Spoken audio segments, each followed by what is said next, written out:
Alright, hello everyone, and welcome back to what will probably be the penultimate episode of Phoenix Wright, the original trilogy.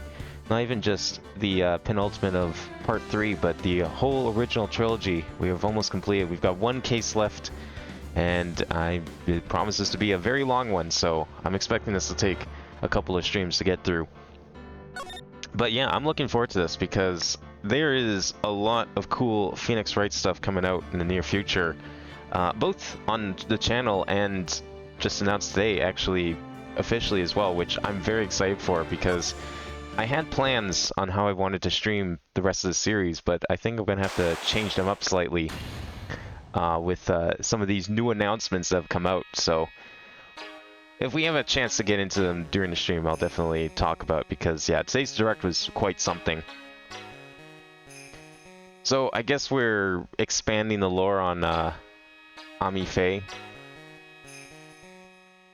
I mean, that's what I'm assuming here based on, you know, all this focus on the statue. But I have no idea what this case could possibly be about. Are we saying that, like, this sword's going to be used in another murder case? The branches may appear to be infinite, the choice is limitless. We're not doing timeline shenanigans, are we? Like our destinies, the sword comes to but one end, one merciless point.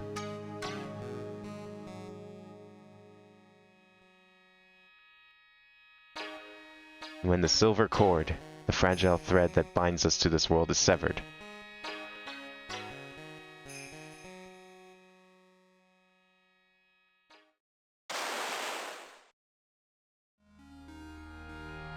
oh fuck, yep, someone did get stabbed with it. Who was it this time? The illusion is revealed and the implacability of fate is finally laid bare. Implacability. That's not a word I've seen in a while.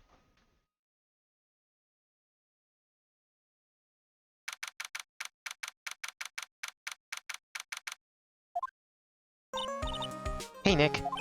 Yeah? What is it? You know I've got spiritual powers unlike you. Well, okay, that's what we're starting with?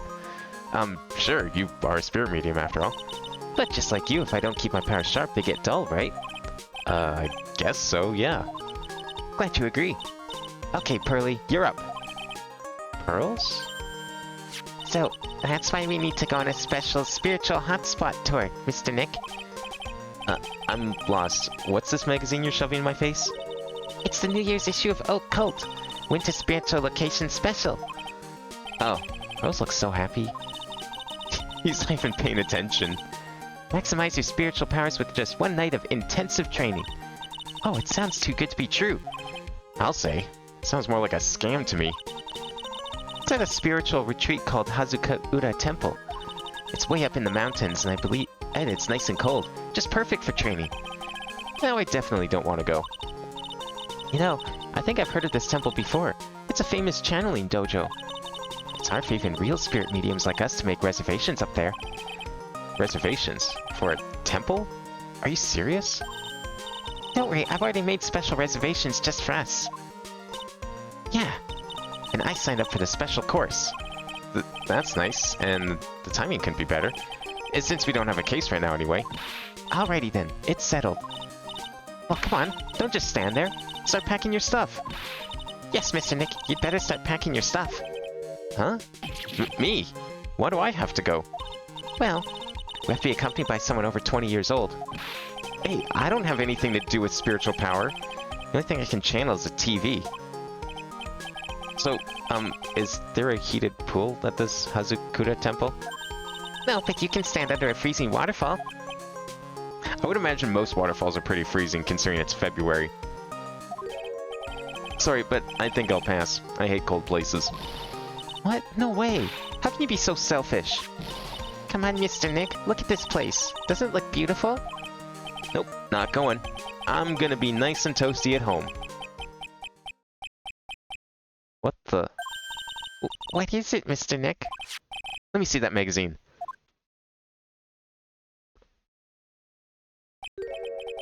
This nun. Is she a friend of yours or something, Nick? This girl, it's... I thought we were done with her. I thought we, like, captured her and locked her away. Like, twice even.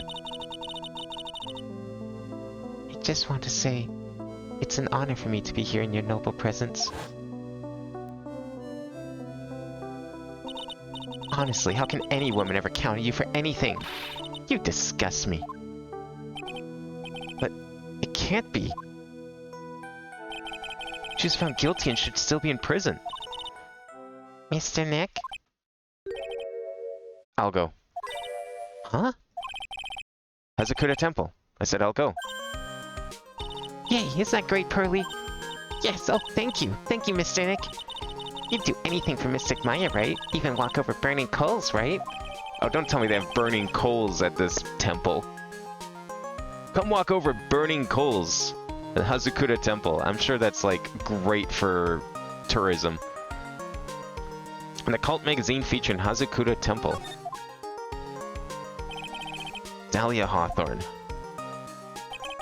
I knew there was no way she could possibly be at that temple, but I just had to see for myself who this nun really was. I bet it's her twin sister. We did that before, after all. Oh, we're really going there. It's like, at this point in the series, you know, the notion that this takes place in California is long, long, long gone. If I didn't mention it every stream, I don't think anyone here would even remember that this game was supposed to be in California. I don't know why they insisted on it through multiple games at this point. It's like the notion of it fell apart after like the second case of the second game. It was too late. Even in the first game, at the end there, it just made no sense. It's so cold here, Nick. Maybe you should put on something warmer for a change. Well, it's supposed to be cold. It's training. Teeth are chattering so loudly, it's all I can do to make out what she's saying. Wow, Mystic Maya. So this is the famous Hazakura Temple. Early,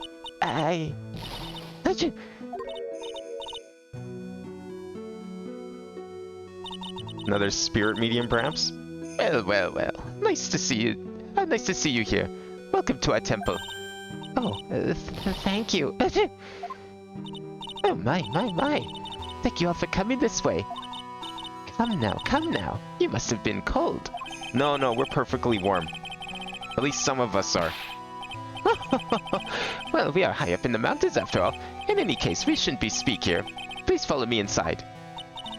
Thank you. I was starting to... Oh, yes. I almost forgot to introduce myself. I'm the head nun here at the temple. My name is Bikini. Why? Why is your name Bikini? Bikini?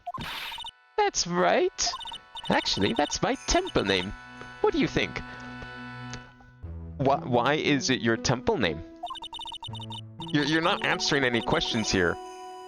It's a tradition to have one, and I've wanted something that has a nice image to it. Does it have a nice image to it? So I thought, why not choose a bikini? Besides, it makes me seem younger. Alright, fine. It certainly does. Oh, I signed up for your special course. Well, my. Quite brave of you, considering how cold it is. Young people can be so reckless with their health. Don't blame me if you become one of those you channel. Reckless? Maybe you should take it easy tonight, Mystic Maya. We can come back another day. But you went through all that trouble to get reservations for... Yes, that's right. You've come all this way, so please enjoy yourselves. $100 says she's the killer. There's still time before supper, so why don't you have a look around? So what's a channeling dojo anyway? Oh, my. You don't even know that. Forgive him, sister, for he knows not what he is saying. Well, just call me Bikini and forget that sister part. A channeling dojo is basically a spiritual power training ground. We have special holy items prepared here to help people boost their spiritual power. Holy items? If you train an entire evening surrounded by these items, it's quite mysterious. The spiritual power of these items seems to envelop you. Wow, she must have just gotten off the trolley from the land of make-believe. Says the man who has seen several real summonings of spirits. That's where he draws the line, though. Spiritual items? Nah. Super fake. You must be incredibly devoted to be interested in that at such a young age. It's a training session where you sit on a block of spirit ice and chant a spell. 30,000 times, all while being showered in freezing cold spirit water. Eh? It's February now, right? You have to be careful this time of year. If you don't watch it, you'll catch pneumonia, or even die of hypothermia. So be careful, you hear? How am I supposed to be careful? Oh no. I shouldn't have signed Mystic Maya up for this. This is where Maya dies. For real. I mean, it had to happen eventually. Sister, about this picture. Well, look at that. I must say I look rather divine here, don't you? Yeah. Unforgettable in every way. You mean it? Oh, I knew it. The makeup was pretty tough, but Iris helped me out. Iris? The cute little girl in the photo. She looks just like me, doesn't she? Sure. Wait. You're talking about her, right? Not... Yeah, totally. Definitely. We're just a small temple here, so she and I run the entire place. Really? That kind of sounds like... Sorry to cut in, but this Iris, where is she right now? Yeah, as we know, this person that we know as Dahlia loves to make fake names, so... Oh, just listen to you. You haven't come all the way here up just to find a girlfriend, have you? No. That's not what I had in mind at all. Anyway, Iris is in the inner temple preparing for this evening. Can we really trust this is a different person? Inner temple? Yes, that's right. Iris will be back this evening. Why don't you go have a look at the main hall for now? So she's in the inner temple, huh? Thanks, we'll be heading there very shortly. Oh, the door's not anything. That's surprising. That looks like the main hall where we'll be staying tonight. From here, it looks like one of those ice hotels you always hear about. They gotta have a heater or something in there, don't you think? I don't want to die. I'm not worried. I brought my hot water bottle. Did you bring one for me? What are you talking about, Nick? Who carries around 2 hot water bottles? The cold doesn't kill me. The ice queen over here will finish the job. I don't know what kind of ice hotel she's referring to, but the only one that comes to mind is the one in Quebec that's like actually made of ice. Which I never understood how that's supposed to work. It seems kind of cool, but it also seems very cool. And yeah, like Phoenix suggested, that is there a heater? But how would a heater work if it's made of ice? That would melt. Oh look, it's one of those snow motorcycle things. Most people call that a snowmobile, you know. Actually, we call them skidoos, but I guess that's something the Canadian judge would correct you on. Snow motorcycle thing, snowmobile, same thing. Too bad we didn't invite Desiree. I bet she could race like the wind on this snowmobile. Or maybe she'd give me a ride on this blowsmobile. I told you, it's snowmobile. Should we really be arguing in the cold like this? Oh look, it's a cute little bell tower. I absolutely love the sound of a giant bell. Oh? So which do you like better? That or the sound of money? You think she likes the smell of hamburgers? Or the sound of hamburgers sizzling on a grill? Maybe that's like also up there. Sorry, but I'll take money for the win, Nick. What are you apologizing for? What do you think, Nick? Pretty awesome gate, huh? It sure is. Looks pretty well maintained, too. This thing kind of puts your hometown to shame, Maya. Yeah, well, a lot of things have happened in Canadian Village. We used to be a lot richer back when people hired us to perform channelings. Oh, I see. But now the place looks a bit run down. I guess I was just born in the wrong time. Nothing else here? Okay. So can we go to this inner... Okay, we gotta work our way there. Well, speaking of run down... Something in here looks pretty beaten up. The main hall? I think it's even colder in here. Mr. Nick, do you smell that? It smells like meat and gravy. Yeah, you're right. I guess it's pot roast for tonight. Yum.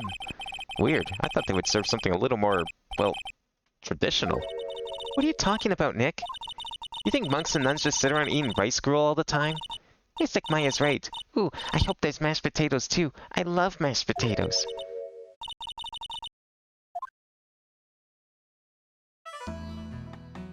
Speaking of characters that look like previous characters. Greetings to all of you. Oh, hello. Wow, this lady makes Maya look like a 6.8 out of 10 on the weirdness scale. I didn't know this was the Final Fantasy convention. Your outfit. Did you come here for the special course too? Unfortunately, no. Actually, I'm... Ah!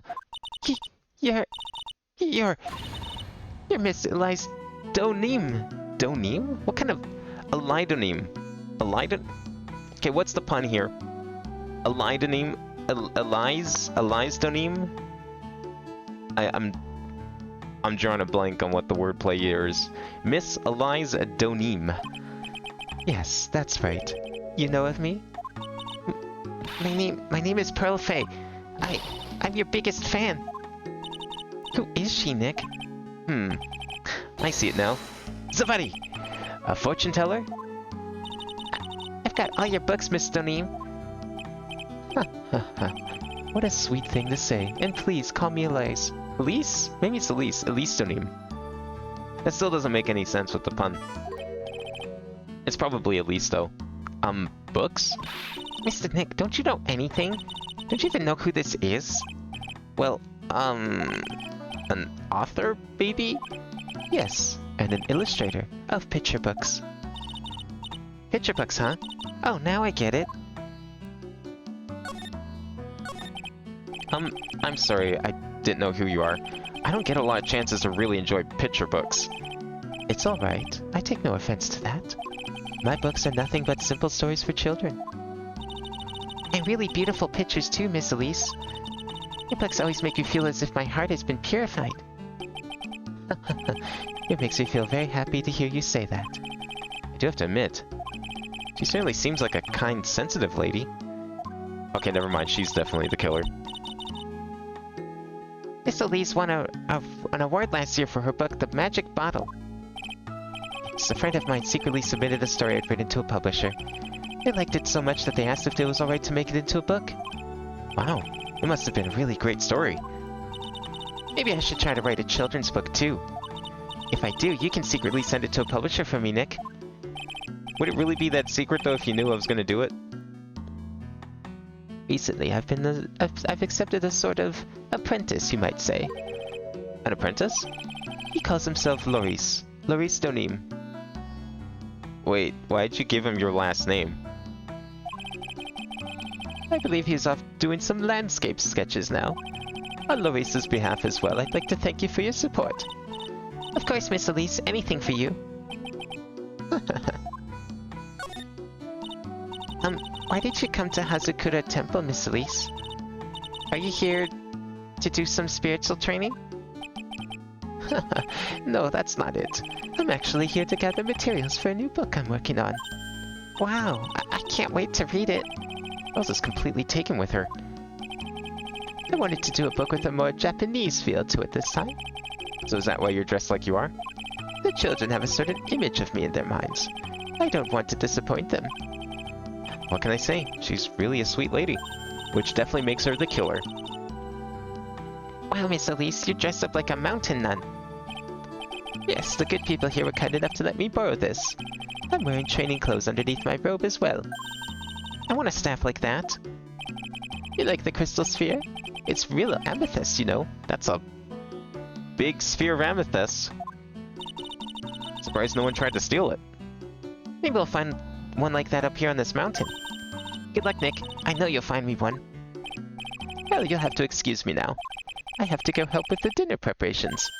Wow, you mean you're cooking dinner tonight? That's right. Would you like to help too, Pearl? Yes, I want to help with whatever I can. Rose looks like she just won the lottery. Oh, I'll help too then. Oh, it's fine. Please don't worry about it. Feel free to relax and explore the area with your friend. Huh? But... Oh, yes. Please take this. I think it will be of help to you.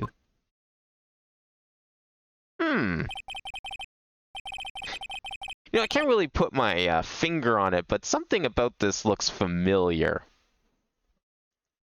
It's a map of the area. We wouldn't want you to get lost now, would we? The inner temple. There it is, on the other side of the bridge. Yes, the bridge. Well, if you insist, I guess we'll take this chance to go check out the other temple. Shows Hazakura Temple and the surrounding area. Okay, I'll see you two later then. Remember, you're not allowed to fight. Come on, Nick. Let's go. At least we'll stay warm if we keep moving. What else is here? There's a laughably large Magatama on the altar. If I can see Cyclops with this tiny Magatama I've got, I can only imagine what kind of power this bad boy has under his hood. Except it's made of wood. I thought the one that we got was like a stone of some sort. I doubt it got any power to it. Even like the paint's like falling off on it. It's a stack of straw Zabuton cushions. Maya told me this type of Zabuton is called Enza. And I suppose if I'd never come here, I'd have missed out on all these new things. There are straw Zabuton cushions arranged around a hibachi brazier. I haven't seen a layout like this since I saw this really old Japanese movie on TV. If it wasn't for this hibachi, they'd probably freeze to death. It sounds like people are freezing anyways. It's an altar. Looks a bit old, but someone does a good job taking care of it. Speaking of altars, I remember seeing one like this in Kuriin Village last year. I guess they really do have something to do with spiritual power after all. Oh, that's the same as the other side. I bet the writing on those sliding doors are instructions for spirit channeling. Kinda like how we scribbled math formulas on the bathroom walls to remember them. Except we couldn't go to the bathroom during tests. And I can't read these walls. Darn, Maya's not gonna like chime in with like some insightful wisdom about how it's actually just like the recipe for mashed potatoes.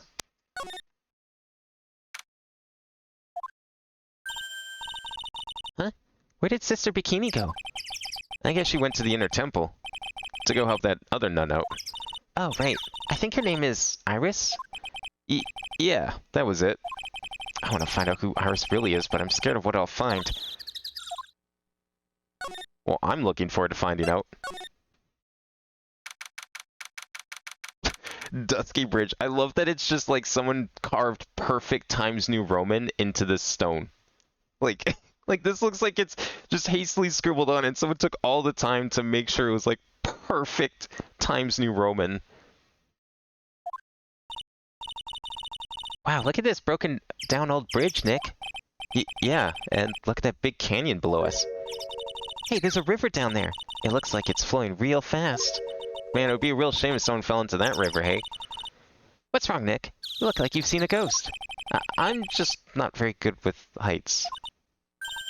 Wait, why is he having flashbacks for this case? He wasn't even involved in this case. Well, he was involved in, like, the aftermath of it. But he wasn't involved in this case specifically. Oh, hey, I've got it. Maybe you should face your fear and try hurling yourself off the edge. You know, 1, 2, 3, jump. Might just be what you need to get over your fear of heights. Yeah, death is a real good way to overcome phobias, alright. Yeah, you can't have any phobias if you're dead. Anyway, it sure looks like a rickety bridge. Can't argue there. That's probably why it's called Dusty Bridge. Read it again, Maya. It says Dusky Bridge. Well, it's practically the same thing. Anyway, the inner temple is just up ahead, right? So let's go and check it out. Ugh. Why isn't there another way across? I mean, it does look like a pretty long bridge. It's like the fucking Grand Canyon over here. It's a narrow path going off in a different direction than that of the main hall. The sign here is so old, the text seems to have vanished. Path leads to a wooden staircase that goes down to the bottom of the canyon. Okay, I'll write wooden staircase on it then. Do you really think that is necessary? You'd have to be blind not to see the stairs. Well, it can't hurt. Just pass me a pencil, okay? Graffiti's a crime, Maya. Since when has crime stopped her before? Can't believe there's a public phone here. Who would ever use it? People who live here, I guess. Doubt they have any real phones here. What, you're telling me that's a fake phone? Yeah, but it took like 20 minutes to walk here from the main hall. Would have been smarter of them to build the main hall here, don't you think? Maybe you should work on channeling someone who makes logical sense, Maya. I don't know, I think there's some merit to that. You do some raids with a guy who's afraid of heights, and one of the raids is way in the sky, and after 5+ years doing it, he's still afraid of heights? Dang. I mean, I've heard of people having phobias with, like, elements of games. I don't know if I've ever, like, seen that with a fear of heights, though. Maybe in a VR game, perhaps, I could see it, but just, like, a normal game, to me, I'm trying to think of that. Just can't imagine that.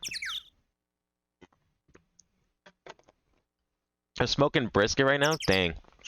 Making me hungry. I haven't eaten anything yet tonight. I forgot to go grab food. I'll have to get some food afterwards.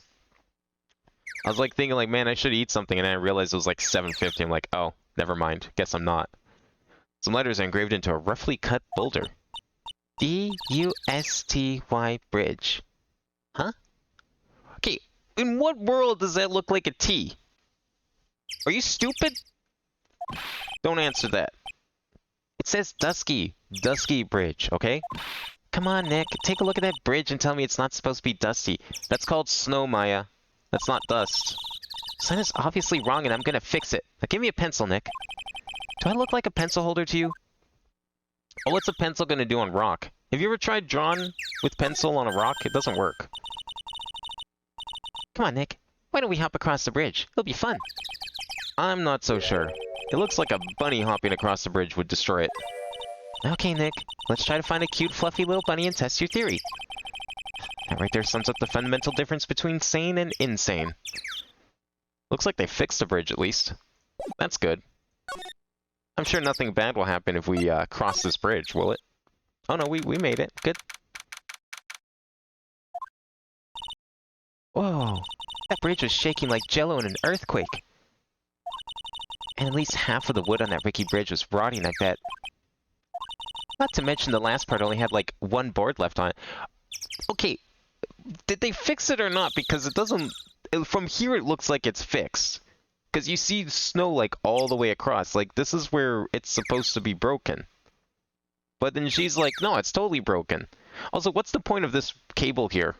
I thought this cable was connected to the bridge, but no, it's just like suspended underneath the bridge, connected to the stone like 3 miles away. How did you even string this?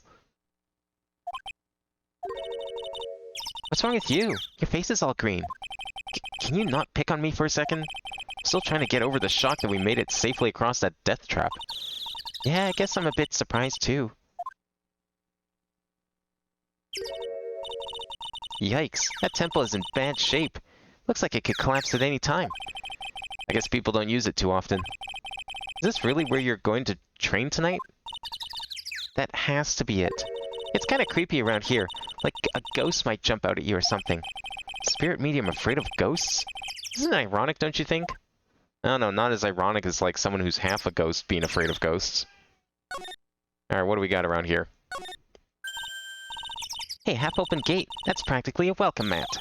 Yeah, except the sign on here says no entry. Oh, he could read these scribbles, but not the scribbles in the temple? Nick? Rules are made to be broken, you know. You expect a lawyer to go along with that? Oh, come on. You're such an old lady sometimes. Let's just go. Don't blame it on me when Sister Bikini puts a curse on you. Hey, you've got me scared. Let's just forget about it, okay? Well, shit. I want to see what kind of curse she could put on. What's over here? Anything? The bridge? I don't care how much you pay me. I don't want to cross that bridge again. But what if you want to go home? No worries, Nick. No one is offering you any money. That's because no one reasonable person would call that pile of popsicle sticks a bridge. The latter half of it was nothing more than a few planks of wood and some string. Hey, if we want to get back, we've got no choice but to cross it again, you know? Maybe I'll just stay. I've always dreamed of living in a little shack in the woods. Wow, you really are scared, aren't you? Maybe this is why this is the final game. Because Phoenix just, like, can't cross the bridge and now he's stuck here forever. That's why Apollo Justice had to take over. Oh, wow. Look at these neat Buddha statues. Maybe I'll take one home with me. Maya? There's so many. They won't notice if I took just one. Are you kidding? Of course they'll notice. What are you gonna do with one of those anyway? Put it in the office, of course. We could trade that wooden statue in the office reception area for one of these. You know, come to think of it, where did that wooden statue come from anyway? I didn't know there was a wooden statue in reception. We haven't even seen the reception of the office in a very long time. Hey, there's a giant robot buried in the snow. Well, there's something buried in the snow, but I think it's an incinerator. Oh, we've got to admit, it looks like a lot like a robot. Sure. Anyway, I don't think it gets used much. It's looking pretty rusty. Hey, Nick, do you think this giant robo-incinerator can walk? I told you, it's not a robot. It's not especially big either. You have no imagination. That'd be real neat if you had to beat it to advance. A fight between a lawyer and an overgrown furnace? Who'd ever pay to see that? Yeah, definitely not millions of people who bought a hit PS3 game. Nah, certainly nothing. Nope. Absolutely not. A lawyer fighting a robot? What's next? A lawyer fighting a guy who has like 2 swords and is half demon? Yeah, right. Looks like this bridge is suspended by 4 of these wires. They're really thin. Shouldn't they be just a little thicker? Oh, stop it. You're such a worrywart, Nick. The bridge are really gonna collapse. I'm pretty sure the boards would break before these wires ever did. She's not wrong. What's wrong? You're turning into an overripe avocado again. Wait, what color would that be? Black?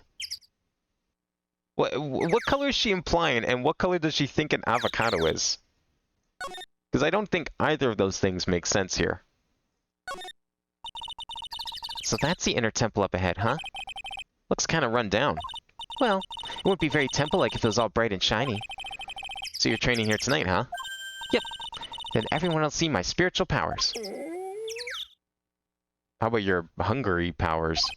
Sounds like your stomach wants to show off its digestive powers instead. I wonder if that roast is ready yet. Can we go into it? We can. Oh. Yeah, this looks very inviting. What the fuck? Man, look at this place. It's just a tiny freezing cold room. So this is where you'll both be training, huh?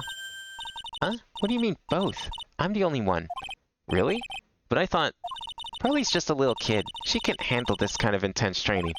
So says the girl who I can barely hear over her teeth chattering. Anyway, the real training room must be behind that door over there. Yep. Definitely getting the feeling it's back there. Even I can sense that there's something supernatural about the cave beneath that door.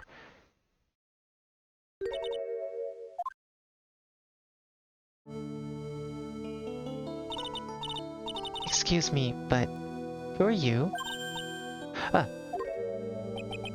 You're... Hi there.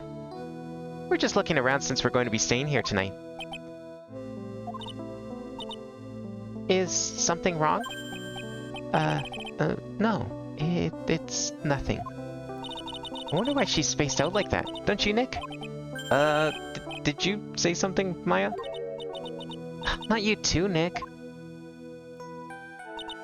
My name is Iris. I'm one of the nuns here at this temple. I'm Maya Fey. It's a pleasure to meet you. The pleasure is mine. Oh, please excuse me. I have some, chores to attend to.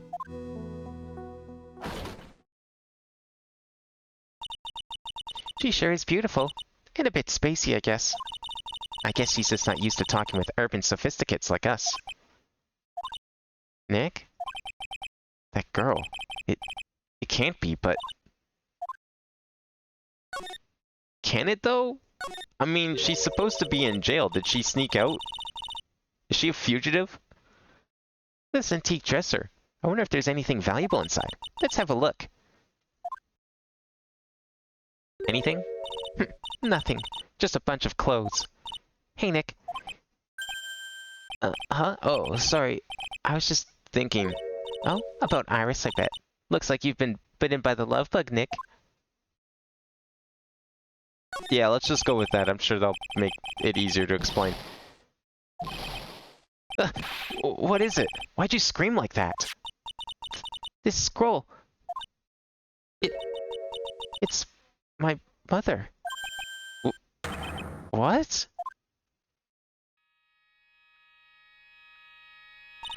Is this the first time we've actually seen her face? No, we've seen that I think a couple of times.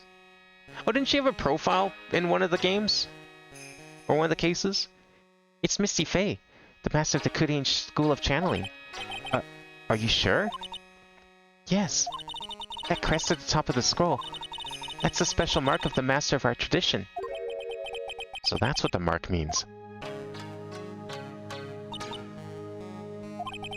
What is it? Nothing. It's just that I last saw her over 15 years ago. $100 says she appears in this case. Like, actually appears.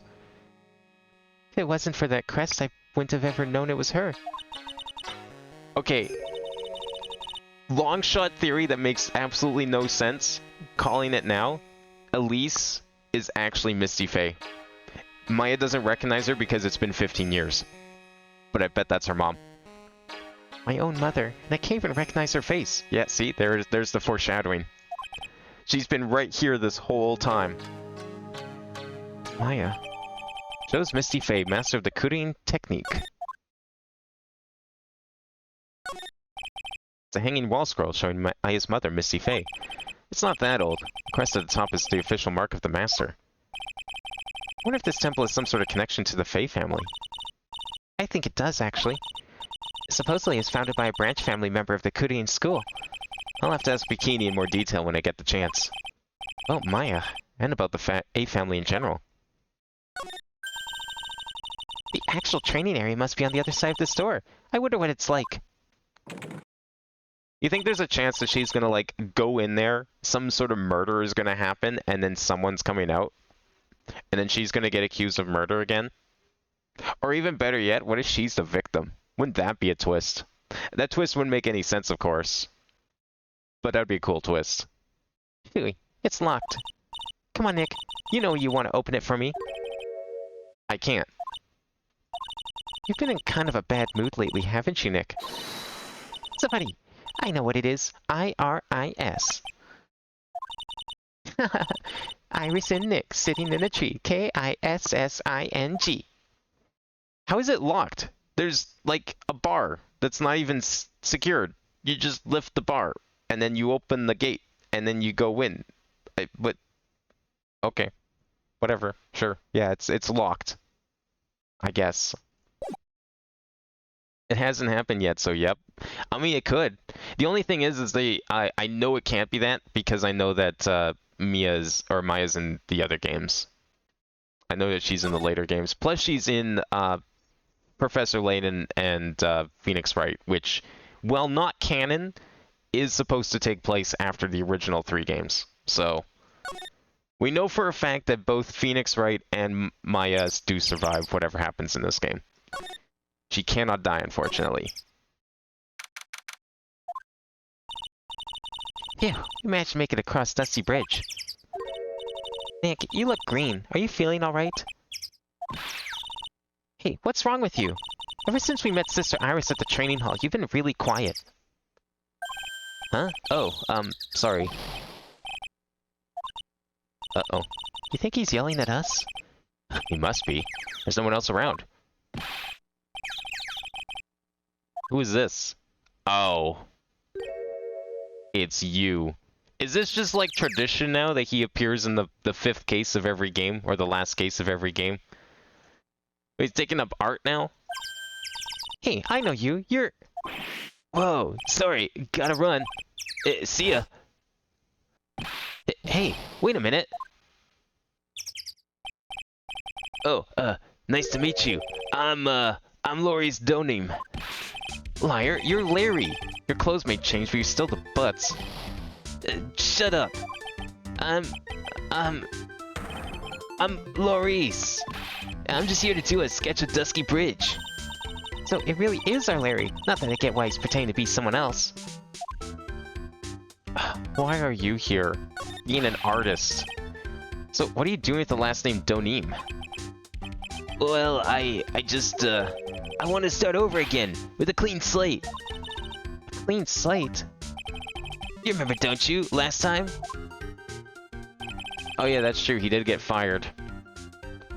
The mask-to-mask case. After that, I started to realize I didn't like this guy known as Larry Butts. And that's when I came across it. The Book of Destiny. The Book of Destiny? Do you mean... The Magic Bottle by Miscellaneous Donim. It's so beautiful, so moving, so gentle. My heart felt cleansed. I was saved. Maybe I should buy a copy of the Magic Bottle. Wow, Larry would make a great book salesman. I really want to get that book now, too. It's just a picture book. For kids. She's the most wonderful person I ever met. I'd follow her anywhere. Dude, she's like 50. The fuck, dude? Well, she certainly is a very elegant lady. You see? Yeah, here's a photo I took of her in secret. Whoa! Okay. That doesn't look in secret. That looks like she posed for it. Wow, that's a beautiful photo. You want a copy, don't you? It's okay. I just happened to make an extra prints. But you just happen to make extra prints. I have many questions. Still, it's kind of hard to imagine you as a picture book illustrator. So, tell the truth. You must have some kind of ulterior motive, right? What are you talking about? I don't trust anyone anymore, especially not women.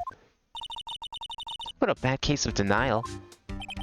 Anyway, can you even draw well enough to make a picture book? Art isn't only about technical skill, you know. It's also about having a pure heart. And that's why I'm asking. Can you draw well enough to make a whole book? Now that you mention it, I wonder. Looks like you still have some doubt in your heart. It's true, I do. But when I first saw her, I felt it. Something inside me ended. Something else began. Oh, Larry, it sounds like you've fallen in love with Miss Elise Donim. No, you're wrong. It's not her. It's the other girl. Other girl? Uh-oh. I got a bad feeling about this. That's not a girl they usually be falling in love with. Do we have a profile of her? Yes, we do. Ooh yeah, her! My little Iris. She's really pretty. This girl, she's perfect. She's exactly my type. Checks out. I wonder if she would model for me. I want to draw a portrait of her. Yeah, you always liked those model types, didn't you, Larry? Hey, wait a second. Didn't you say you were a swearing-off woman? Huh? Yeah, that's right. Of course I have. I have, basically. But Iris is different. I feel like I still have one chance left at the dream. It's gonna never change. Everyone! Hey, Pearly. Dinner preparations are complete. Please come quickly to the main hall. All right. Can't wait to dig in, Pearly. I'm gonna go to the inner temple and call Sister Iris. I also want to have a look at where Mystic Maya is gonna be training.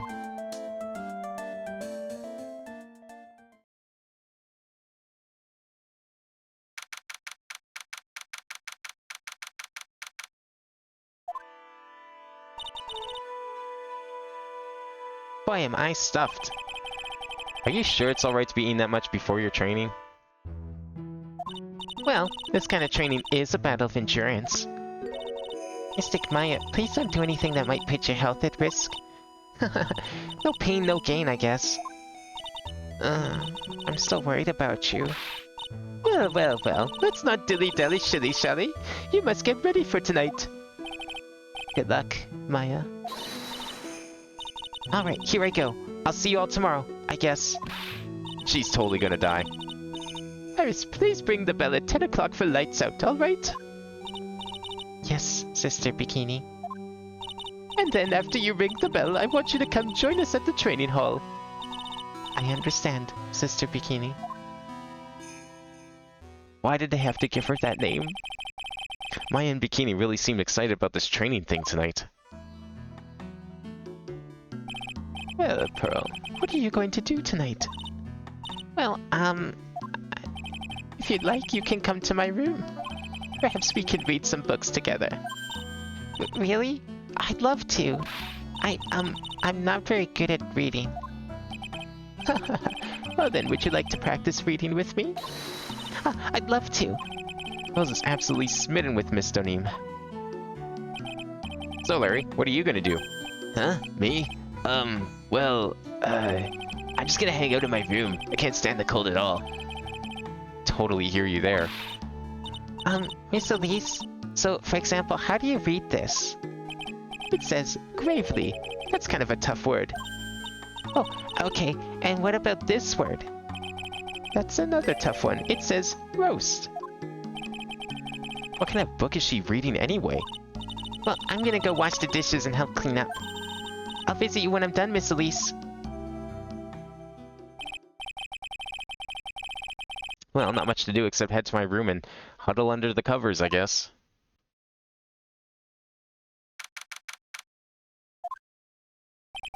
Ugh. It's a whole different type of cold up here in the mountains. Ugh, why can't the nearest bathroom be just a little closer to my room? Uh-oh. Ugh. Oh, Miss Danim, are you going to use the bathroom too? No, but have you seen Pearl? No, not since after dinner. I thought she said she was going to go to your room. I know, but she never showed up. I'm going to go look for her. Excuse me. Miss Elise Danim, a woman in this mysterious in origin has her last name. Is it maybe an anagram? Is that what they're going for here? I don't know what kind of word would have an X in it. But a really mysterious one is... Oh, Sister Iris. good evening. A really mysterious one is this girl. Are you on your way to the bathroom too, Mr. Wright? I can't let this chance pass me by. I should try to talk with her, and maybe get some answers. Are we gonna get some answers, though? Your sister Iris, right? Yes. So, when did you come to Hazakura Temple? I don't remember. Ever since I was a small child, the temple has been my home. So you've never left? Well, I don't have any family left to take care of me. Sister Bikini, I've come to think of her as my real mother, as it were. Ah, I see. But didn't you go to college? And maybe enroll in the Ivy University Literature Department? That's a really leading question there, Phoenix. What kind of lawyer are you? No, I've never had an interest in going to a big university like that. My training is all the education I need. Okay, well that doesn't mean anything because she is a habitual liar. She's very good at it. I see. But once in a while, when I get the chance, I make a trip to the nearby town. I can use a computer and a cell phone too. That's not exactly something worth bragging about. But I don't see any psych locks. So I guess that means she's not lying. Or she's just so good at lying and she believes what she says. Like, I feel like there's got to be at least one person out there that's able to circumvent the psych locks. Please don't stare at me like that. What kind of a place is this anyway? I heard it's for training to increase your spiritual power or something like that. It must seem awfully crazy to normal people like you. Well, I have to admit it is a whole different world up here. I'm glad to hear you say that. Huh? Talking with dead people. Who does it help anyway? I hate it. Really? So then why stay in a place like this? Is something wrong? I didn't realize it was so late. I have to go and ring the bell for lights out. I guess it's almost 10 o'clock now, huh? Mr. Wright? Yes? If it's all right with you, I would like you to have this. But this is your hood. It has the power to protect you from evil spirits. Come to think of it, Sister Bikini was wearing one of these too. I pray for your safety on this dark, cold night. Magical hood said to offer protection from evil spirits. I'm sorry, but I must bid you goodnight. Wait a minute, Sister Iris. Yes? Just now, you called me by my name. You said, Mr. Wright. How did you know my name? I never introduced myself to you. Ooh, busted! That's... Sister Iris, please, tell me the truth. You and I, have we ever met before? There it is. There it is.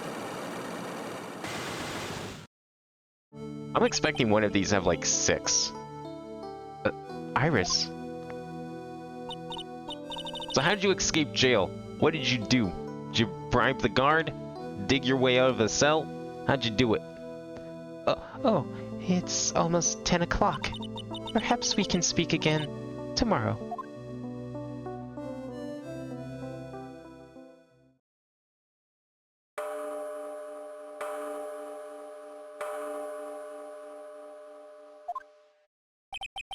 So my hunch was correct. She does know me. I'll have to try and talk with her again tomorrow.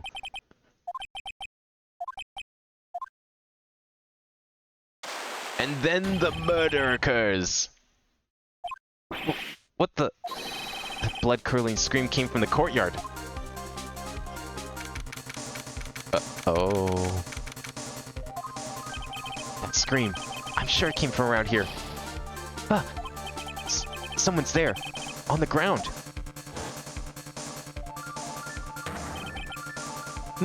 Mr. Neen! I just stepped on something soft. Hey, don't step on my tummy like that. What are you doing lying there in the snow? I was passed out. What do you think? So that blood-curdling scream was you? Forget about that. Hurry up and call the police. Is there even a phone in the main hall? No, but we still get reception up here in the mountains. You must have a cell phone on you, right? I didn't bring it with me. Oh, you're useless. I mean, even Iris has a cell phone. We've got no choice. You'll have to use the public phone by Dusky Bridge. Hurry, hurry. Run as fast as you can. Yes, ma'am. If you don't hurry, Iris will... Wait, is that Iris? Is she dead? It's farther than I thought. The bridge is just up ahead. I have to go tell Maya what happened too. Ah. Oh my god! Dusky Bridge, it's burning down. What the heck happened? Hey Gradient, how is it going? It's going pretty good. I'm looking forward to this case. I've heard this one is really good, and probably one of the best cases in the series. What are you doing here? Ah! Huh? What is it? Is it me? Dude, look behind you! Don't scare me like that, Larry. I almost had a heart attack. My name isn't Larry, it's Laurice. Larry, hurry up and call the police. I'm going to the inner temple. You're not running across that bridge! Oh my god. You fucking idiot. He really is gonna get trapped on the other side.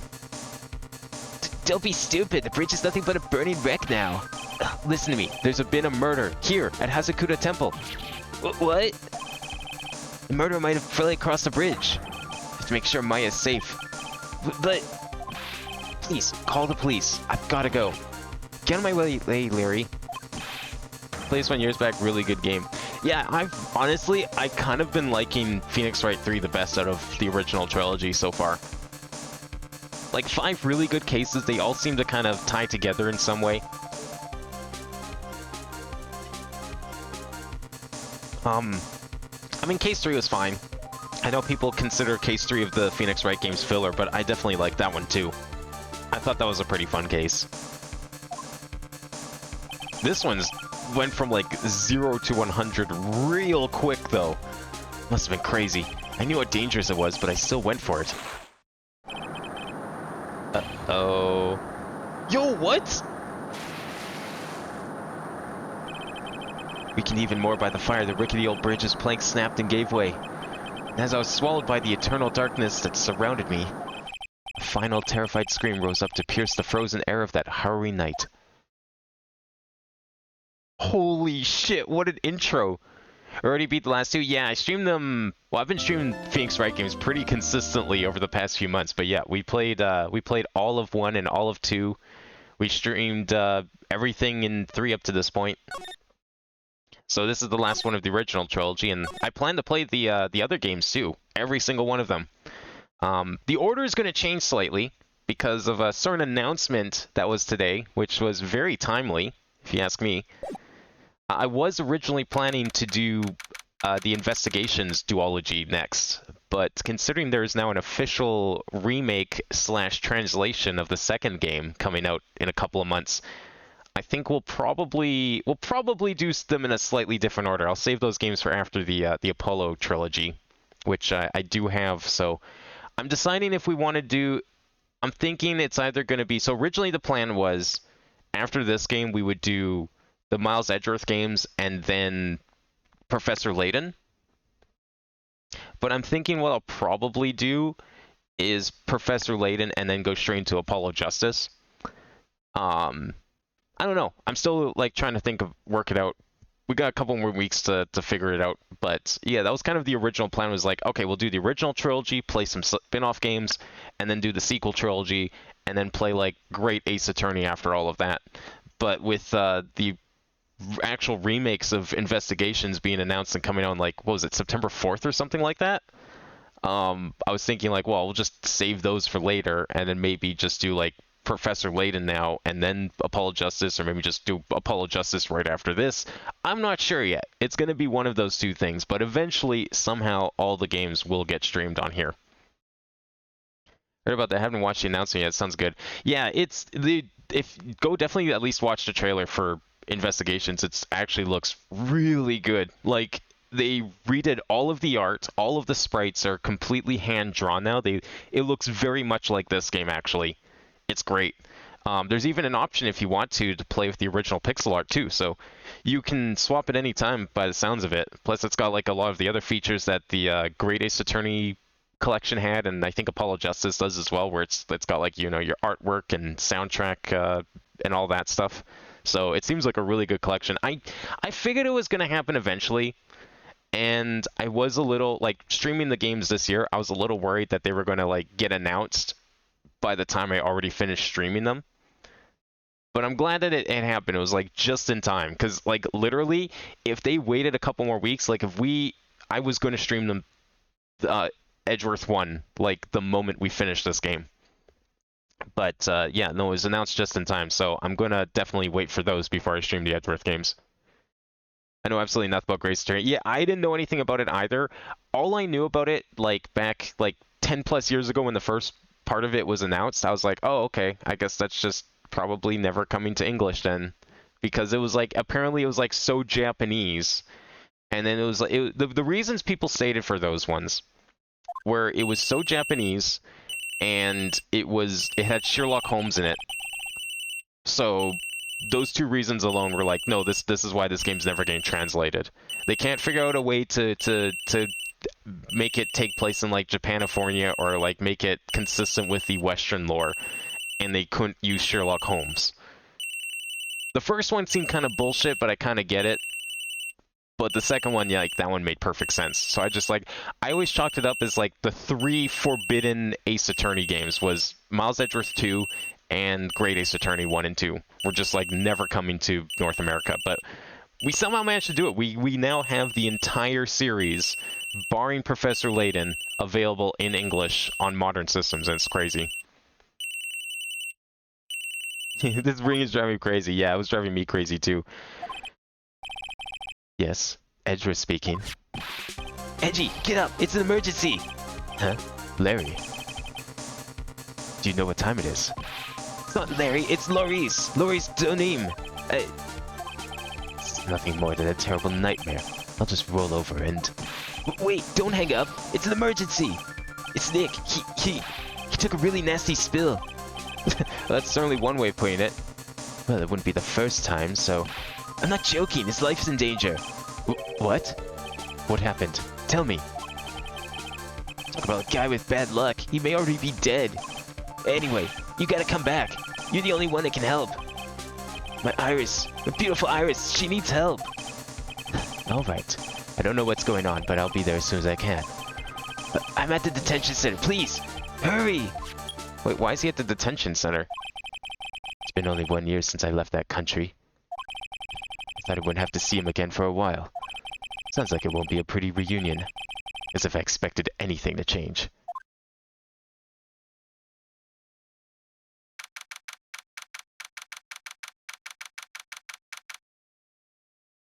Wait, did he, like, go away again? Okay, because I know he went away after the first game, and then he came back for the final case of the second game. Was there a part I missed where he said he was going away again? Was that in, like, the credits or something? I forget. Because I thought was he not here for this game at all?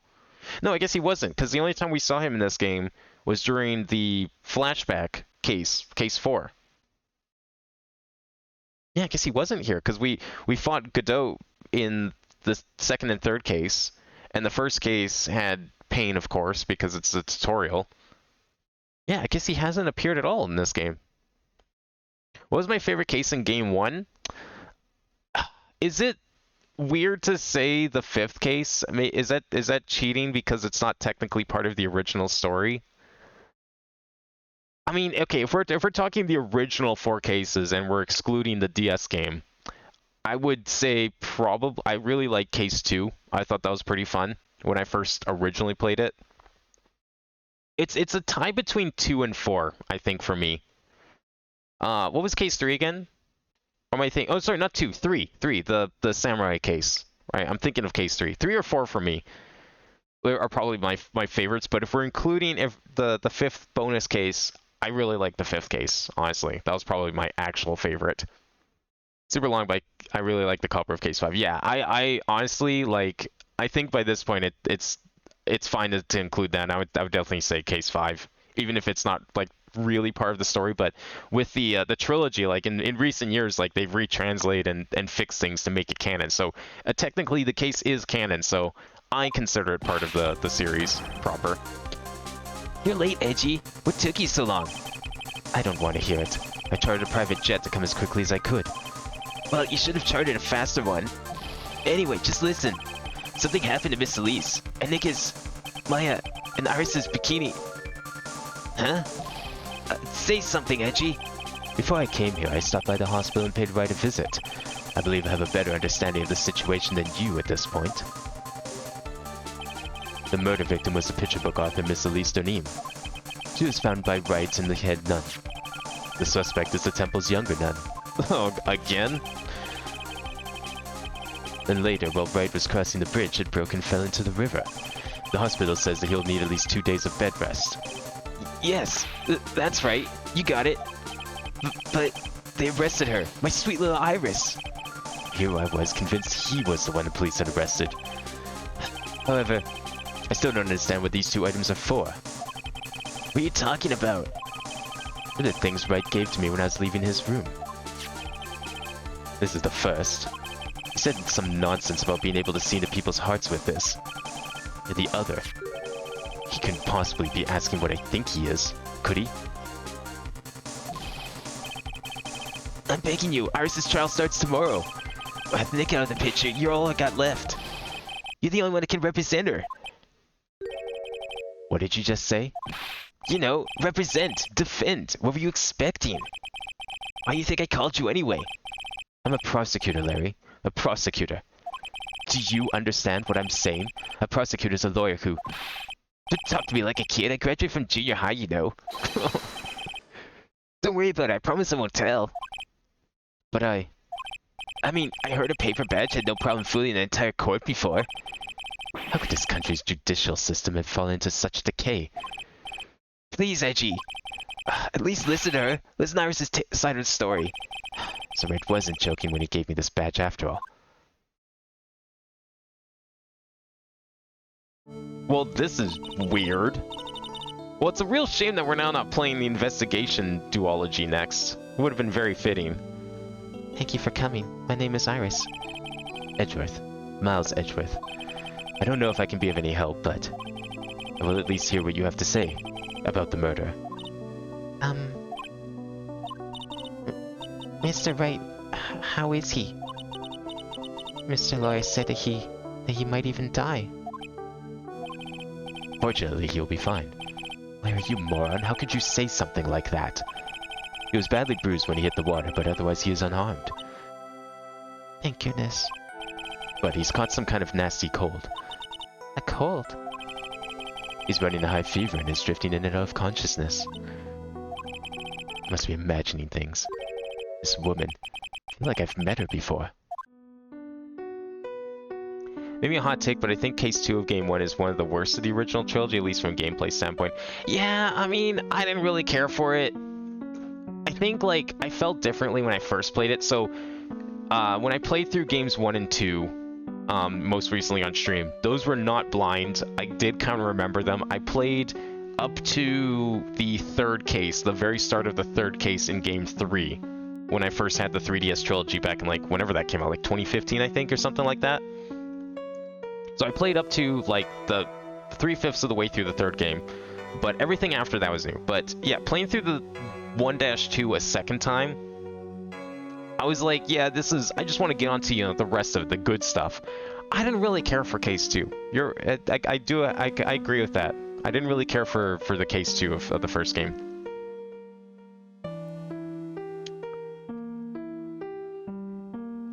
It wasn't so much the writing, it was just like, I think looking back, especially like this time, I knew that there was going to be better, cooler, more fun cases coming. So it wasn't necessarily that the case was bad, it was just like, I'm looking forward to the other stuff. Although case, except for 2-3. 2-3 is that's a mess. I don't like that case at all. You literally get bailed out 3 times of your own control, if I recall correctly. I mean, you're probably right. I don't recall. I'm trying to think why that would be. I mean, I guess if you want to, like, argue, it is, like, Phoenix's first... Are you talking about, like, how... Was it... Yeah, was it Mia that, like, supports you along that case? Like, Maya summons Mia, and then she's, like, there for pretty much the majority of it, I think. So I kind of get it. I mean, it's kind of like Phoenix's first real case. So, from a story perspective, I can understand. But I can definitely see where that opinion is coming from. Pardon me, Iris. I'd like to ask you something, if you don't mind. I have the distinct feeling you and I have met before. It must be your imagination, Mr. Edgeworth. After all, I hardly ever leave Hazakura Temple. Hazakura Temple? What's that? It's a place where those who wish to boost their spiritual power come to train. You need to undergo some very difficult training to release your inner spiritual power. Spiritual power? Did you go to that temple for that reason as well? No, I don't have any spiritual powers. I don't need them. In that case, what are you doing at that temple then? I've committed some sins. Sins that I need to pay for. That's why I'm there, and why I continue to train. To purify my soul. The bellboy screws up completely in his own when you're about to be finished. Oh, okay. I think I, like, vaguely remember something like that. A question, for anyone who's played, like, the other games, when's the Miles Edgeworth games supposed to take place? Are they, like, prequels? Are they supposed to take place during, like after the fourth case of this game? So, like, I guess his first case against Mia, and then, like, before game 1 or something? Or are they, like, sequels to these games, or what?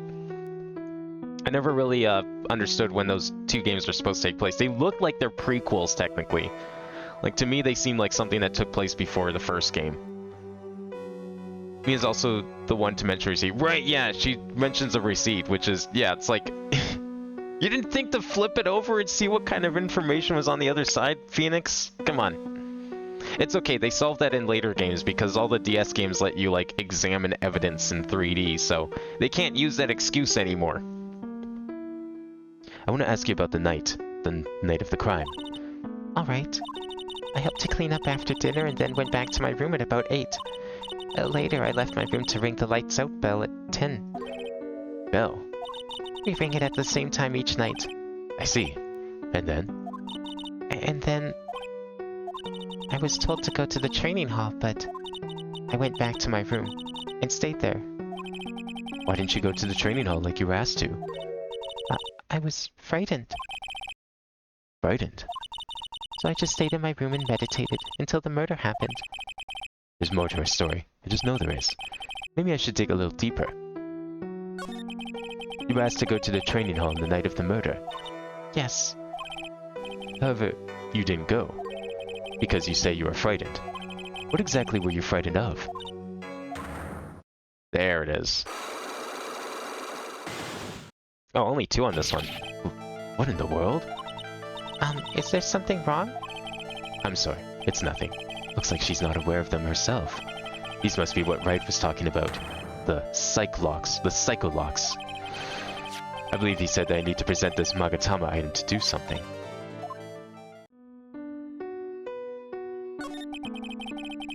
So do you have any idea as to what really occurred last night? I think it was the result of the tremendous spiritual power that was unleashed. Spiritual power? Yes, spiritual training has been a cause behind many great tragedies. This incident was just another example. Iris, I'm sorry, but I can't accept that. I'm a man of science. I don't believe in spiritual power. Wasn't he present for... Yeah, he was. No, he wasn't. That's true, he wasn't actually there. Never mind, yeah.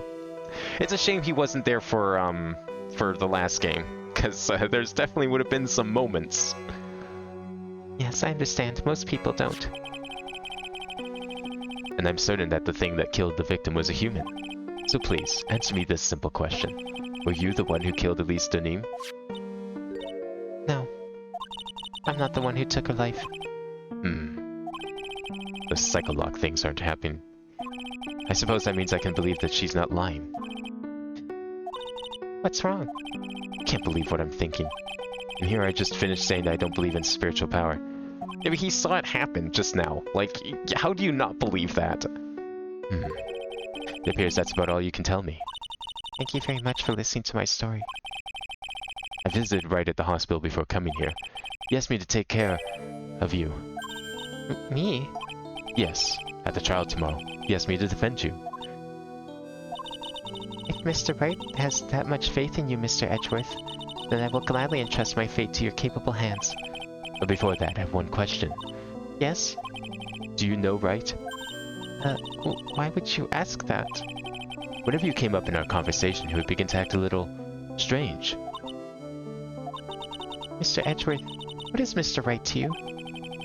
He's a very dear and indispensable friend. It was 5 years ago. That's when I deceived him. You deceived him? I heard that he was in a lot of pain afterwards because of what happened. I know what a weak person I am. That's why I thought it was best if he never saw me again. I wanted him to just forget about me without learning the truth. Well, if you ask me, Wright is still suffering. And until he learns the truth, I don't think he'll ever be able to truly recover. Iris, it's not too late.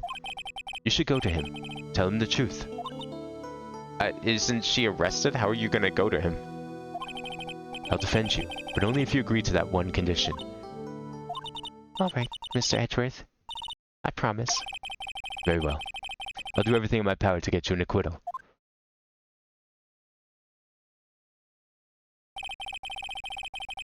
I'd be pretty frightened myself if some huge locks appeared in front of my face. Yeah, it was like when I first saw it, I remember when I first played the second game and first used the Magatama, it startled me too. I was like, holy shit, what is this? I didn't know anything about Phoenix Wright. Before I played that trilogy on DS, the only things that I knew about the game were the funny videos people made about them online. That was it.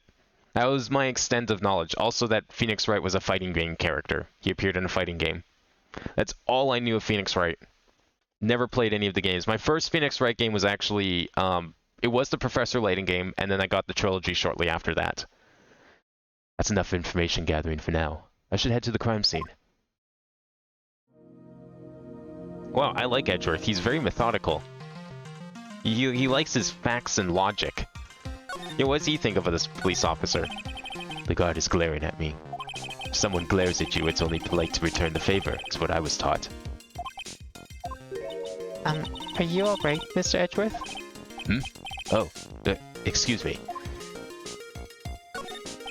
The camera is glaring at me. If something glares at you, it's only polite to return the favor. It's what I was taught. Is everyone glaring at him? Damn, no wonder he's so tense all the time. Oh, excuse me. Alright, let's go to the crime scene. Oh, we're starting with the bridge, eh? Best song in the game alert. Oh, is that like Edgeworth's theme? The one that played just then?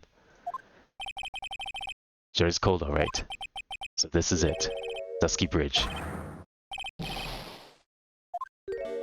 Huh. We're really getting a preview of investigations, aren't we? Detective Gumshoe. Long time no see. It's been about a year. Why has it been longer? Doesn't matter, Detective. What matters is why you're shuffling around up here. Oh, ouch. And there's that sharp left jab. Well, I'm happy to see you anyway, Mr. Edgeworth. And let me guess. You were transferred by HR to the local precinct. Wise decision. The vast amount of nothing up here should be quite easy to guard. I had you were back in the country and arranged to come all the way out here. Everybody was real nice. They even let me take charge of the investigation, sir. Gumshoe indeed. Like gum on your shoe, he's impossible to get off. I'm supposed to report on the details of the crime scene, sir. Anyway, here I am. Detective Dick Gumshoe, reporting for duty. Great. Thank you, Detective. I thought Prosecutor Godot was gonna be here before me. That guy's a real mystery, I tell you. Prosecutor Godot.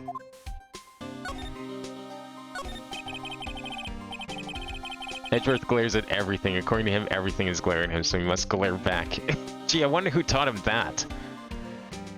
That's why he's called Gumshoe. He had like a very similar pun. Like, it wasn't a literal one-to-one translation. I'm forgetting what Gumshoe's Japanese name is, but it was a very similar style of pun. Like, I think they also basically call him an idiot in Japan as well. I just got back into the country, so I don't really know much about the case. It's simple.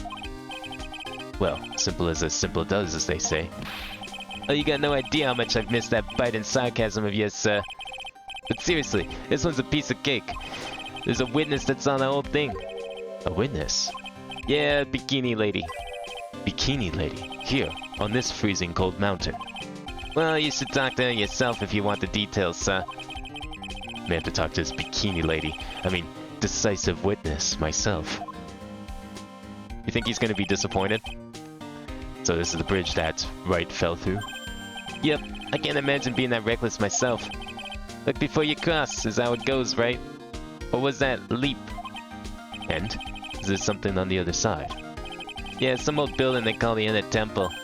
Well, you can't get over there without a bridge, sir. What? Nobody lives there, so it's usually not a problem. But someone is at the Inner Temple doing some training and now they're stuck there. Yes, I heard that from Wright. It's my affair. Oh no, her again. Anyway, the air's really turbulent right now, so we can't do an aerial extraction. No one's gonna be able to reach the Inner Temple until tomorrow, sir. Will she be alright in this cold? So how did this bridge burn down anyway? We're almost 100% sure it was lightning. Lightning? So you're telling me it was a freak accident, and someone didn't deliberately burn the bridge? The Gumshoe is like saying officer, officer. Yeah, a little. I'm trying to, I should look up what his other name was, because it was a pretty funny pun as well. So who's this Prosecutor Godot? I've never heard of him. Yeah, he's a new guy. Showed up around after you left the country. He's a complete rookie, but nobody can say a bad word about the guy. What kind of a man is he? He just became a prosecutor recently, but he's good, sir. Real good. He's so good, how is it I've never heard of him? Is he the lead prosecutor on this case? You bet he is. After all, you know who is right in the middle of it. You know who? Phoenix Wright, of course. For some reason, Godot has really got it in for Mr. Wright. Oh? Yeah, he seems to have some kind of grudge. And what would be the cause of this grudge? I don't know. Maybe he made fun of his mask or something. None of this is making any sense. I better look into this Godot guy myself. You're telling me the bridge caught fire due to a fluke bolt of lightning? Yep, last night it snowed for the first time in 3 days. It's a little unusual for lightning to occur at a snowfall like that. But according to the weather data, lightning definitely struck. A regional weather report for the night of the crime. How do they tell if lightning struck? Like, I guess the char marks or whatever, right? Like, that would be the only way to tell. It's not like you could remotely tell that a lightning bolt struck a specific location. I see. This is a very detailed weather report. Almost too detailed. It even has the exact time the lightning struck the bridge.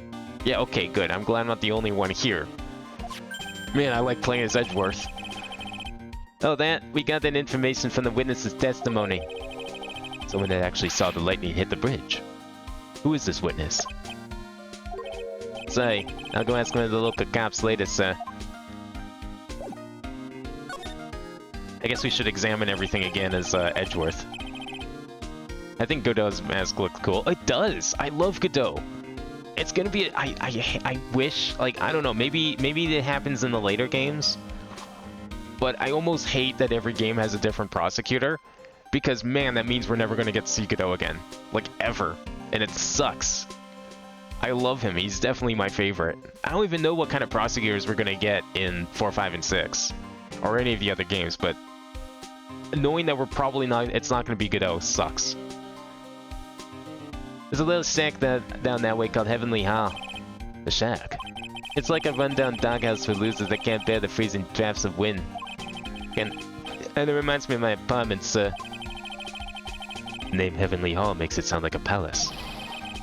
Giving a hovel a great name is a crime in itself. I'd call it false advertising.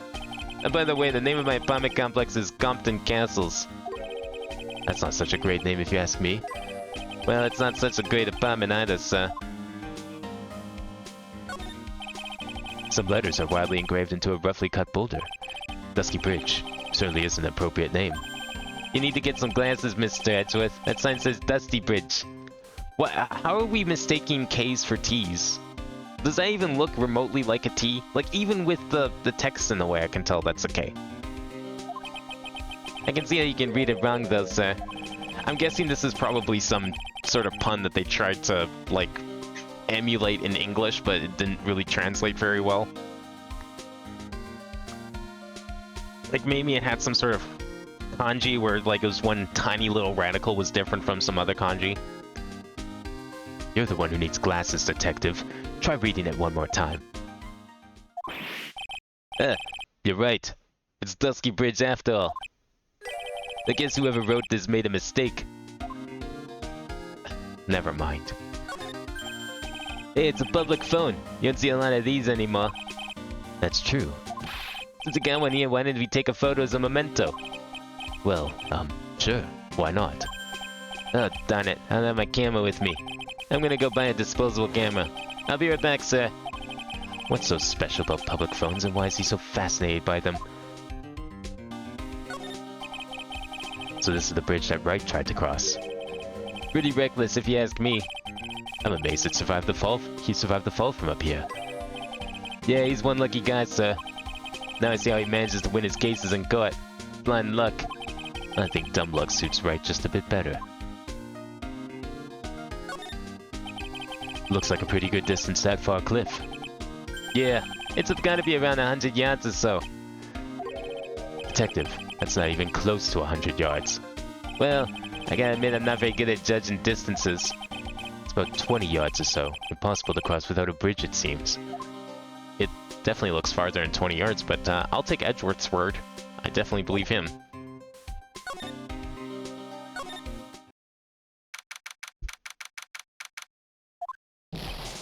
Yo, Edgy! What took you so long? I'm so cold my brain's turned to sherbet. I knew it was a mistake to race back to this country. What do you mean? Wright is gonna be fine, and the case itself isn't anything unusual. And I find myself taking a request to defend a woman accused of murder. Hey, wait a sec, hold it! Objection!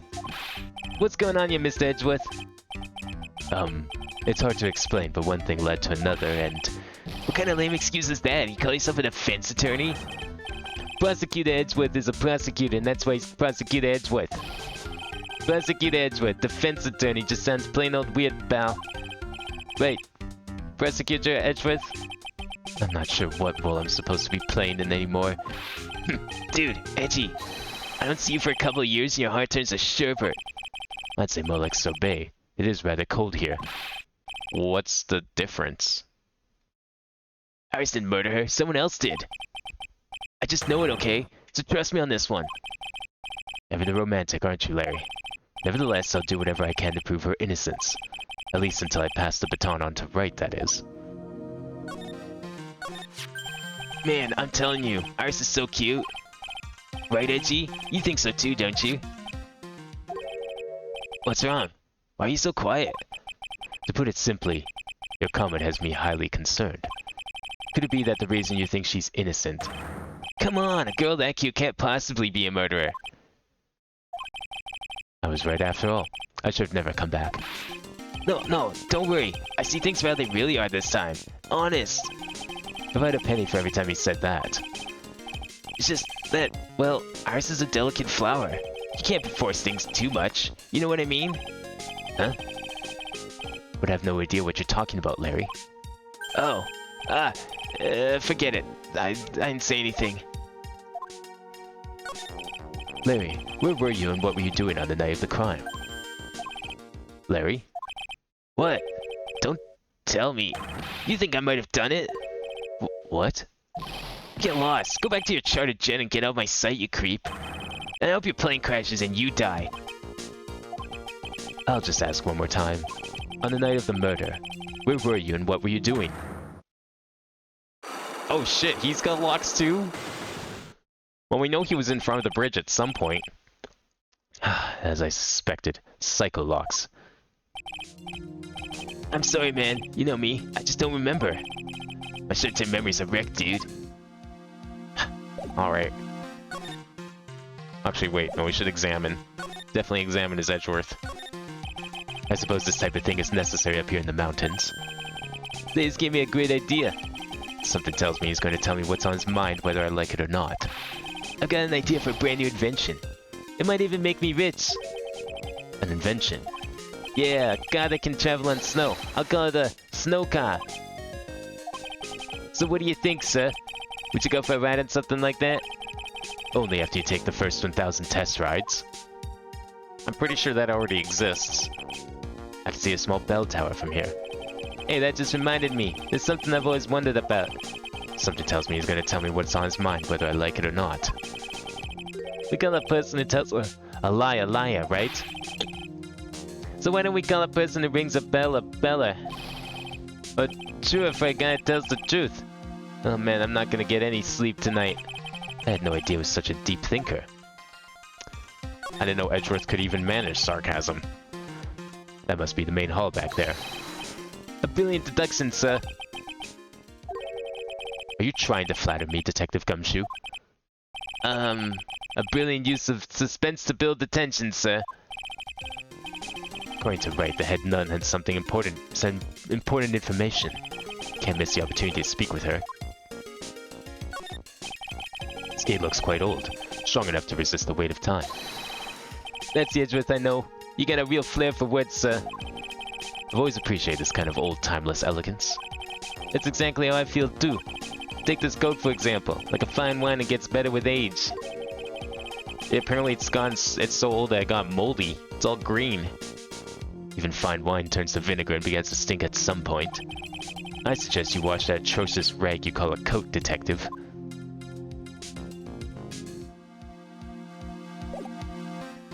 Okay, well, we'll have to come back for Larry's locks, I guess. We got a lot of those.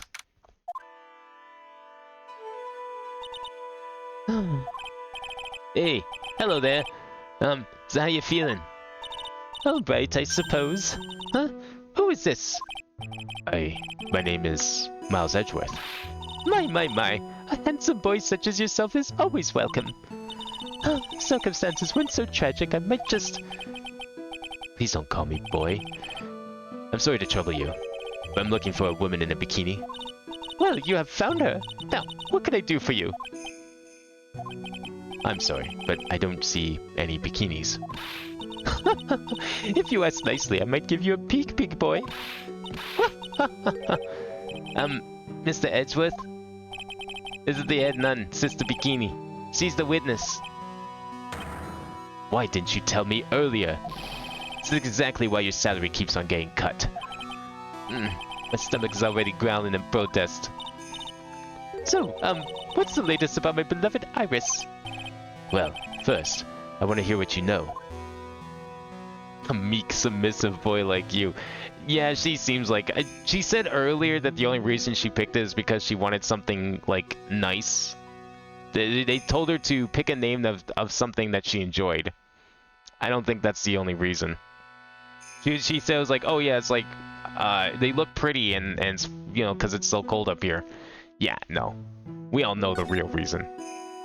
We know what she's really into. First, I'd like to ask you about last night. Well, last night, we had an acolyte here for training. After dinner, the two of us went to the training hall in the inner temple. Wait, didn't they go to the inner temple together? So how did they get separated? Because I thought she was supposed to go with Maya. Oh, maybe it was on the way back. Maybe the lightning struck and everything happened after she got back. That's possible. Supposed to be talking about Maya. Approximately what time was that? I suppose it was about 9 o'clock when we left here. Oh yeah, that's true. She would have gone there, ditched her, came back, and then the murder happened. Training lasts all night long. It's extremely exhausting. The channeling dojo's head nun must be in attendance at all times to keep watch. Wait, but who's the head nun then if not you? Why weren't you there? Why did you come back? Hang on a second. If you're the head nun, why weren't you at the other temple supervising Maya, and instead you were back here witnessing a murder? Well, you're right. That does sound exhausting. Detective, this is no time for flattery. Sorry.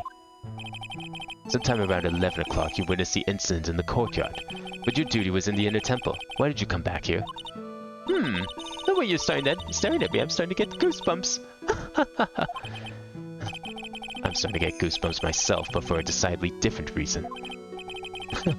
You got the chills pretty easily, don't you, Mr. Edgeworth? You know, I bet Phoenix Wright would never come to that conclusion. Only Edgeworth can have such fascinating and distinct logic. Alright then, I'd like you to tell me exactly what you saw in the courtyard. It must have been past 11 o'clock. No, I can't say it. It's too much for my poor heart. Hey, calm down, lady. Let go of my thigh. Oh, fuck. I saw two people. One of them was lying on the ground. The other was... One was stabbing her from the back with a sword. Did you see this criminal with your own eyes? I didn't want to believe what I was seeing, but it was Iris. You must have been quite shocked. Of course he was. So put yourself in those shoes. It'd be like if you were stabbing Mr. Wright smack in the middle of the courtroom. And I happen to witness it from the witness stand. I'd be pretty shocked too. I know it sounds insane, but that's what I saw. And when I finally realized what I was seeing, I screamed. And then I passed out. Fortunately for us, our testimony seems to be pretty solid. However, the idea of Iris doing such a foul act seems unnatural. Unnatural?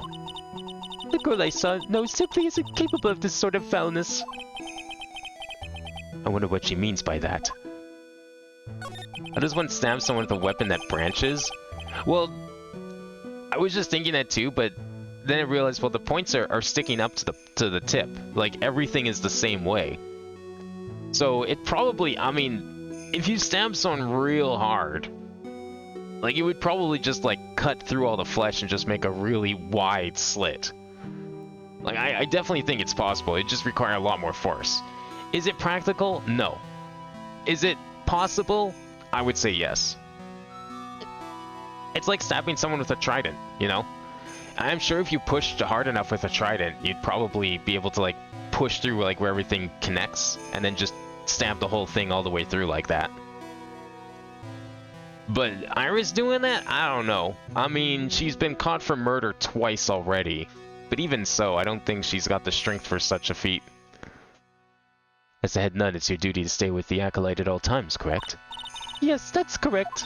I know I may look strong, but the truth is, I've got a bad lower back. Bad lower back? Yes, it's especially bad in the winter. So bad that I can't even lift a bucket. Do you remember how cold it was last night? My bad back felt as stiff as a frozen glass. I just wanted to take a nice hot bath to ease my aching back. That's why I returned to the main hall. So you left the disciple all alone? Don't be ridiculous. I would never do that. That's why I ordered Iris to the inner temple after she had rung the bell for lights out. Yes, but she never went to the inner temple, did she? So did this head nun actually see Iris there? I think I'd better try to get some more details. It's been a while since I practiced with my trident.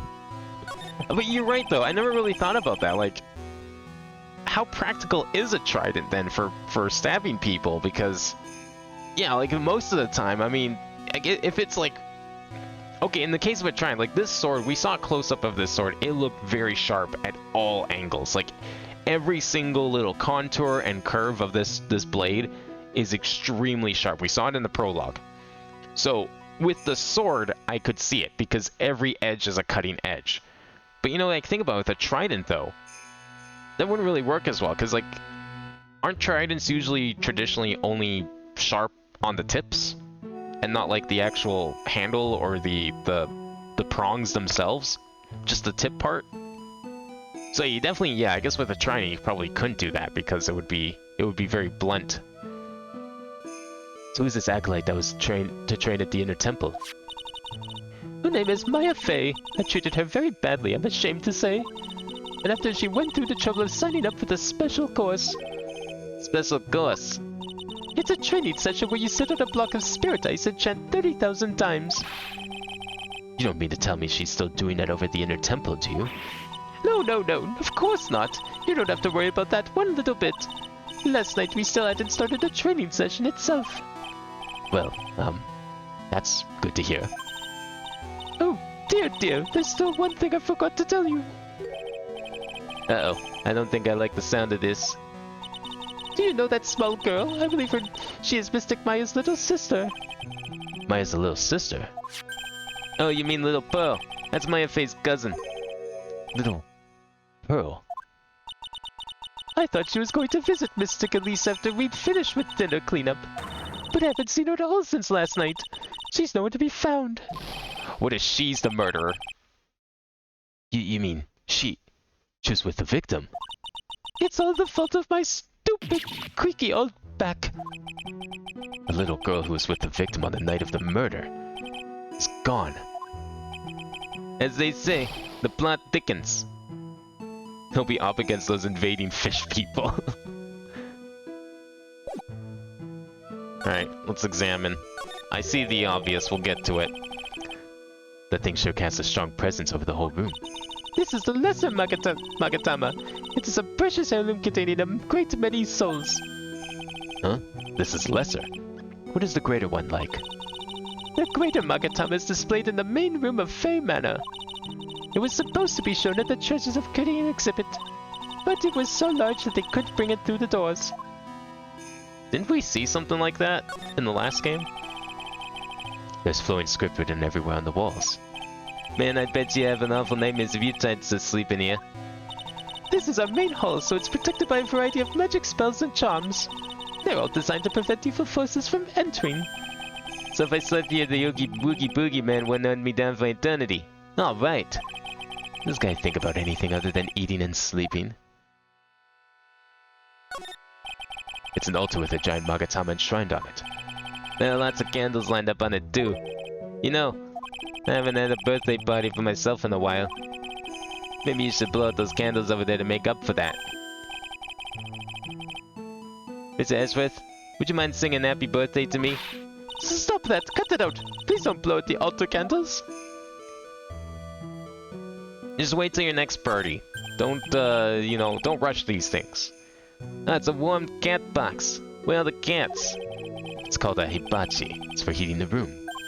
Oh, look at all these ancient straw frisbees. Those are a type of Zabutone cushions called anenza. Why are you giving me such a hard time, huh, Miss Edgeworth? Why? Because learning something new might actually be a good thing for you, detective. Jeez. See, this is why I can't wait to play the investigation games. There are more Enza cushions in the corner of the room. What's with the white piece of paper sticking out from under that stack? Beats me. Would you mind checking that for me, Detective Gumshoe? Yes, sir. Here you are, Mr. Edgeworth. Looks like an old manila envelope. Yeah. What is it, Detective? This could be it. A not so important clue. A super special clue. I suppose I should read it myself then. It looks like a letter addressed to Sister Iris. Tonight at 10 at Heavenly Isle. Unless you want your secret to be exposed. This sounds like a blackmail letter. Found in the main hall. Maybe she dropped it. Nice going there, Mr. Edgeworth. Why can't I ever find clues like that? You're not so important prosecutor. Super duper prosecutor. Well, I suppose it takes a super duper kind of dumb to miss a clue like this. Hey brother, how's it going? A paper, that probably means I should probably read it. Can we read it? Is that a thing? Can we actually read the whole thing? Oh, we can. Salutation here. There's something I must talk to you about. I'll be waiting for you tonight at 10 at Heavenly Hall. Make sure you come unless you want your secret to be exposed. Okay, I mean, you know, if it wasn't like shoving it in our face beforehand, it's pretty clear now that Iris is not Iris. But I think we all knew that. There's something written on this piece of paper. Crazy. And this is where the murder took place, sir. Other than removing the body, we left everything else untouched. Thanks, Detective. I'll just have a look around. Looks like the police are still investigating. Oh yeah, by the way, I thought I'd better ask this to be sure. Are you really gonna defend that nun Iris at the trial tomorrow? Yes, I will. I gave her my word, and now I must follow through with my commitment. Well, in that case, I gotta be careful. Gotta make sure I don't lead the prosecution's whole investigation. Don't worry about it, Detective. Just keep your mouth closed, and I think most of it will flow out on its own. You got it, sir. I'll make sure it flows out like the water from a tap. Yes, you do that, Detective. So how much has your runny spout leaked over the years? You know, you think maybe Edgeworth would make a better defense lawyer than prosecutor? I mean, with how much Gumshoe spills the beans all the time, he'd probably win more cases. The victim is the famous picture book author Miss Elise Danim. The entire past up until she won that Wright Award last year is a total mystery.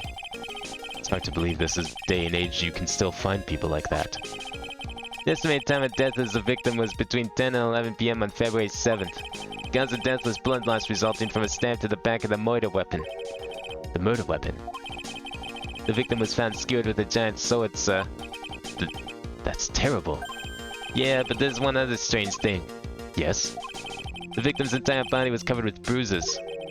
Bruises are consistent with falling from the height of a two-story building. A two-story building? That'd be about the same height as that room in front of us, correct? Hey, you're right. Way to go, Mr. Edgeworth. That just happens to be the room that Elise Danim was staying in. Maybe she was pushed out of the window after she was stabbed by the sword. How do you, like, determine someone fell from a two-story building from bruises? Like, what's special about bruises that you could determine that they fell, as opposed to just getting, like, beat up or something? There's some ring red in this, though. Could it really be blood? Nah, it's just, raspberry Slurpee. That's all it is. Someone just, like, spilled their drink. They went to 7-Eleven, they came back, and they tripped over a rock in the snow. And they spilled their drink.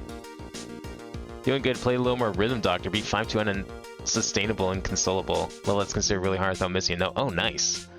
Same for normal 5-2, so basically Act 5 good. Excellent. Was Act 5 the newest one? I think that was the baseball act, right? Depends on the location of the bruises. Yeah, but like, okay, where do you expect bruises to be for falling versus like just getting beat up? Because like, what's stopping me? Like, say someone falls out of a building. What's stopping me from like creating the same kind of bruises by just punching them? Right? Like, a bruise is a bruise. At least I thought it was anyways. Now then, Detective. Let's see if we can summarize what we've learned so far. Okay, let's take a look at the map.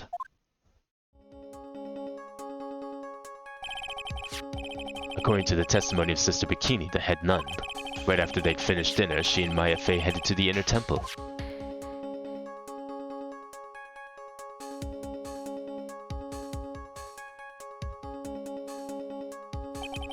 At 10 p.m. after ringing the bell for lights out, Iris went to the inner temple. Okay, so she also apparently went there. Supposedly. When she got there, Bikini had taken over while she went back to Hazakura Temple. So at what point did Iris come back? After taking a hot bath to soothe her back.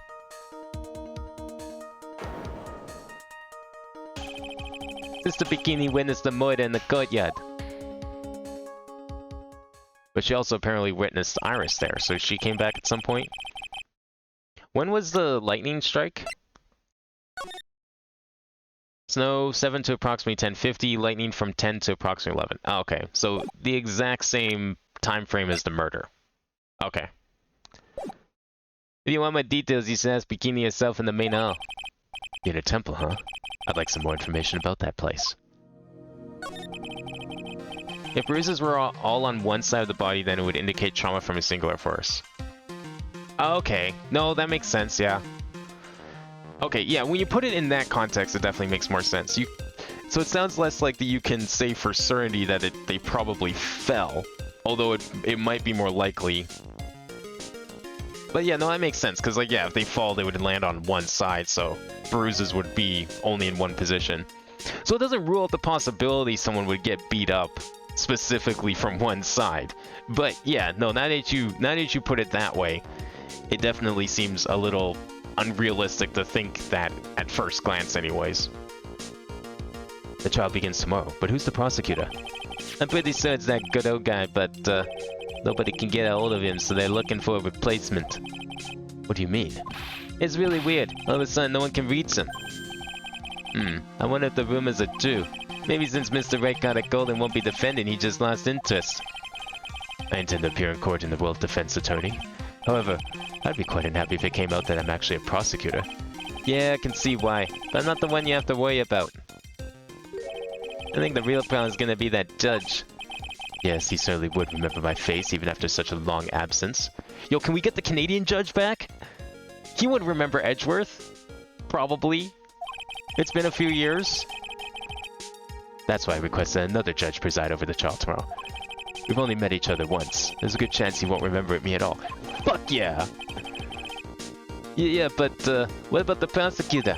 Everyone in the prosecutor's office must know you. Wouldn't it be a problem if someone there made a big stink, sir? There's no need to worry. I pulled a few strings and arranged for a prosecutor of my own choosing. Wait, what? You can't just do that?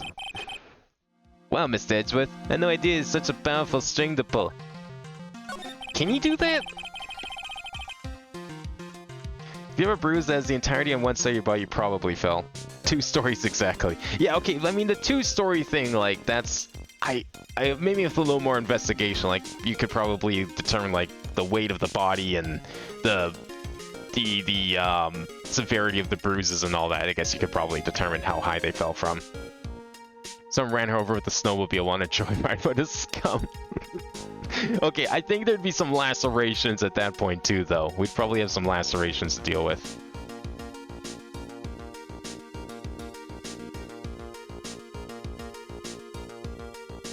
What else? What are you talking about? This is Phoenix, right? You can taser someone in police department and get away with it. Oh, true. Yeah, there just doesn't have to be any security cameras inside the evidence room, so you can totally just taser someone. But you're also like, you know, the head prosecutor. Oh no, he was the chief of police. It was the chief of police that tasered Phoenix, right? Of course he could get away with it. He was the chief. He'd just be like, I didn't taser anyone. What are you talking about? Say any more, then you're fired. What is this inner temple that Maya was supposedly training at? According to Bikini, it's an old building they use for training the acolytes. It's on the other side of the Dusky Bridge. The bridge that burned down, huh? Is there anything else on the other side of that bridge besides the inner temple? Nope, not a thing. Nothing. The other side is surrounded by cliffs on all sides. In a way, it's kind of like a little island out here. Oh, it was Von Karma, right? I always get Case 4 and 5 of the first game mixed up. Because they have, like, very similar characters. Or the Chief and Von Karma look similar to me.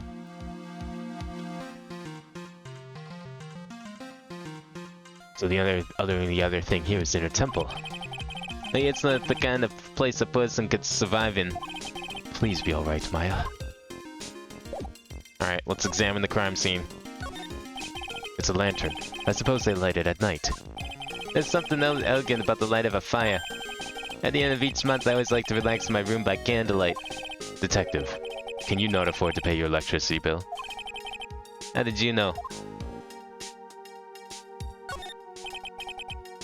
What's this? Looks like a wizard's staff. This man of science, who could barely believe the Magatama he's holding this moment has any power, the first thing that he jumps to is like, oh, that must be a wizard's staff, of course! Any sane, reasonable person would think that. I belong to the victim, Miss Elise Danim. There's nothing strange or magical about it. Oh yeah. Listen, this is just between us, okay, sir? Yes? What? This is top secret stuff. Don't tell anyone about this. Alright. The truth is, when I was a kid, I wanted to be a wizard. That's it. That's what you wanted to tell me. That's it. This staff was made from a very strong kind of wood. What about fingerprints? Were there any on it? Just the victims. Carried by Elise Danim when she was alive, has her fingerprints on it. I mean, the cane is pretty wizard, but like, really? That's the first thing that he thinks of? Oh yeah, it's a wizard cane. Obviously. A wizard staff. The main gate must be just over that stone wall. Ah, stone walls. I jumped over a few of those in my time. Most of them are good memories, but not all. Detective, perhaps someone should introduce you to the concept of paucity with words. You know, I don't think I've ever heard that word before. I just love skiing. Really? You don't, seem like the type. But what about sleds? Sleds? Nah, they're a little too kiddie, you know? Messes with my hard-boiled image. What's with the silence, Mr. Edgeworth? Is the world starting to go mad? Yeah, I went mad after you left. So this sword is from the gold statue is actually the murder weapon. It so is. It's called a Sito, by the way. Nasty piece of work, sir. There's still blood on it. I suppose this is the victim's blood? Yep, it's all over the blade. And speaking of all over the blade, there are fingerprints all over the hilt of the Sito too. Fingerprints? Naturally, they match the prints we got from the younger nun, the defendant. The fingerprints are on the murder weapon. What's wrong? You're looking real solemn. Is this how it is for Wright? Is this what it's like to be a defense attorney?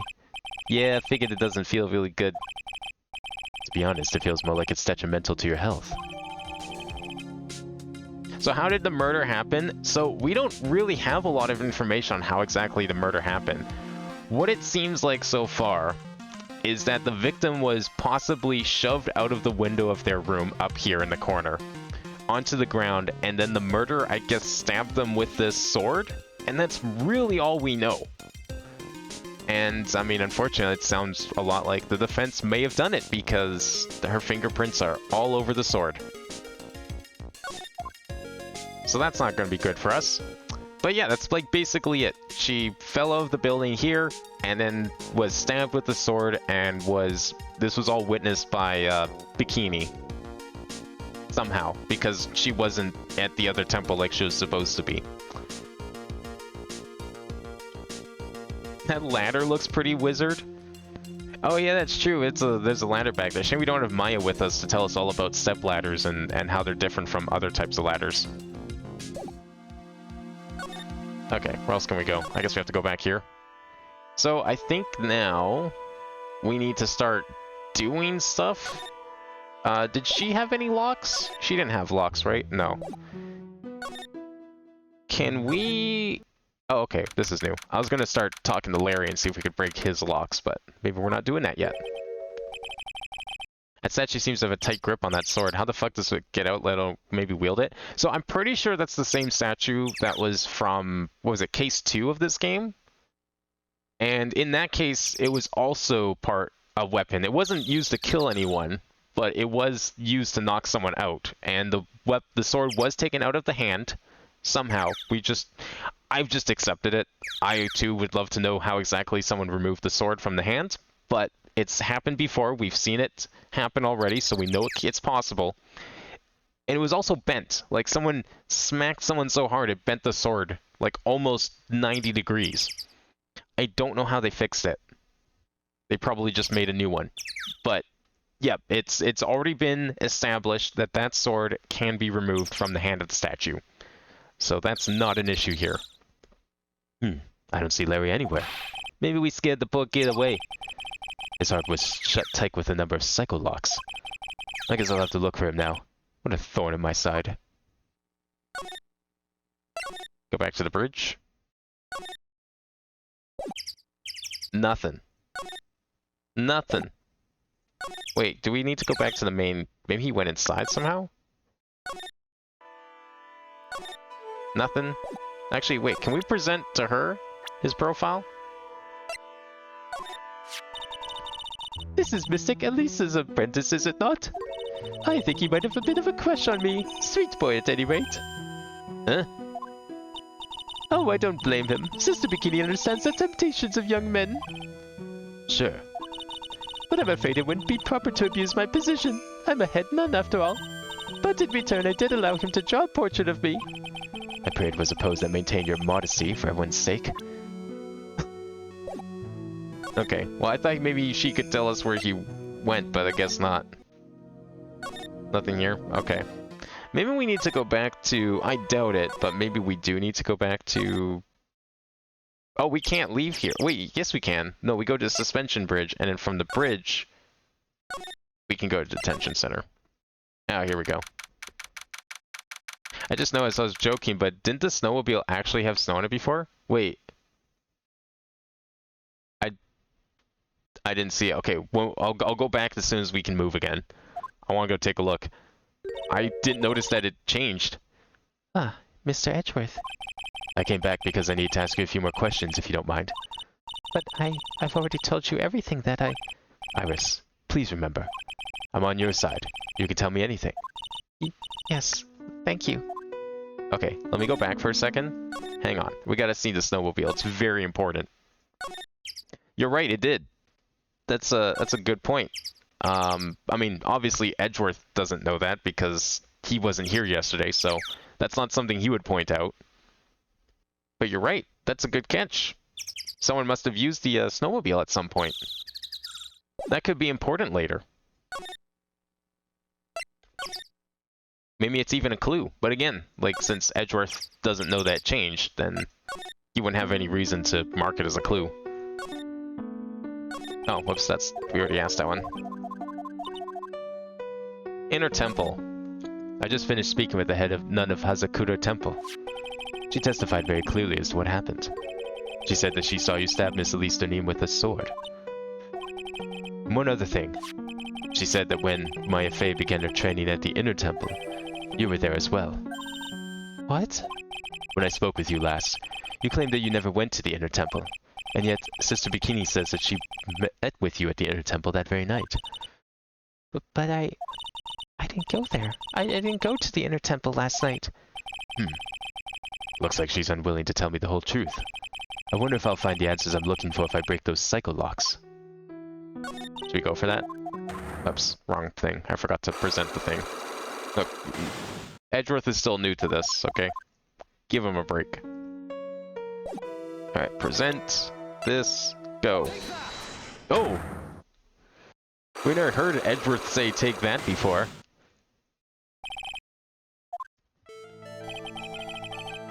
Since I have been handed this case, it's my duty to dig up all the answers. Understand? Yes, sir. The smallest flame can sometimes bathe the case in a whole new light. In my years in court, I've seen it happen over and over again. That's why I'm committed to searching until I have these answers. Now then, is it really true that you didn't go into the Inner Temple last night?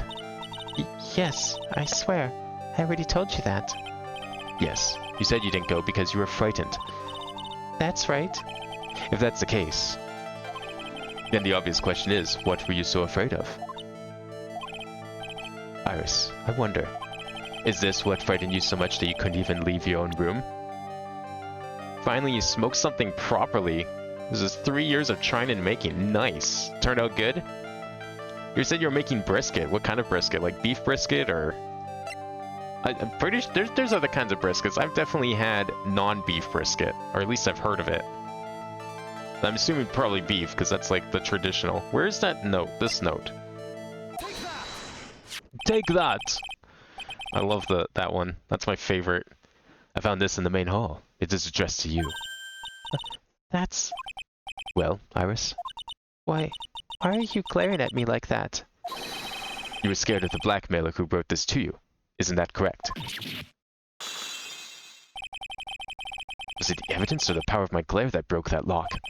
Oh well, I don't suppose it matters either way. But, Mr. Edgeworth, Yes? I thought that letter was just someone playing a prank on me. A prank? Well, yes. After all, even if I did have a secret, there's no one to tell it that would cause me any grief. I wonder about that. Sister Bikini is like a mother to me. I would never hide anything from her.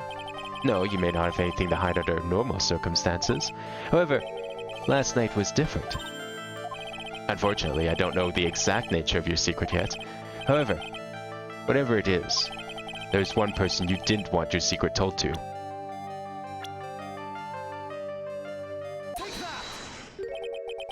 The note to Iris is addressed to Iris. I can't believe it either. Phoenix Wright. You mean something to Wright, it seems. And I can tell he holds a special place in your heart as well. That's why you didn't want him, of all people, to know your deep, dark secret. Well, what do you have to say? I should have expected as much, especially from a friend of his.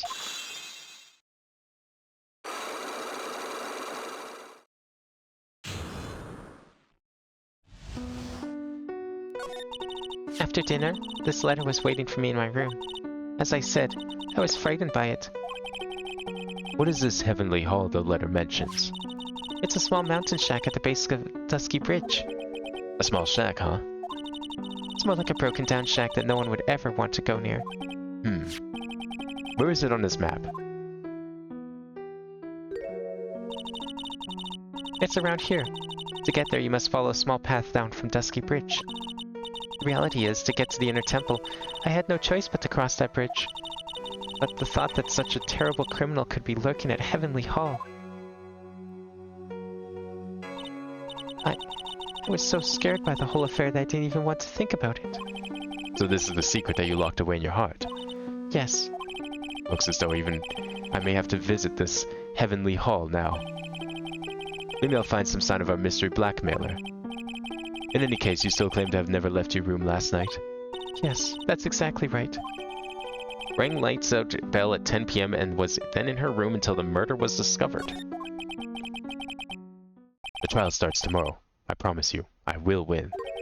I'm going to win so that you and Phoenix Wright can see each other again. But when I do, you must promise me that you will tell him your secret. But it's pointless. Why would you say that? Because I know who Phoenix Wright is, but he has no idea who I am. I can't tell if she's calling him stupid. You know what? No, never mind. She's definitely calling him stupid. We were talking about, I have a question. What did we know about the actions of the death again? I know about the fell and the stabbing. What was the victim's name in what order? Oh, sorry. Okay. You want to know everything. All right. So, first, Wright, Maya, and Pearl came to this temple because Maya and Pearl signed Maya up for, like, the special training. That was why she's stuck on the other side of the bridge. At night, they met both the head nun, so that's this person here, Bikini, and they also met the victim, Elise Donim, which I guess she was a famous children's book author that Pearl was a really big fan of. So they eventually, after walking around and exploring everything, they all came back, had dinner. Then Elise and Pearl were going to go and read in Elise's room. She was going to, I guess, read her stories or something. Then Maya had to go off for her training. That was at 10 p.m. She was to go across the bridge to the other temple here, which we can look on the map here. Court record. Where's the map? That's the map. So we're all here. We're all at Hazakura. There's the inner temple over here, which is where Maya is currently. That's where she went for her training. So they went across here at around 10 p.m., both Bikini and Maya. Apparently also Iris, but that seems to be up in the air at the moment where she was. They all went across here to the temple. Then I guess Bikini came back to have a bath, even though she wasn't supposed to leave. She was supposed to, as the head nun, she was supposed to stay here and supervise Maya all night. But she came back to have a bath. She left Iris in charge, apparently. That's what she said. And Iris was going to watch Maya. According to Iris, Iris was in her room all night after she rang the bell, because she rang the bell, and then she went back to her room, found the note, and got scared because she was, I guess, told to go here. She never did that. Or according to her, she never did that. Sometime between 10 and 11 o'clock at Hazakuta Temple, the children's book author, Elise, got murdered by someone. According to Bikini, this someone was indeed Iris.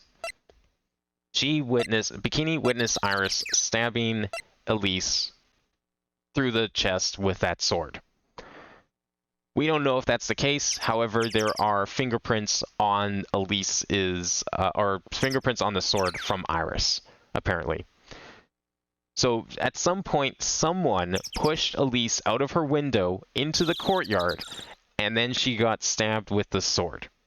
That is basically all we know. Also, during this, at some point, there was also lightning strike on the bridge.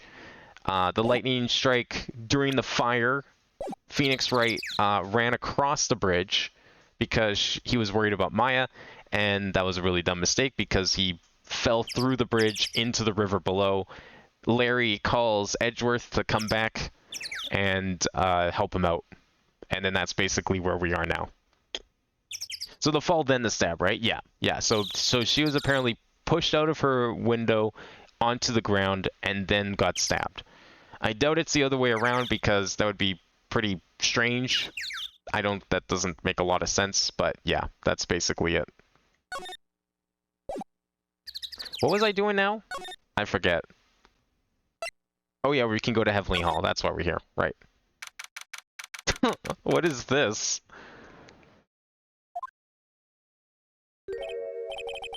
I just did a superhero landing in the snow out the window. Man, that's really bad for your knees. Don't do that. What about the report on the death? I swear it said she fell after death. Did it? Really? Wait a second. Where's the... Cause, loss of blood from stab in back. Body fell 10 feet after death. Oh shit, you're right. The fuck? Okay, yeah, never mind. She was stabbed first and then she fell. So, like, did someone stab her, carry the body up into the window, and then chucked her out?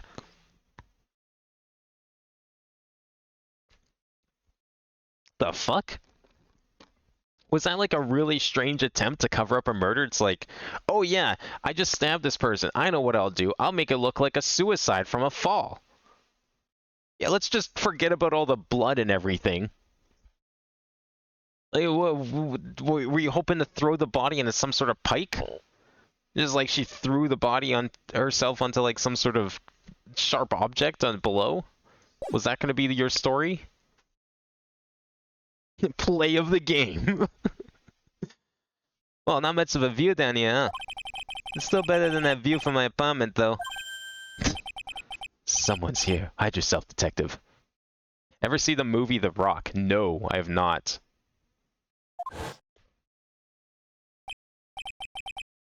Oh, who's this?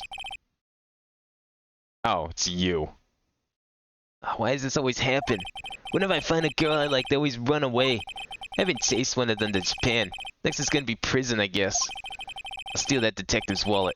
That'll get me locked up for sure. Nah, I can't do that to someone who looks like he's down in his luck. He's just talking to himself. Shh, be quiet and listen.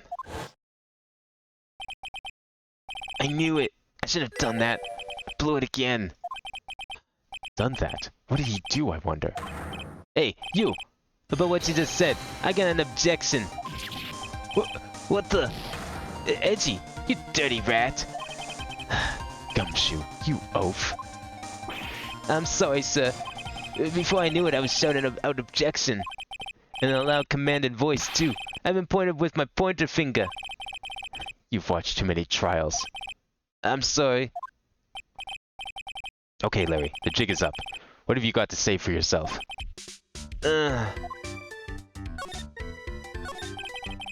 What is this little shack anyway? Well, I just discovered it myself yesterday. And And why were you down here in the first place?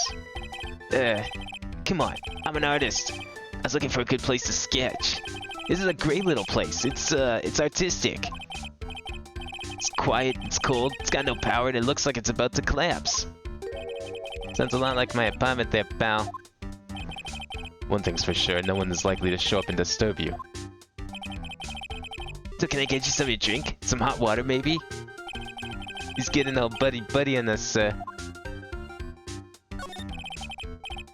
I saw that last part while you were in detention, so I was confused by what you said earlier. I wanted to clear up for myself. Ah, okay. Someone falls and gets impaled on a fence post? Oh, okay. I mean, yeah, so if they fall and then they get stabbed by something below, I mean, yeah, that makes sense, you know? People fall on sharp objects all the time and die. That's not that uncommon of a way of death.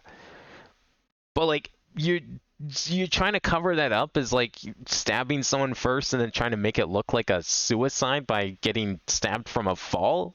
I don't know about that one. There's so many things that would go wrong, and that's so convoluted. Like, why even try to cover that up? Just, like, you're by a river. Just take the body and chuck it into the river. You know, we established in the previous chapter of this game that the body's probably never getting found. Listen to me, Edgy. You gotta do this. You gotta save Iris. Why are you so sure she's innocent? Because she's cute? Watch your mouth. Anyway, I've made up my mind about it. I'm gonna marry that girl. Mr. Edgeworth is pretending he didn't hear you, so I'm gonna ask for you. Have you already asked this girl to marry you? No, not yet. But I can tell how she feels by the look in her eyes. She's got this, I really want to marry the man who carry me over the threshold look. I'm sure Nick would be surprised. He'd never imagine I could marry such a beautiful girl like that. Something tells me he would be shocked indeed. That's why I didn't want her to do anything dangerous. I mean, what am I gonna do if she gets hurt? What is this guy trying to say? He lost me about a mile back. If we really want to know the answer to that, we're going to have to drag him onto the witness stand. Gumshoe is Gumshoe's rowdy younger brother. Yo, what if like Gumshoe does have a brother? Like, what if we don't have Gumshoe at all in the Apollo Justice games? I just thought about that. Like, how different are those games? We could have like a whole new cast of characters. We may not have Gumshoe. Edgeworth probably isn't gonna be a thing. Come to think of it, you still haven't answered my question. Where were you and what were you doing last night? Aw, man. Don't you have anything else to talk about? With that kind of attitude, you'll never be a ladies' man like me. Okay, chill out with those scary eyes. I got it. If you really want to know, last night, I saw something incredible. Something incredible? And he won't tell us, of course. Yeah, but let's not talk about that right now. Let's talk about the good old days. What do you say? Come on, I'll pour you a nice cup of hot water. Why hasn't he realized? I absolutely despise talking about the good old days, especially with him. Alright, well, I don't think we have any other option here. Although I guess we can examine things first. Start with that. These go all the way to Dusky Bridge. It's a pretty long but easy walk. I fell down 4 times on my way here, sir. Oh, sorry about that, Detective. I ate 4 bananas and tossed their peels on the stairs on my way down here. Wow, how specific. So that's what I was slipping on. Careful on the way back, those deadly banana peels are still out there. That's a real important piece of information right there, Mr. Edgeworth. I don't know about that one, Gumshoe. This is the Eagle River, sir. It runs pretty fast, so it doesn't ice over, even in the winter. If it had iced over, Wright would have been in some serious trouble. You're right about that.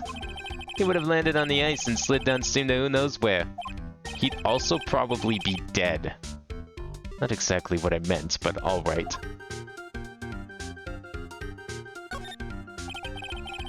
That's a horrible graffiti problem you got there, pal. You don't know anything, Detective. This is art. It's an expression of my bittersweet love for Iris. Okay, you know what? If this was his drawing, it's actually not that bad. He's pretty good. Larry, Do you know what the difference between graffiti and true art is? It's how the artist himself defines it, right? Should have seen that one coming. Well, if that's the case, then all of my lunchboxes are masterpieces too, pal.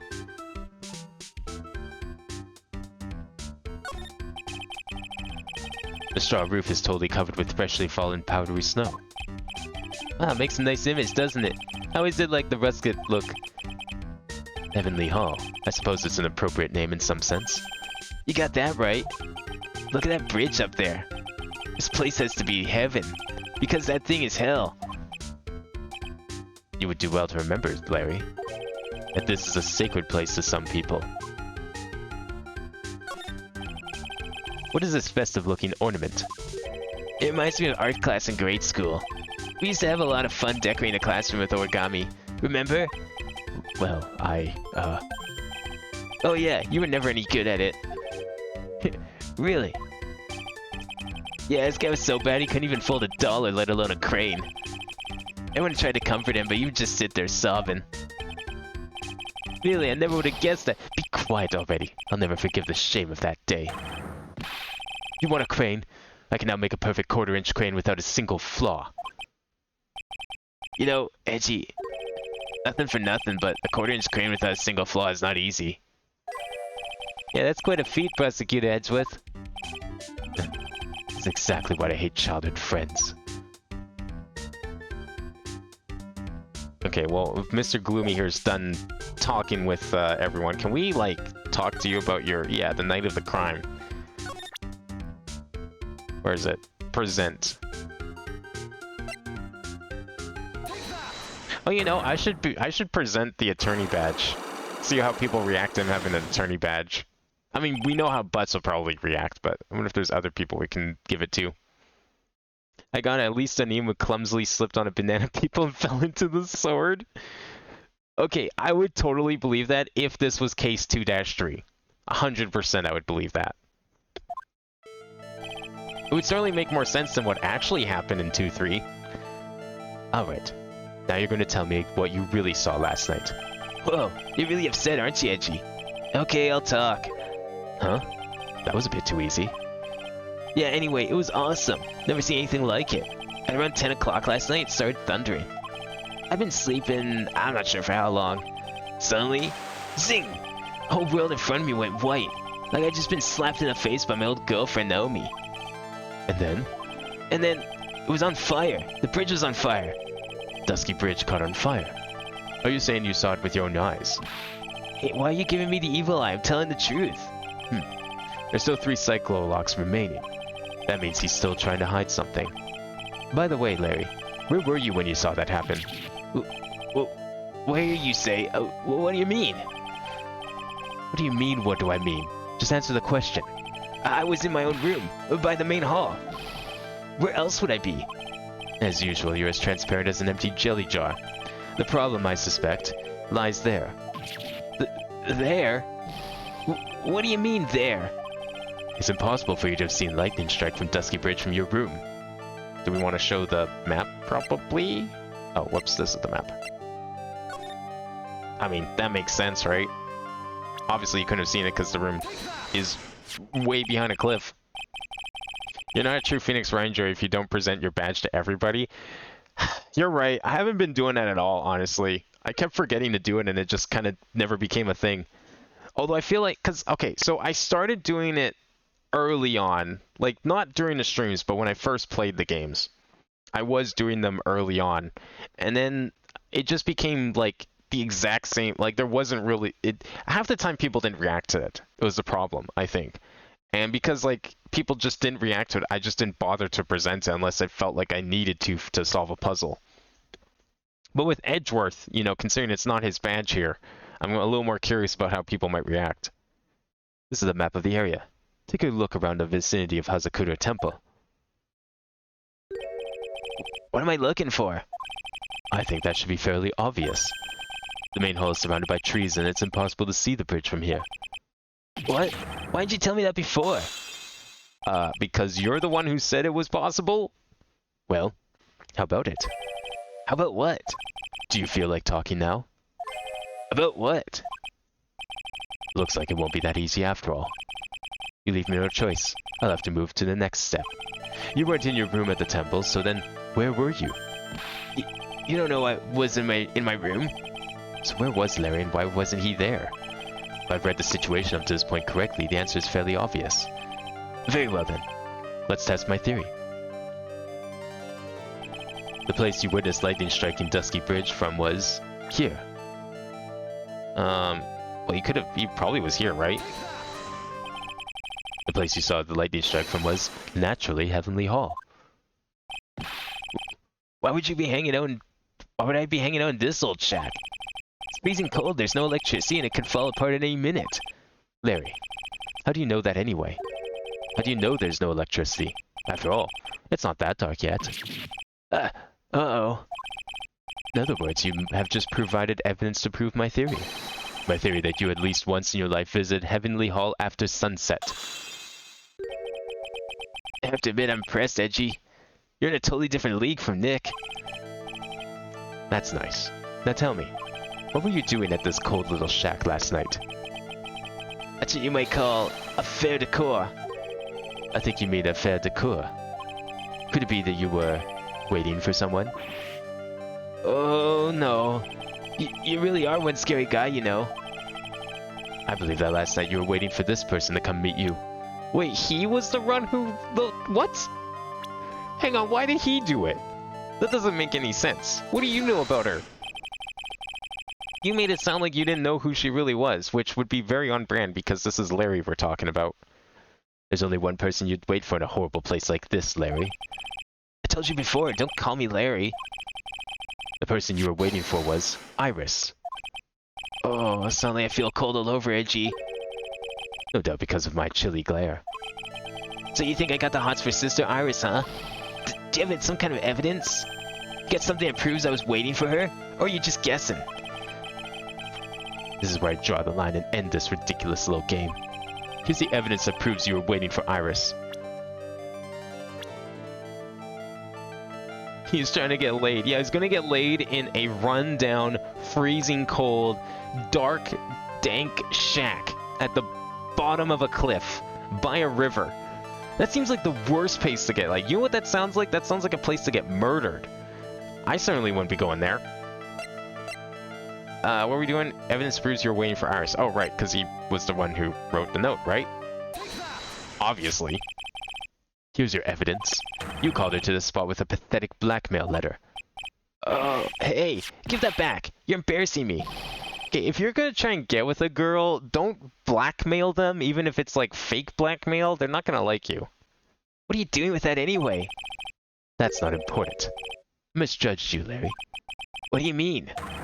Taking advantage of a woman's frailty like that. You should be ashamed of yourself. Oh. First of all, what's this at the top of the letter? It says, salutation here. Well, that's what it said in the book, Letter Writing for Dummies. You're not supposed to actually write that. That's where you're supposed to write, Dear Iris. I'm so sorry.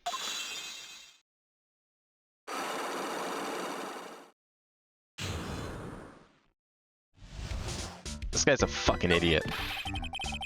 I know I've said that before, but holy shit. So you were here in Heavenly Hall last night, weren't you, Larry? And you saw the lightning hit Dusky Bridge, didn't you? Sorry, Edgy. So it doesn't get at you, scumbag, threatening a young lady like that. Isn't that, like, a crime? What he did, technically? His Larry guy isn't very smart. I know, right? Crazy. Wait, hold up. What now, pal? What are you talking about? What threatening stuff? I'll tell you what, you tried to scare Iris by threatening to expose the secret, pal. What do you mean threaten? When did I threaten her? Unless he wants his secret to be exposed. That sure sounds like a threat to me, pal. Blackmail, in fact. Give me a break, it's a love letter. Haven't you ever been in love? What did you just say? My love for her burns so hotly it can melt all the snow in this mountain. Oh? Then what is the secret you mentioned? Come on, Edgy. Don't you get it? I'm talking about the secret love between her and me. Obviously, she wouldn't want Old Lady Bikini to know about it, right? About our hot and sour, bittersweet love affair. Alright, then why did you send a love letter in a business-like manila envelope? Give me a break. It's not my fault I don't have any other envelopes. Yeesh. Then why are you so quick to apologize, pal? It's because Edgy gave me that scary look of his. What's wrong, Edgy? Why are you so quiet all of a sudden? That's it? That's what all those huge locks were about? I don't understand why you're so defensive. Well, I don't know either. I guess the thing is, you shouldn't expect too much from a guy like me. Hey, come on. Don't let it get you down. But Mr. Edgeworth, this guy's still hiding something. I know it. What do you mean, detective? Don't forget what this guy said just a minute ago. If you really want to know, last night, I saw something incredible. He's right. Larry. What? You're looking at me like a hungry dog that just found a bone. What was this something incredible you saw last night? You're going to tell me, Larry. One way or another. Oh, is this going to be more locks? I already told you, didn't I? I saw lightning strike Dusky Bridge. Yes, and I believe it was the incredible sight you saw. But now that I think about it, something doesn't quite ring true. What doesn't? If that's all there is to your story, your heart wouldn't have had all those locks. Therefore, Larry, I do believe you saw something last night. Something more incredible than lightning. What? When? Where? Why? How? Hey, what do you think you're doing? If you hide anything from Mr. Edgeworth, I'll have arrest you on the spot, pal. Yep, called it. Fucking, I knew it. Oh my god. No! What's wrong, sir? Does this mean I have to do it all over again? Why are you glaring at me like I'm next to being hit by a bolt of lightning? I'm just about had it with this Harlequin. If I really want to drag the truth out of him, I'll just have to drag him to the witness stand. I like that both of them just give up. After they see 5 locks, they're just like, nope, fuck that.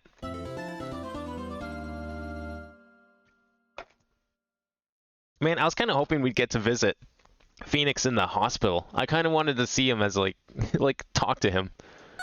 It'd be cool to talk to him from, like, a different perspective.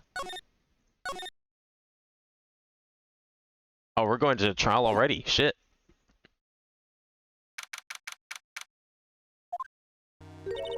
Oh my, Mr. Loris feels that way about me? Apparently, he isn't aware of your real secret at all. This is no time to be embarrassed. I'm sorry. I'm just hardly accustomed to that sort of thing. Worry not. And in any case, whatever he saw on the night of the incident, mark my words, I will drag it out of him. Does this mean Mr. Loris is the witness today? No. I believe that none will be the first to take the stand. Sister Bikini. She claims to have seen the very instant in which you carried out the crime. I just want to ask you one last time. It really wasn't you who killed Mr. Elise Denim, correct? That is correct. It wasn't me. Very well then. Mr. Edgeworth? Yes? You are a prosecutor, aren't you?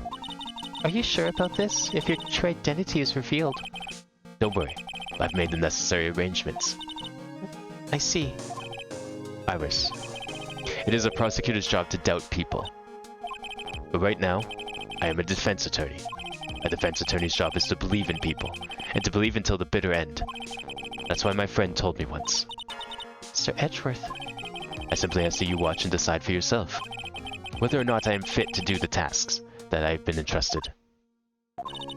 Very well, sir. I leave my defense in your capable hands.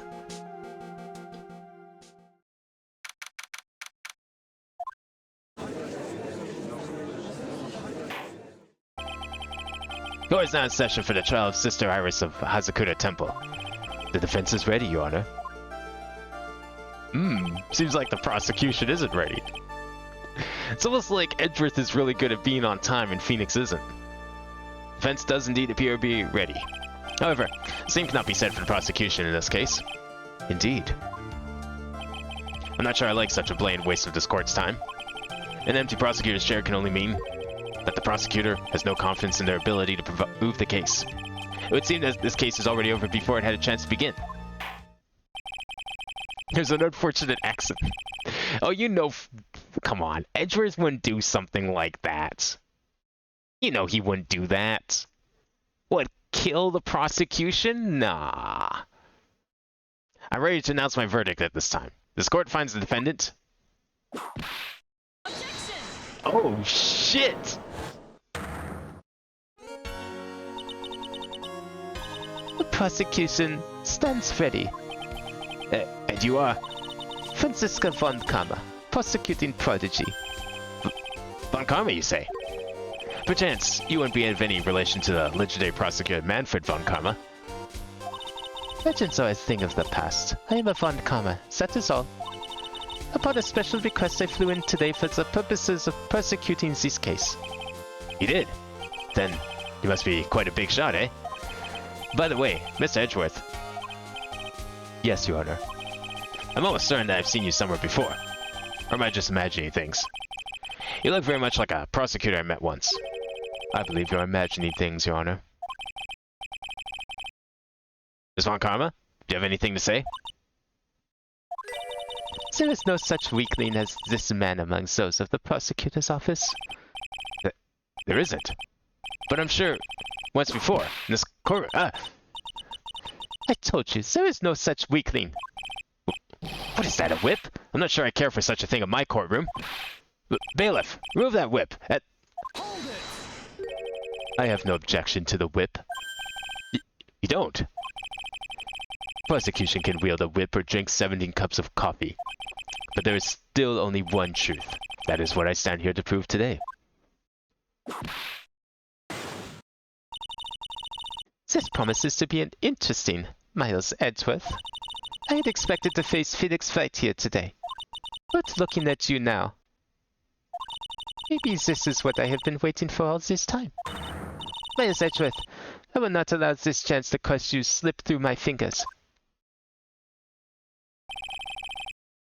We discovered his kink? Oh, we already knew about his kink the moment they met in that airport. I see you brought your flair for the histrionic. Allow me to add to the things I'm not sure about. People acting bizarrely in my court. The stage is set. They'll continue with the proceedings, Your Honor. Very well. Miss Von Karma, please give an outline of this case. With as little whipping as possible. The murder victim is the famed picture book author, Mr. Lee Stonim. Her body was found in the Hakuzukura Temple courtyard. She had been stabbed through the torso by a ceremonial sword from a golden statue. Sword in this picture. Is the weapon in question correct? Very well. The court accepts this photo of the crime scene. Korea where Elise Stonim was murdered. There is no mistake. This was the doing of Sister Iris. After all, there is a witness to a crime. Very well. Please bring in this witness to the stand. And so it begins. My first and last trial as a defense attorney. Miles, you're not the clown, you're the entire circus Edgeworth. I can't wait to see... someone wanna get her a stool? Or something? No, I can't wait to see him start making fun of Von Karma. You know, the fact that we're gonna get a Von Karma case, and she's not gonna use the word foolish even once during the entire thing, that's gonna be disappointing. The Phoenix Wright isn't here for her to call foolish. Witness, state your name and occupation, please. But hold on here. I'm not sure about being not sure if I care for this at all. Witness, please stand up nice and straight. If I recall correctly, there are a few milk crates in the defendant's lobby for a back-legged witness. Bailiff, fetch a crate for this poor lady, please.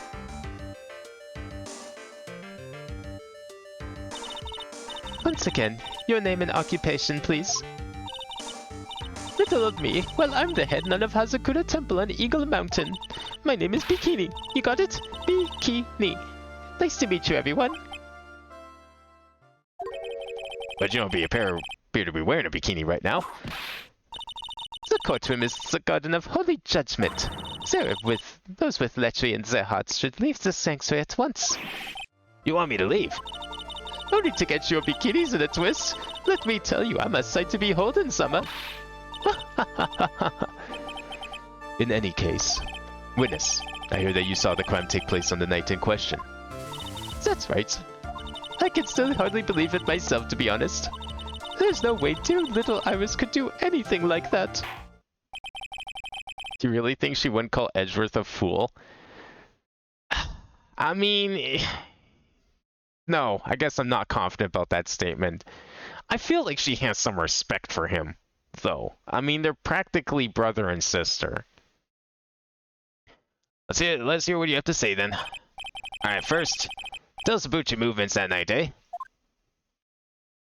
Oh, they're going hard on the Canadianisms this time, aren't they?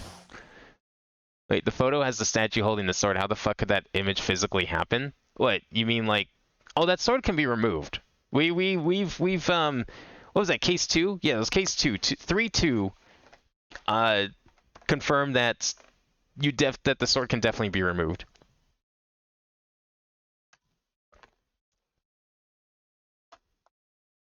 No, it's totally possible. I mean, I don't know how, but we've seen it get removed. That night I was helping an acolyte with their training in the inner temple, but, well, as you can see, my back legs act up violently. So, I left Iris to help the acolyte and returned to Hazakura Temple. There was no bath at the inner temple, you see, and I needed a long, hot soak. It was after I'd finished just as I was heading back. That's when I saw it. Place her beneath the statue and put the sword back? Oh, true, yeah. I see what you're talking about. Yeah, no, I mean... We know it can be removed, and apparently, and the witness apparently saw the victim get stabbed. So the sword was picked up, taken out of the hand, stabbed, and then I guess, yeah, just, you know, with the sword still on the body, just, like, put it back. The part I'm wondering about, though, is if she got thrown... So are we trying to establish the idea, then, that the victim got stabbed, taken out of the sword, picked up, carried up 2 stories, tossed out a window, then re-stabbed again, and then the sword reattached to the hand? Why would a killer do this? Look, I know that killers are usually crazy people, and they do illogical things like kill, but that seems like a lot of work for I don't even know what. Play of the game. Killing someone 3 times. What a play indeed. So it's simply coincidence that you found yourself returning to Hazakura Temple. Yes, you could say that. If my back hadn't been in so much pain, I would have stayed at the inner temple. That sounds like a pretty important statement she just made. There was only one problem with this testimony that I can see. And you're not about to fall the first hurdle now, are you, Mr. Miles Edgeworth? Mr. Edgeworth, please begin your cross-examination.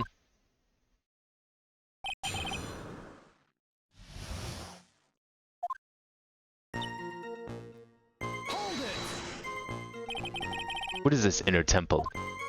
Well, see, conversing with the spirit is what we do to train people. What we train people to do, right? We'll be the ones asking you the questions, madame. In order to do that, a place strong in spiritual power is required. There's a small temple across Dusky Bridge called the Inner Temple. Acolytes must spend an entire night there to undergo intense training. And how exactly do you help people with this process? It is all quite exacting. It can't be performed without a nun supervising. Like a tutor watching to make sure a spoiled child studies. A tutor with a whip in your case. If that is the case, then why did you return to Hazakura Temple, where the murder took place? Are you telling me that Franziska tutored Edgeworth when they were at home? I guess that makes sense, considering that she's the prosecuting prodigy or something.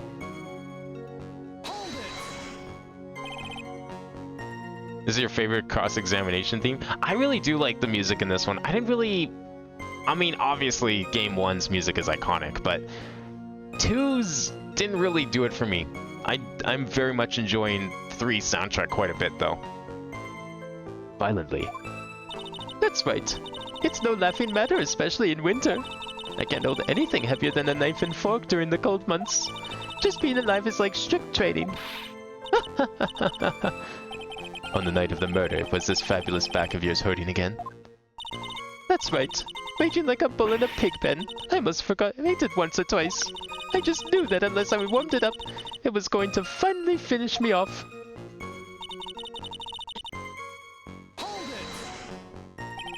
You left Iris to help. With what? What do you think? The Acolyte's training, of course. It was just past 10 p.m., so we were starting to enter the training exercises proper. Isn't he older than her? Yeah, but she's like the smart one. So after he got adopted by the Karmas, I guess that we don't really know a whole lot. They kind of like show a little more of it in the cartoon actually, but the cartoon's not really considered canon, so I don't know how accurate it would be to the game's lore. Maybe there's more, maybe the investigation games delve into his history a little more, but I mean, it's implied that he was adopted by the Von Karmas, but I guess since Franziska was like the smart one of the family, I guess that makes sense why she would be tutoring Edgeworth, this random kid that they picked up in the art of prosecution. It was just past 10 p.m., so we're starting to enter into the training exercises proper. Wasn't it your place to remain with the disciple? Well, the job is simply to watch over the Acolytes so they don't pass away. Just to confirm this point again, that night, you met Iris in the inner temple, correct? Yes, she's a gentle, honest girl. She's never once failed to follow my directions.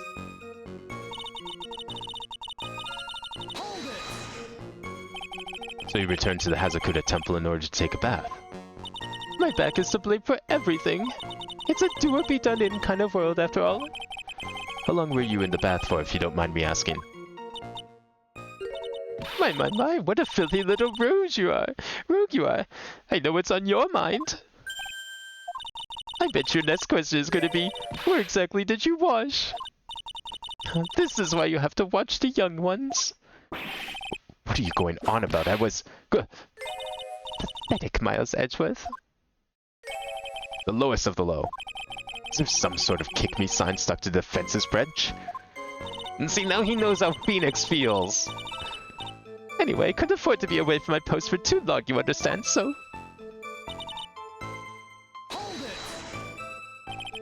The crime took place in the courtyard, correct? When you go from my room to the main hall, you have to take a winding hallway from which you can see the courtyard. That's right. In other words, it was pure coincidence that the witness saw the crime take place before her eyes.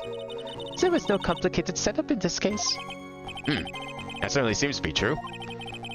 There's indeed only one problem with this testimony. If I can clearly point out what it is, then I can begin to quantify just how good this witness's memory and observation skills are. Alright, so what are we doing here? So, okay, that night I was helping an acolyte with her training in the inner temple, yep. See, my back likes to act up. Left Iris to help the acolyte and return to Hazakuta temple. Okay, so this is where it gets a little weird because Iris claims to have not gone to the temple. Do we have a piece of evidence that directly states this? Are we just going to present this and be like, Iris didn't go to temple, she was going to go to the Heavenly Hall instead?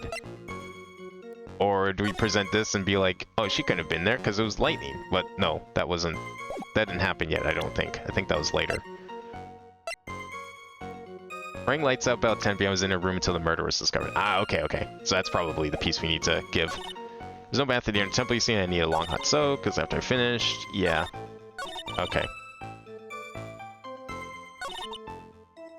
So I left Iris to help the acolyte. Okay, yeah. Where did she... Okay, is it gonna be this one then, maybe? I left Iris to help the acolyte and returned to Hazakuta temple. I'm gonna say it's probably this one. It's the closest thing to saying that, like, Iris went to the temple, and we definitely should probably prove that she didn't go to the temple. So let's take Iris's testimony. Excellent. Witnesses have to undergo their own trials, I'm afraid. The defendant's fate rests on their powers of observation and memory, after all. Well. Don't worry. I'm more than up to the task. I'm a woman of faith, after all. The head honcho of Hazakuta Temple. In that case, Miss Honcho, I'd like you to explain something for me. Discrepancy between your testimony and that of the defendant, Iris. She claims that after ringing the lights out bell, she went back and stayed in her room. Which means, she did not go to the inner temple at all. No, she said that. A defendant over a witness. Who is more likely to lie, do you suppose? The defendant is simply lying to cover her back. But that is completely illogical. The murder was committed in the courtyard of Hazakura Temple. Claiming that she went to the inner temple would make for a much better alibi. But that is odd. Whatever the reason, I can't believe that she would lie. She does indeed have an honest eyes. I guess the judge also doesn't remember her. All people lie, that is my belief. Why am I the only one being whipped here? Anyway, neither the witness nor the defendant have any reason to lie. Which means, you must call your memory into question. Dear, dear. You're older than me, and yet you want me to play that game, do you? Ah, well, that isn't exactly what I... My memory is perfect, crystal clear, especially in winter. Then, suppose it's too early to end this cross-examination, eh?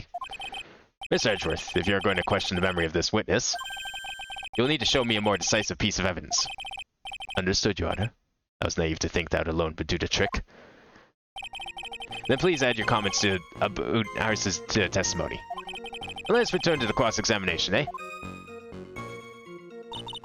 That night I was helping an acolyte with the training in the inner temple, but... Okay, so where is this? Iris came into the inner temple and she was dressed exactly as she had been at dinner. Okay, that's an oddly specific thing to mention. Are you sure you're not making a mistake? You young man need to get your estimation of me up from the floor. Iris always wears the same clothes. The smallest thing out of place would have stood out like a sore thumb to me. You're making a mistake. Thinking I made a mistake. Excellent finish there, witness. Still, I have to wonder. Okay, that's the new one, so obviously this is what we probably need to present. Okay, do we know that her clothes would be different? What do we have here? We have this. Received before the lights out bell, the night of the crime, protect her. Oh, right, we got Iris' hood before the lights out bell. Wow. That was easy. Witness, let's get one thing straight. The defendant whom you claim to have met. She was wearing this demon-warding hood, correct? Of course.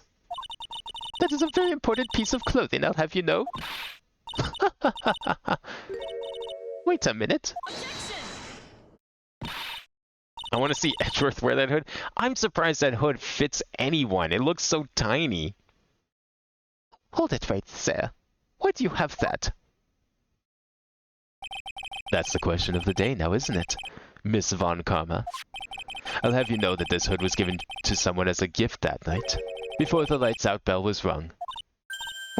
What? You know where I'm going with this, don't you?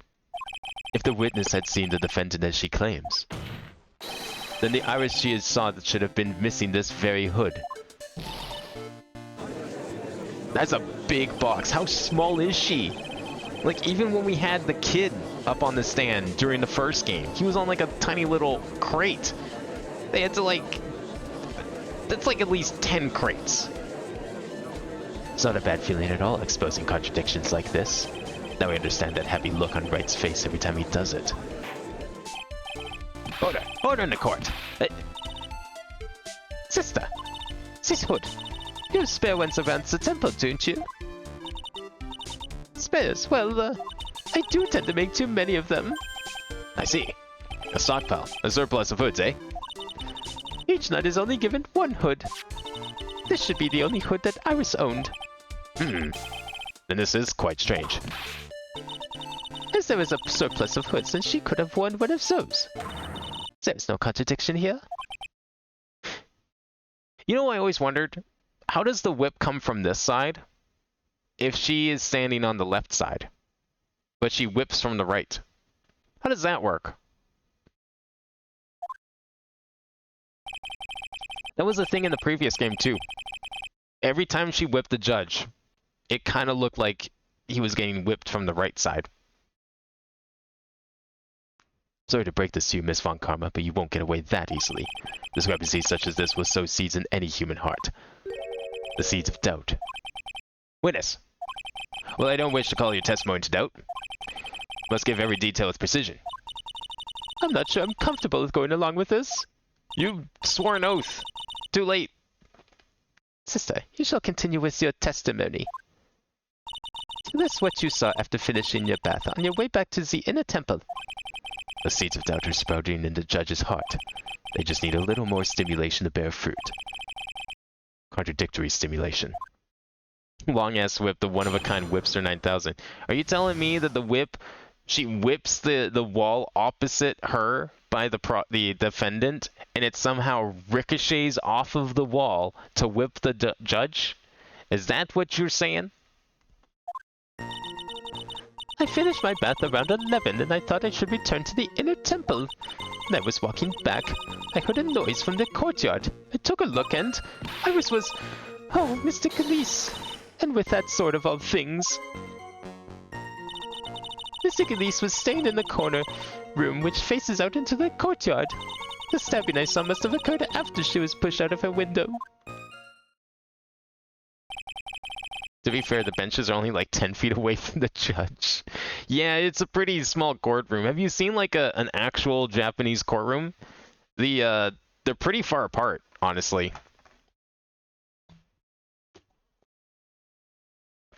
I would definitely say a little more than 10 feet. Not much, but they definitely look more spread out. You saw a truly terrible sight, didn't you? If I was in your place, then it would be much like Miss Von Karma whipping Mr. Edgeworth in two in court. And me, seeing it all from this very chair. Well, something like that. This judge. His imagination is about as vivid and creative as Detective Gumshoe. I would look as a fool if I commented on such foolishness. Anyway, this case is mine, Miles Edgeworth. Calling everyone by their full name. Can't you do something about that habit of yours?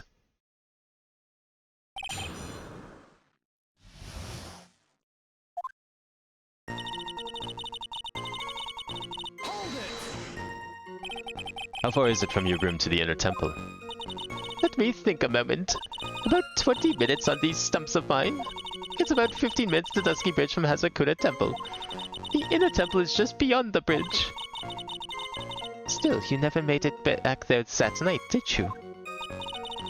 That's right. I was heading along the walkway toward the main hall.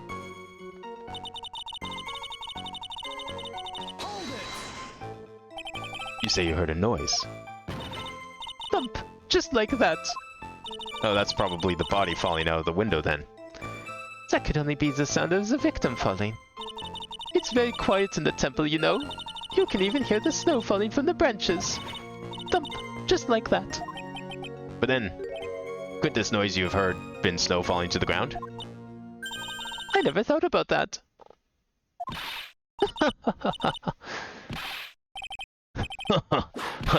The next one to laugh gets a whipping. Well, whatever the source of the sound, I looked over at the courtyard and... This is the second time that the witness has testified to seeing the defendant. But some doubt remains about these claims. Hey, just what does that mean? Just because you're a good-looking man doesn't give you the right to... The murderer who stabbed the victim with a sword. Sister Bikini, try to recall exactly who it was you saw. As clearly as you can.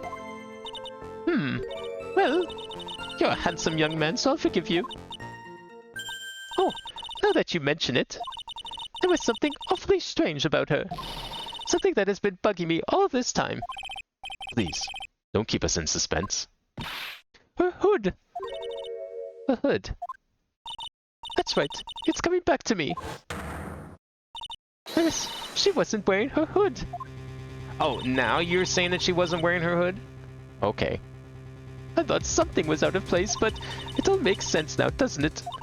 After all, she'd given me that hood she'd given that hood away to someone, right? You've dug your own grave, Miles Edgeworth. What do you say, Mr. Edgeworth? Is this testimony important? Wait, but if we say it's important... That would be bad for us, wouldn't it? Because, like, that was our whole argument earlier, was that she wasn't wearing her hood. She couldn't have had her hood. It's probably important. This may initially appear to put me at a disadvantage, but I can't see any other leads at the moment. Your Honor, I would like these new statements to be added to the testimony. Miles Edgeworth, if you want to hang yourself, you need only to ask. I'll gladly lend you my whip. Witness, add that statement to your testimony. No problem. She didn't have her hood on, okay. So what are we gonna do with this? I agree with Miles, though, that it seems like a weird thing to do, but it usually works out for the defense. Are you sure about that? Yes, after all, we always wear the same clothes. I don't mean because we're poor, you understand? It's our style. Yes, that's it. There's absolutely no need to explain yourself. Anyway, she looked different from normal, so that really struck out. Like me holding a whippet puppy instead of my whip. At least then it might bite you and not someone else. Even Edgeworth doesn't like her whip. I mean, he had to grow up with it for years, so I'm sure that's why he's scared of it. Iris didn't have her hood on, I'm sure of it. Very well. Now, please tell us about the victim, eh? Okay. So this one's new. The room the victim was staying in overlooked the courtyard, correct? Which means, the victim's room was on the second floor. No, Hazakura Temple's a single-story building, but the mountain itself slopes downward, which elevates the main gate side of the temple and the guest rooms in the back to about the height of a 2-story building. I see. And the victim was staying in one of these elevated rooms, correct? Yes, I should know. I'm the one who carried her things to her room after all.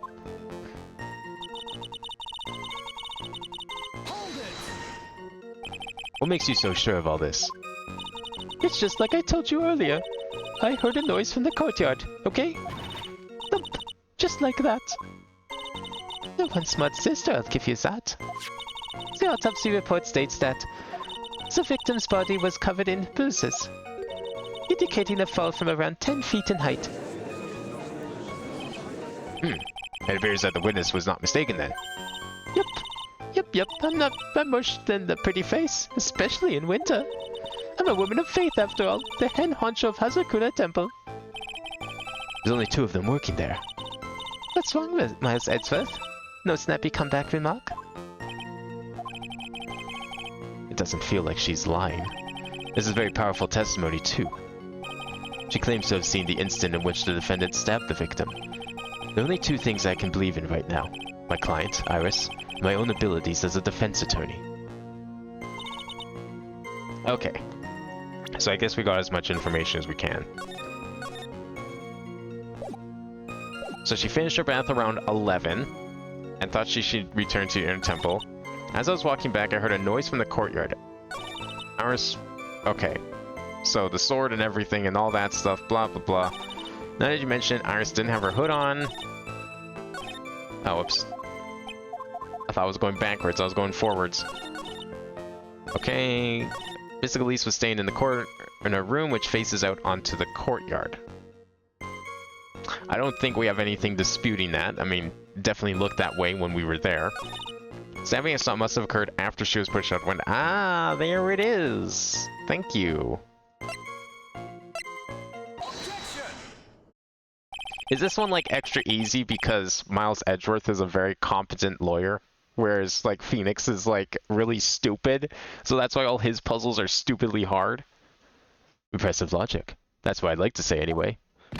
Oh, please do. My brain is something else, especially in winter. Is there anything she can't do in winter? Oh yeah, that's right. Carry things heavier than a fork and knife. However, I think you're overlooking one thing. Miss Von Karma, would you be so kind as to take another look at the autopsy report? The autopsy report? The victim did fall from a height of 10 feet. However, this fall was after she was killed. That's right. It says after death right here. The scene the witness claims to have seen is contradictory. If the defendant stabbed and killed the victim there in the courtyard, how did the victim go on to take a 10-foot fall? Order! Order! The victim was killed and then fell. If that's the case, then the victim must have been killed in her room. Don't you agree? It'd certainly make more sense than, you know, carrying the body up and down for no reason. I knew that was going to be an important part somewhere. Yeah, once you guys pointed out to me, I was like, yeah, that's a little strange after all, isn't it? Yes, that's right. The victim must have been stabbed by the defendant in her own room. And she was thrown out the window of the window down into the courtyard below. Were there any signs of a struggle in Mr. Donim's room? She was stabbed with a sword. That would leave a blood stain, wouldn't you agree? Well, Miss Von Karma, was there any blood? No traces of blood were found in the victim's room. Rivers just caused traces of blood we found in my glorious payoff beard. However, there was no blood in the room, and you claim that.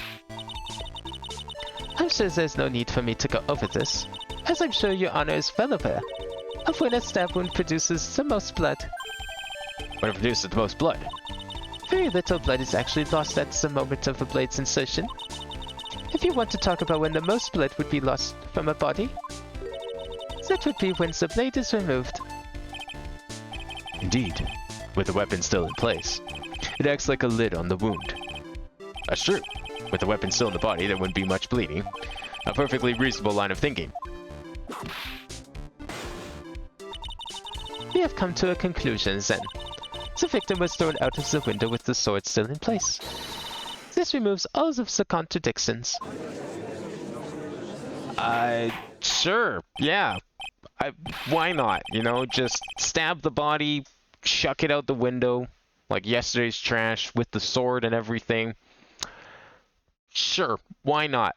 Now, why would someone go through the trouble of lugging a huge green ornamental sword into a building and upstairs just to kill someone with it? Are there no other weapons around? Order!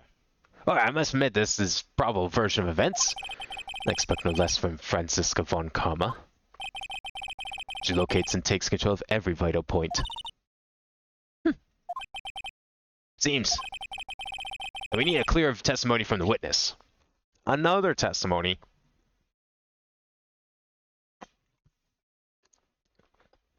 Yeah, and then position it for the photo. Well, I mean... Yeah, and then she, like, puts it back with the body still on it. Like, that shit's heavy. Like, the sword's made of metal. The body's pretty heavy. Like, you're gonna, like...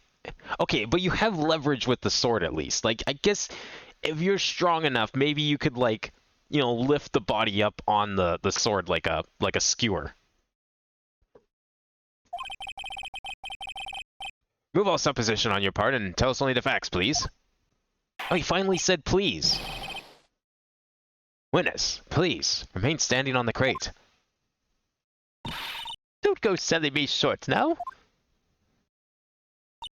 The weight of winter's snow has bent me out of shape, especially my back and my mood. Sister, please give us your testimony. I will give you a vigorous massage once we are finished here. With a whip? Oh boy. All right. She did it for the vine. Wait, this game takes place in 2018, I think? I don't think Vine was around, unfortunately. She was probably one of those early TikTok adopters. When I looked across at the scene where the sword was already in place.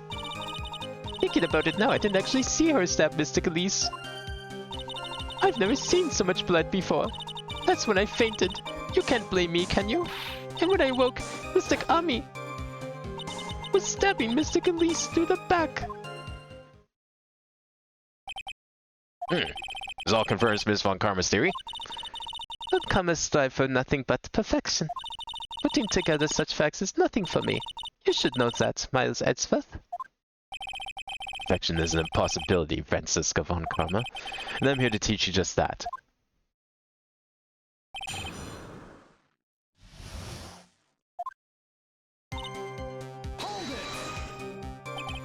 at that time? Was the victim bleeding?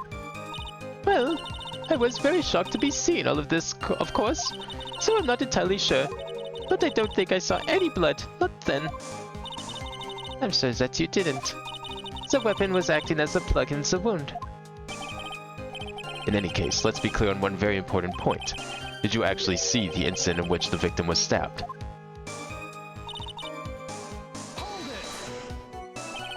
Think carefully. This is very important. It's Iris we're talking about here. I'm thinking for all I'm worth. No, when I looked over, the sword was already in Mystic Elise's body. Might not be conclusive, but this testimony supports her theory. The victim was stabbed into her room and then dropped into the courtyard. I think this proves it rather well, Miss Isles Edgeworth.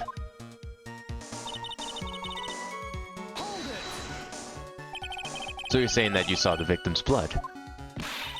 That's right. Some of it had splattered onto Iris too. When the defendant was arrested, she was meditating in her room, and her blood-flecked clothing was neatly folded in the corner. What? Her clothes were blood-flecked as well. That seems to be quite conclusive to me. What should I do? Press this point further? Going back to your previous statement, you said that you saw little bleeding when the victim was stabbed. But now, you say that you saw the victim bleeding. Well, I say what I saw was what I saw. What did you see? Maybe I didn't see the poor woman get stabbed, but I saw the girl pull the sword out of her, plain as day. Pulling the sword out? Well, it wasn't exactly pulling, it was more like it came out. Witness, you'll add this statement to your testimony. Oh, was that important? More important than you can imagine. I saw the instant when the blade plunged into the hilt was smoothly drawn out. Oh, are we gonna have to catch her on like how that's like gonna be hard to do because it's not a straight blade? Smoothly, you say? You're saying you saw the sword smoothly slide out? That's right. The whole thing happened right next to the gold statue of Mystic Ami. Mystic Elise was on the ground and Iris was stooped over her. The sword was buried up to the hilt. Oh wait, I know what we're gonna have to present. I know exactly what it is. When Iris stood up, the sword in her hand just slid out of Mystic Elise's body. It slid out from the gaping wound. Goes without saying that if the sword was removed, there would be bleeding. Nothing out of place here. Is that really the case? I can't help but feel that something about this testimony is very out of place. That something which couldn't possibly have happened appears to have happened. We'll finish pressing anyways, just in case. Was the bleeding caused by the killer removing the sword? No mistaking it. I remember it all clear as day. Don't you think that's a bit odd? What do you mean, Miles Edgeworth? Why would the killer pull out the sword? What? If all she wanted to do was place the weapon in the hand of the gold statue, then there was no reason to remove it from the body. All that would have accomplished is causing the victim to bleed unnecessarily. Your thoughts, Miss Von Karma? That's... Indeed. It is strange now that you mention it. I'm gonna need to find answers mystery too. Anyway, the witness saw something terrible. So what did you do after that, witness?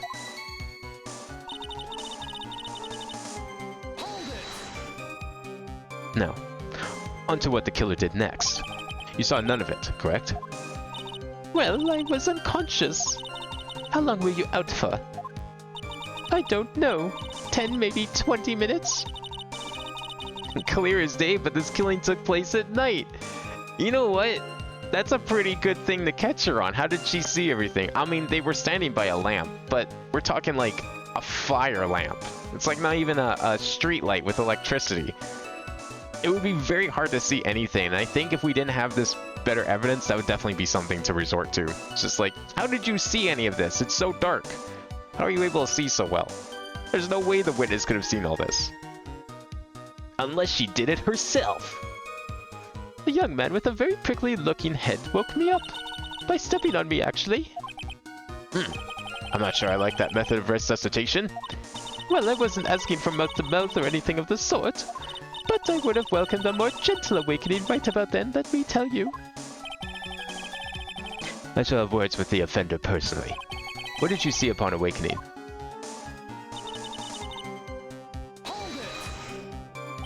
By Mystic Ami, you are referring to the golden statue, correct? Just stabbing someone with a Shiji-Shito sacred treasure is terrible enough. But then to make Mystic Ami hold the blade. Truly a heinous, despicable crime. It is easy to despise something. Anyone can do it. However, there is something that cannot be done so easily. Whatever it is, I'm sure it's doubly hard for you. Anyway, what is the problem? Exactly why would the killer set up this gruesome scene?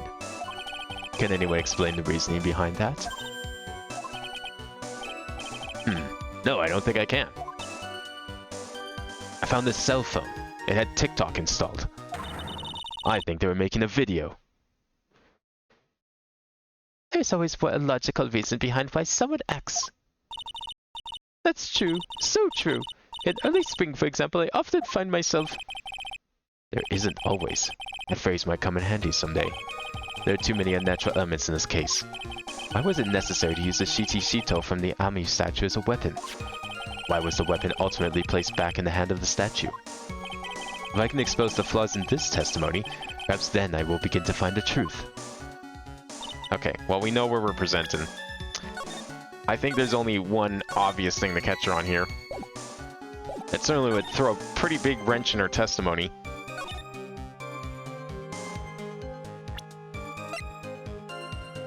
There's a certain lack of something on this sword that was apparently buried up to the hilt in the victim's body. Sister Bikini, you are a reliable witness. At least, I'd like to think so. But there are too many contradictions here. What do you mean? You make it sound as though I'm a liar. But you're a handsome young man, so I'll forgive you.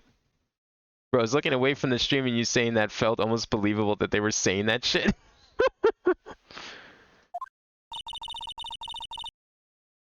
What contradictions are you talking about? I don't think any of the cases like actually involve like social media or anything like that, do they, in the later games? Like, I'm talking like 5 and 6 specifically, because those would have been, what, 2014 or 15? If they haven't yet, I could almost see that being a point in a case if they made like a Phoenix Wright 7. It would be interesting to see him do that, though, because, like, there's been a lot of... society's changed quite a bit since the last Phoenix Wright games come out. The way people act and stuff is different. I think there could be some interesting things they could do if they wanted to make a more modern-esque Phoenix Wright. If they ever did a 7th, which I personally think is very likely at some point. Now that we can play all the other games, 100% they've got to be working on a 7th game. The scene that the witness claims to have seen. The weapon was thrust up to its hilt in the victim. Furthermore, the killer withdrew the weapon smoothly from the body. However, both of those are completely impossibilities. What do you mean? Please, explain it. Explain yourself. To start with, do you think it would be possible to stab someone to the hilt with this? No matter how I look at the defendant, she doesn't appear strong enough for that. Doesn't appear? What meaningless dribble? I too may appear to be weak and frail, but I can crush men under my heel and make them weep, should I so choose. Oh, you know she so chooses. The objection stands.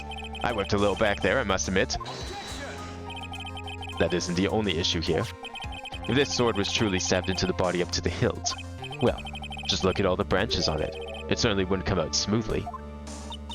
That's, We also have the problem of the amount of bleeding. It's true that when a blade is left in a body, it acts as a plug of sorts. However, when a weapon is shaped like this, it's an entirely different story. The wound would have been too large for the blade to completely stop the bleeding. That's nothing more than conjecture. In reality, the victim was stabbed with the Shiji-Shito. Even a weapon of this nature may still sometimes slide out smoothly and may still sometimes stop the blood loss. I'm not finished.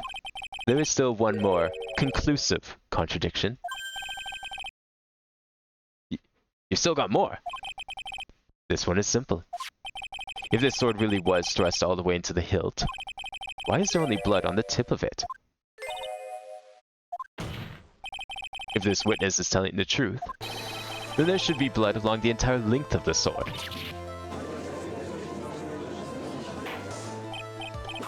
Order! Order! Oh, Miles Edgeworth. Facing this many contradictions from a single piece of evidence. All the other attorneys I know could maybe manage one, if that. How many other attorneys does she know? What does this all mean? You have proven contradictions regarding the murder weapon, but having come this far, there can only be one answer. And that is... The weapon used to kill the victim was not the Shichi-Shito. What? A foolishly foolish idea born from the foolish mind of a foolhardy foolish fool. Oh my god. Okay, never mind. I take it all back. She did the complete opposite. That is more than Phoenix Wright ever got.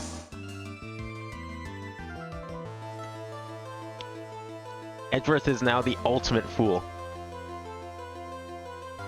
Let's examine this again. What was it that made us think this sword was the murder weapon? Well, it's because Mystic Ami was holding it. Exactly.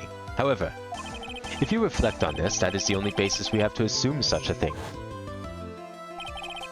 The impression left by the scene was just too strong. That is what influenced us.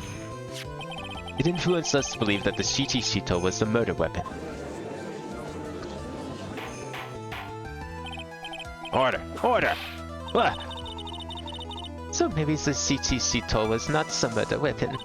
Even if that is the case, it changes nothing, Miles Edgeworth. The sister here saw everything. She saw as the defendant stabs the victim with a sword-like object. That's true. Your response, Mr. Edgeworth? If that is so, I would like the prosecution to answer the obvious question it raises. The obvious question? Yes, namely, where did the real murder weapon disappear to? It goes without saying that the police searched the main hall and the surrounding area. Perhaps the prosecution can enlighten us as to if a sword-like object was found? That's, Answer the question, Miss Von Karma. no evidence of that kind was found. Holy shit, this is like a complete 180. Miles has her fucking cornered. Another mystery to throw into the pile. A trial without a murder weapon is a tricky beast. Excuse me, could I say something?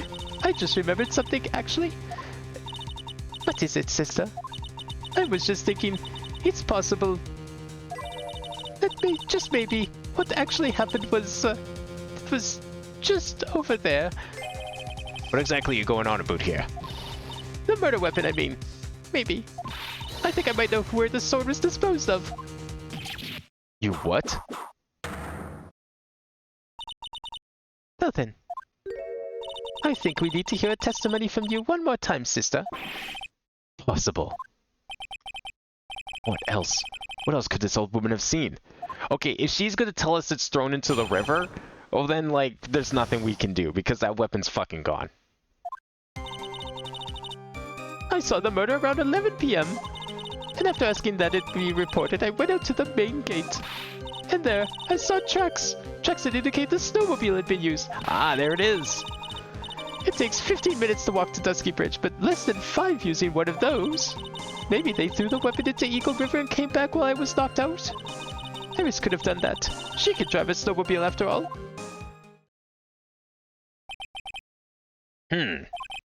Witness, please, tell us everything you know right away next time. Well, I'm not in the best of shape. What with my back and my age, you know? Quite. There were indeed snowmobile tracks in front of the main gate. Here's a photograph. Yeah, alright. Those look like snowmobile tracks. A snowmobile, eh? I see. Well, certainly is an interesting theory. The tracks begin in front of Hazakura Temple and run all the way to Dusky Bridge. Taken that night from main gate to Dusky Bridge. That solves your pesky little problem, yes? The Eagle River's current is quite swift, meaning that it doesn't freeze over in winter. Making it the perfect place to dispose of the murder weapon. Did she really go to the river to dispose of the murder weapon? Yeah, but we can't prove that she did. I mean, we can prove that it, if we're to assume that the sword was not the weapon, we can then say that the weapon does not exist at the crime scene. But we can't prove that it was thrown into the river because we haven't found it in the river. Mr. Edgeworth, a cross-examination, please. Wouldn't it have had to make a round trip? Well, I mean, the witness is claiming that on snowmobile you could get from the temple to the bridge in 5 minutes, and she was out for like 15 to 20 minutes. So 5 plus 5, that's 10. Lots of time to dispose of a weapon, I guess. It doesn't seem impossible to me. You are sure about the time? Yes, I was worried about it after all. Why was that? Because I have a strong sense of responsibility, especially at this time of year. But to go there and back when there was only one set of tracks. Ooh, true. Maybe that's something we need to catch her on. The acolyte was being doused in freezing water at the time. I couldn't very well take it easy in the bath all night now, could I? So at 11 I decided to leave Hazakura Temple. Your estimation of the time seems reliable at least. Please continue, sister.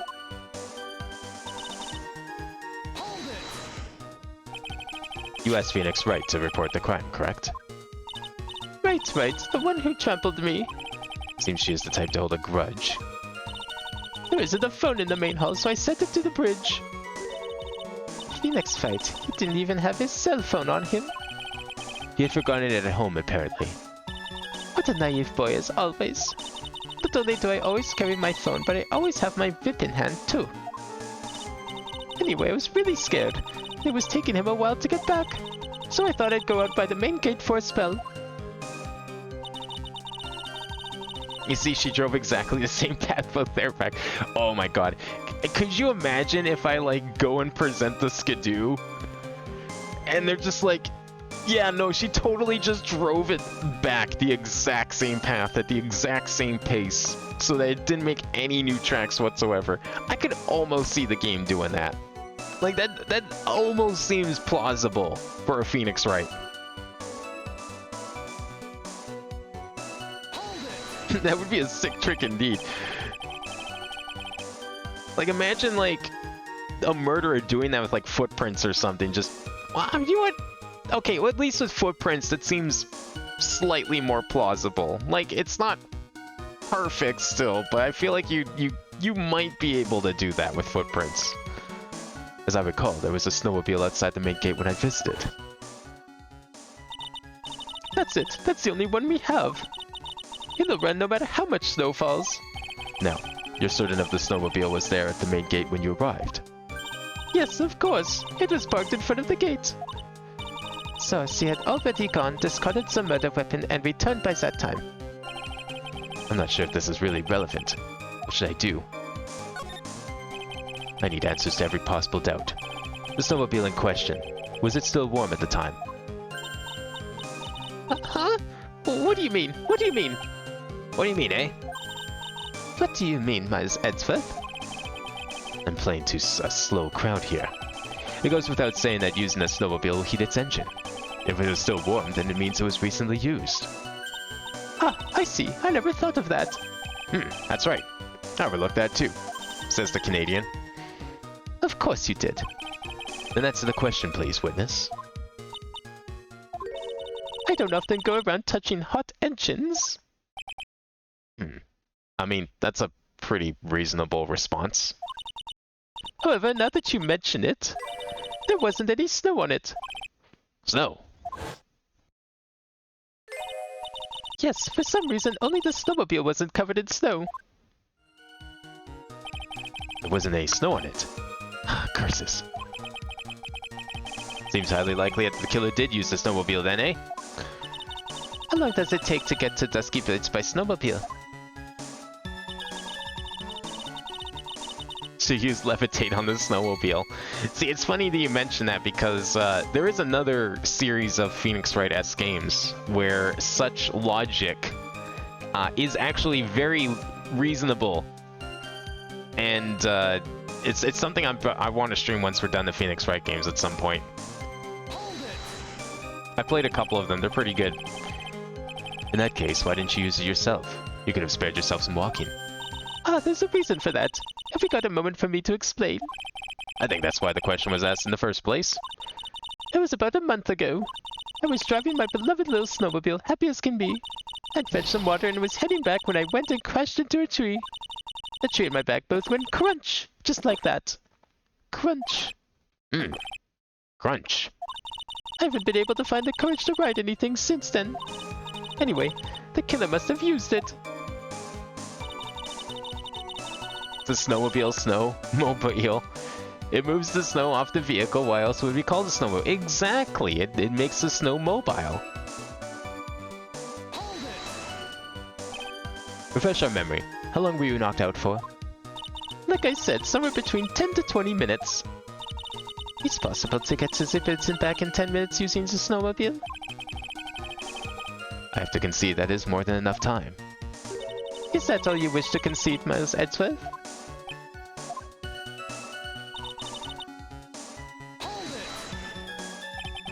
Well, it would have been possible, time-wise. One element remains out of place here. Oh? What would this mystery element be? The killer's reasoning, Your Honor. Why did the killer do all of this? Why go to the Eagle River to dispose of the murder weapon when there are other methods?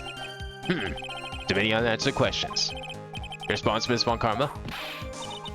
Turning to me for help over the slightest thing. Why don't you think for yourself once in a while, Your Honor? What? She's as over the top as always. Anyway, whatever's the reason, the fact remains that the defendant could have done this. The murder weapon was disposed of in the river. Another point to me, Miles Edgeworth. Another mystery to feed the fire. Was there any reason to go and throw away the murder weapon? Luckily, there is surely a problem with this testimony. Now all I have to do is start poking holes in this flawed account.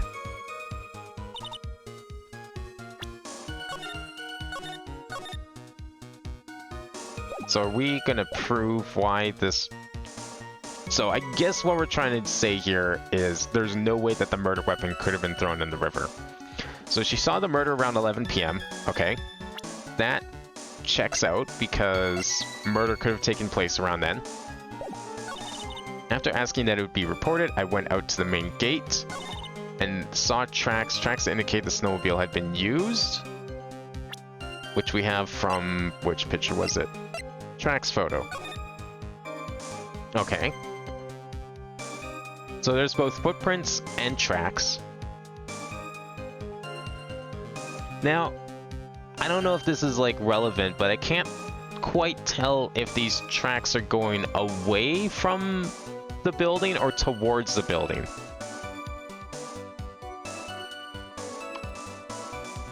But then, I guess then the question becomes, so did they ride the snowmobile? Well, okay, well, clearly the snowmobile, this was ridden back. Because the way the tracks are, unless you're telling me that someone turned the vehicle around, like picked it up and flipped it around, I don't think that's happening. So these tracks were definitely rode back. So did they walk there then? I think that's what we're getting at here. They didn't use the snowmobile both ways, they only used the snowmobile back. Where the snowmobile was before then, I don't know, because Phoenix saw the snowmobile when they first arrived, didn't they? Yeah, because it was covered in snow. They saw it when they first arrived at the temple, and then it wasn't covered the next day when Edgeworth got there. So, according to that picture tells me that someone walked to wherever, and then drove the snowmobile back. Tracks indicate the snowmobile had been used. Takes 15 minutes to walk to Dusky Bridge, but less than 5 using one of those. Maybe they threw the weapon to Eagle River and came back while it's knocked out. Iris could have done that. She can drive a snowmobile after all. Okay. Are we... Okay, where do we want to present this? The picture is... It seems like the picture is the logic here. So which one of these we want to try on? This one maybe? Because she's like suggesting that... Well, no, okay, we don't know if she threw the river, but... 15 minutes to walk to Dusky Bridge, but less than 5 using one of those. That one seems like it might be the one. So we know the snowmobile had been used. That's fine. After asking that be reported, went out to the main gate, saw tracks that snowmobile had been used. 15 minutes to walk to Dusky Bridge, but less than 5 using one of those. I think this one's going to be the one. Because as far as we can tell, the snowmobile was only... Well, wait, no. That's fine. If she goes there on snowmobile or whatever, it doesn't matter how long she's there. It's about her getting back, right? And came back while I was knocked out. No, this is the one. This has to be it. Yeah. I admit this photograph proves something. It proves that the snowmobile was used on the night of the murder. You finally accepted the inevitable, it seems, Miles Edgeworth. However, if what this witness says is true, then why is there only one set of tracks? And also the tracks, you know, they only suggest that the snowmobile was used to drive back. What do you mean? Iris left Hazakura Temple, threw the weapon into the river, and then returned. If this was the case, then naturally there should be two sets of tracks in the snow. Those from heading out to the bridge, and those from coming back. Huh, you're right. You're forgetting one thing, Miles Edgeworth. On the night of the murder, it was snowing. The tracks leading to the bridge were erased by the snowfall. Were they? Snow, 7 to approximately 10:50 p.m. Not really, because that would have been before the murder. We have something that suggests that that couldn't have happened.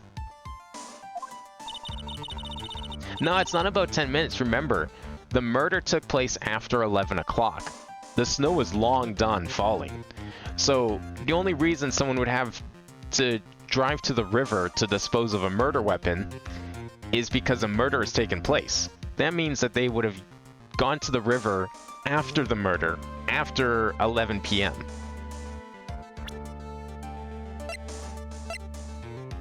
So they could have, like, okay, so let's say the murder takes place at 10:50. Then she's knocked out for like 20 minutes. That's lots of time. Now, obviously it's kind of very close because it's 15-minute walk plus a 5-minute drive back, as we can see here with the footprints. But yeah, no, it's the snow was done falling by 10:50, so that leaves a 10-minute gap of, well, 20 minutes really. If we want to go to like err on the longer side of things, that's 20 minutes from 10:50 to 11:10, where there was no snowfall, that the murderer could have like driven the snowmobile. So there wouldn't have been any their tracks erased because you would have done it after a murder. I just meant, how could she completely cover snowmobile tracks in 10 to 20 minutes? Dude, if it's snowing fucking hard, yes. I mean, I don't know where you're from, but up here, it snows like, it can snow crazy. So it's not impossible. Now, of course, this is California, so the fact there's snow at all is a miracle.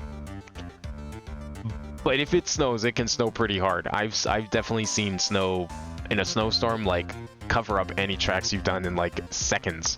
From the wind, from extra snow, anything. If it's like a really light fluffy snow, no problem. They're gone. Those tracks are gone. It just removes your precious contradiction now, doesn't it? I see. While she was at the river, the snow stopped, leaving just the return tracks in the snow. But what if she drove there, you know, afterwards?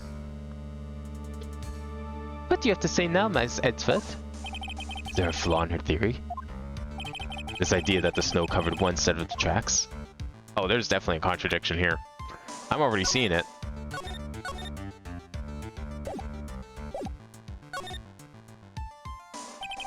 The tracks to the river were covered by snow. What a nice theory. However, Miss Von Karma, that's impossible. Would you care to explain? Why there is a rude index finger currently pointed in my general direction? No need.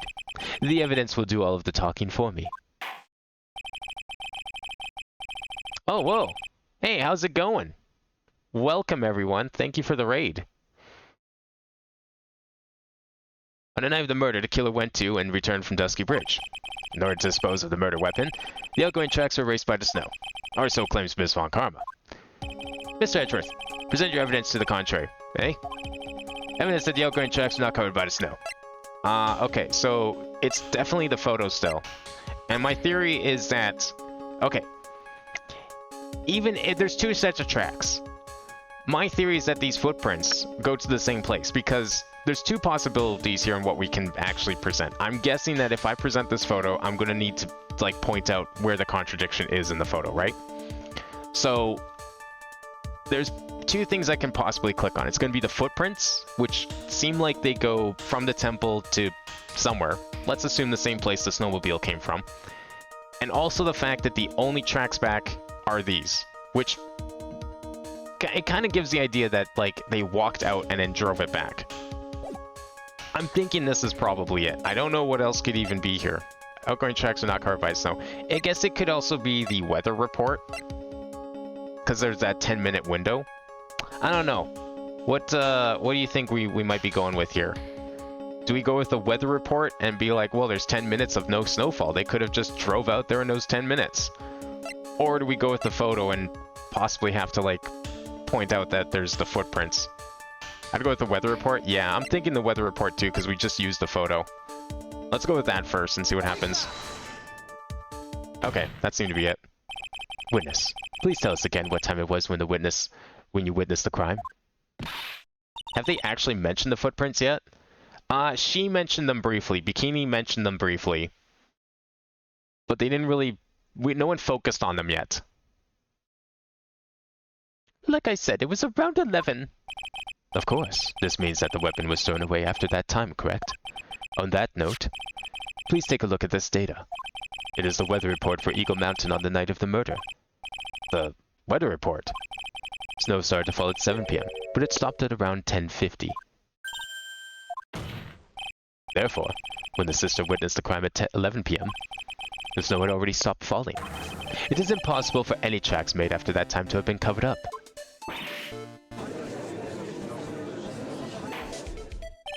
Order! Order! Very well then. Looks like Miss Von Karma's claim has been snowed in. It's too soon to be closing this trial due to snow. Where's Edsford? How pathetic of you to rely on the weather of all things. Answer me this then. When is a weather report ever correct? Oh, that's your rebuttal? Oh, the weather report was wrong. It's always wrong. No. You've got it all wrong. This isn't a forecast. This is actual data. Forecast data, all weather reports have some inaccuracies. It may have still been snowing in the vicinity well past 11 p.m. That's true. We can't be totally sure, eh? What? How did she pull that off? It stopped snowing at Hazakura Temple when the murder took place. We didn't provide conclusive evidence of this. From this far, there's no turning back now. Very well. I too cannot allow any doubt to remain in this concerning this testimony. You can't back down, can you? Such a perfectionist, Miles Edgeworth. Very well then. Mr. Edgeworth, where is your evidence that it already stopped snowing when the victim was killed? Is now we doing the picture? My whole theory about how there's like still two sets of prints, one going away, one coming back. I mean, just because one of them's not the snowmobile doesn't prove that someone went to and from the temple. Evidence that it already stopped snowing when the victim was killed. Well, I mean, the snowmobile's still not covered in snow. So, wouldn't that be evidence alone? Is there anything else here that proves the weather report is correct? Hazakura Temple and... no, that's just a map. That's just a magazine. That's the note. It's gonna be one of these photos. It's gotta be this. Like, what else is even here? Your response, Ms. Von Karma? I guess it's not it. It looks like it is still snowing in your heart too. Shivering in the cold, you are closing your eyes to the truth. And to think you just arrived after a long, tiring flight from Germany. That was poetry. Pure poetry. This evidence is only going to freeze my case solid. Okay, well, I'll try again. Time of murder already stopped snowing at Hazakura Temple. Okay. Oh shit, these are all costing 3. This is like hard mode. Evidence that it already stopped snowing when the victim was killed. Yeah, I thought that would have been like, we would have done something with that too. Because we need to prove that this is correct. I guess the crime photo? Well, okay, her body's not covered in snow. Is that possible? Because if it was still snowing, then... Yeah, because there's like snow on here and everything. I'm gonna say this is it. Yeah, that makes sense. That's a little more definitive than, I guess, than the other photo, for sure. Just thought of that. I forgot I even had that piece of evidence, honestly.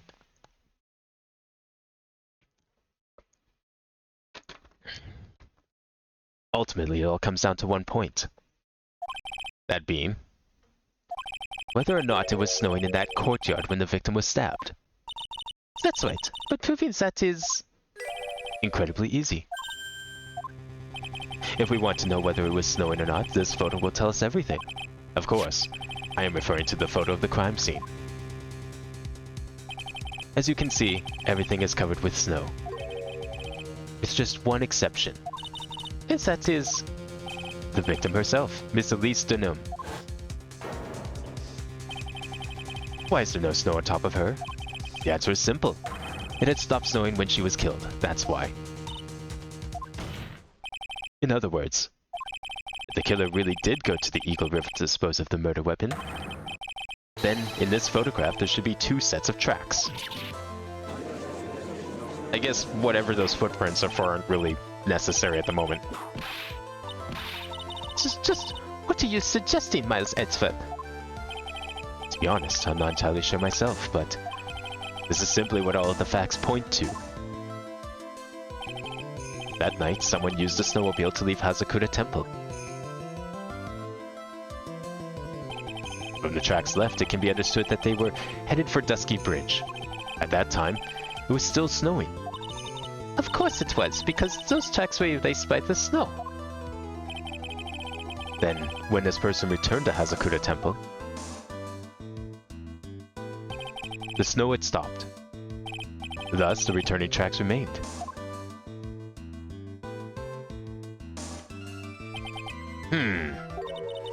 Can I say something? This all sounds a bit fishy to me.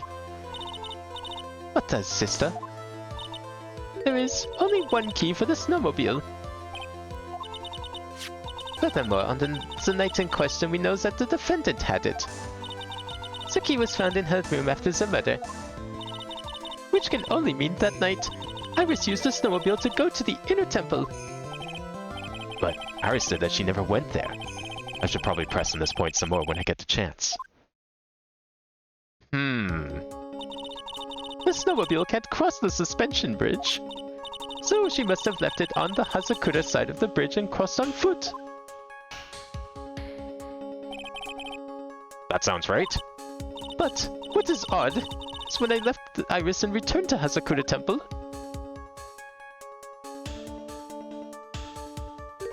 I didn't see anything near Dusky Bridge. You must have just failed to see it, sister. Maybe, but when I made it back to Hazakura Temple, it was there by the main gate. The snowmobile, I mean. I know what I saw. It was covered in snow, too.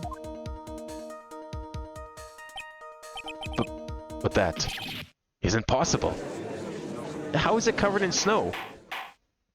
So wait, you guys were all about the snowmobile being used, and then now you're saying that the snowmobile wasn't used and it was still covered in snow?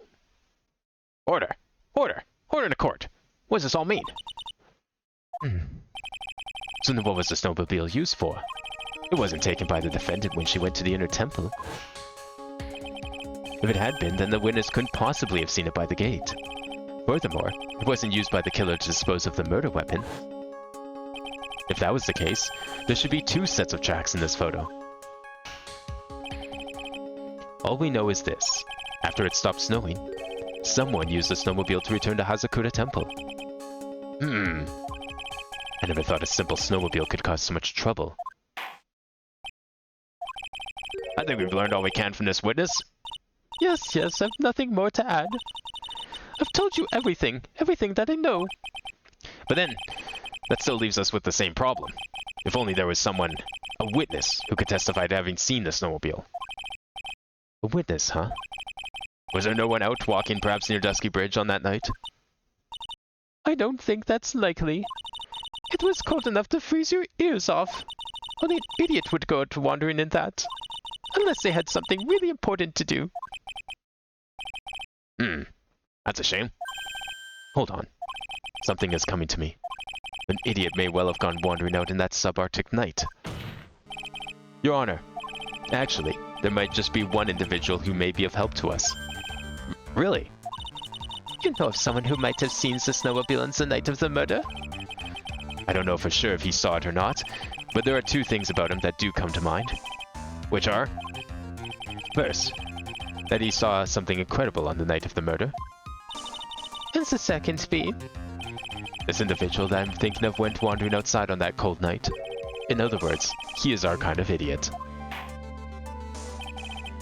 Miss Edgeworth, who's this idiot you're talking about?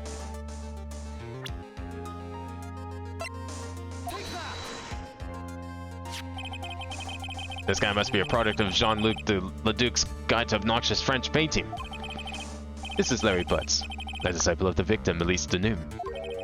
A student? Interesting. And why was he wandering about out outside the night of the murder? That's... I could tell them all about his designs for Iris, but it may cost us his credibility as a witness, before I even call him. He is, after all, an artist. He was perhaps searching for something in the snowy scenery that would move him, although I cannot guarantee that this is the reason. And so, this unfortunate, unreliable-looking man, what exactly is that he saw? I intend to extract it from him right here in this courtroom. Summon his youth as a witness immediately. I have no choice, do I? I believe he is in the gallery for this trial. It will not take long to summon him. Very well. Larry. You may have escaped me yesterday, but today I'm going to get everything out of you. The court will now adjourn for a 20-minute break. Ms. Von Karma, please see to preparing the next witness. Understood, Your Honor. Good. Well then, court is now in recess.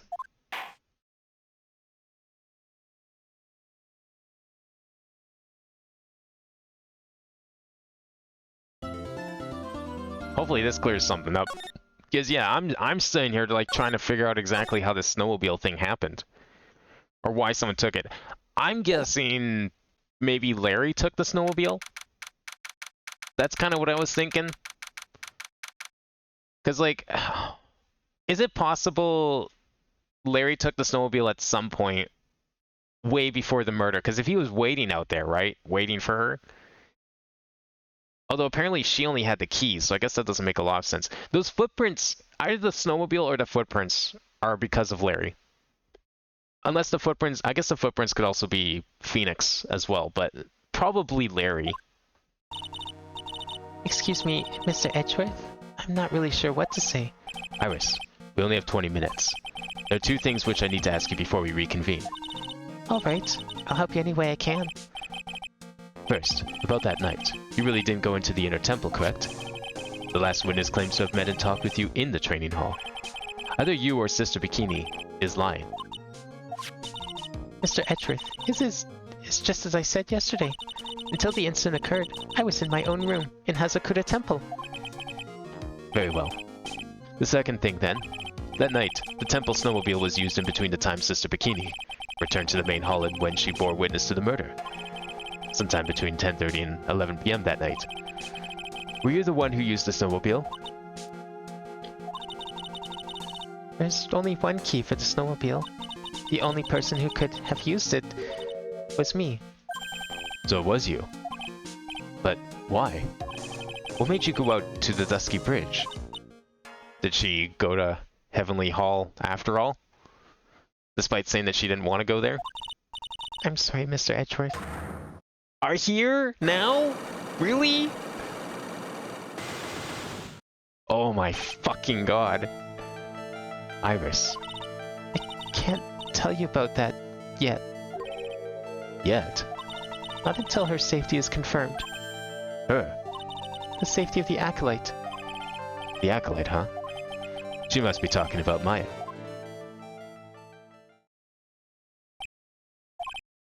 Iris, look me in the eye and tell me the truth. Did you kill Elise Denim? No matter what or who may come, I could never take a life. As I thought. No psycholocks. Very well. It is my job to get to the truth. You'll discover this for yourself soon enough.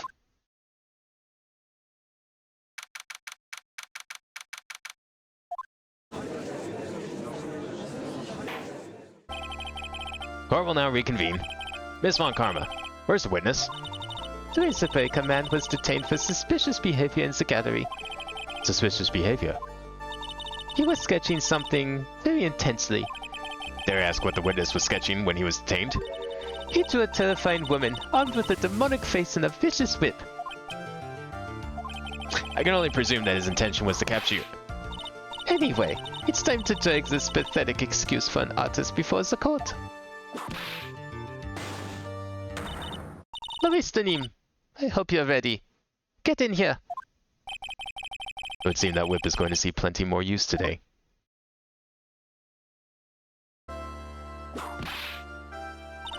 Your sketch is in contempt of this court.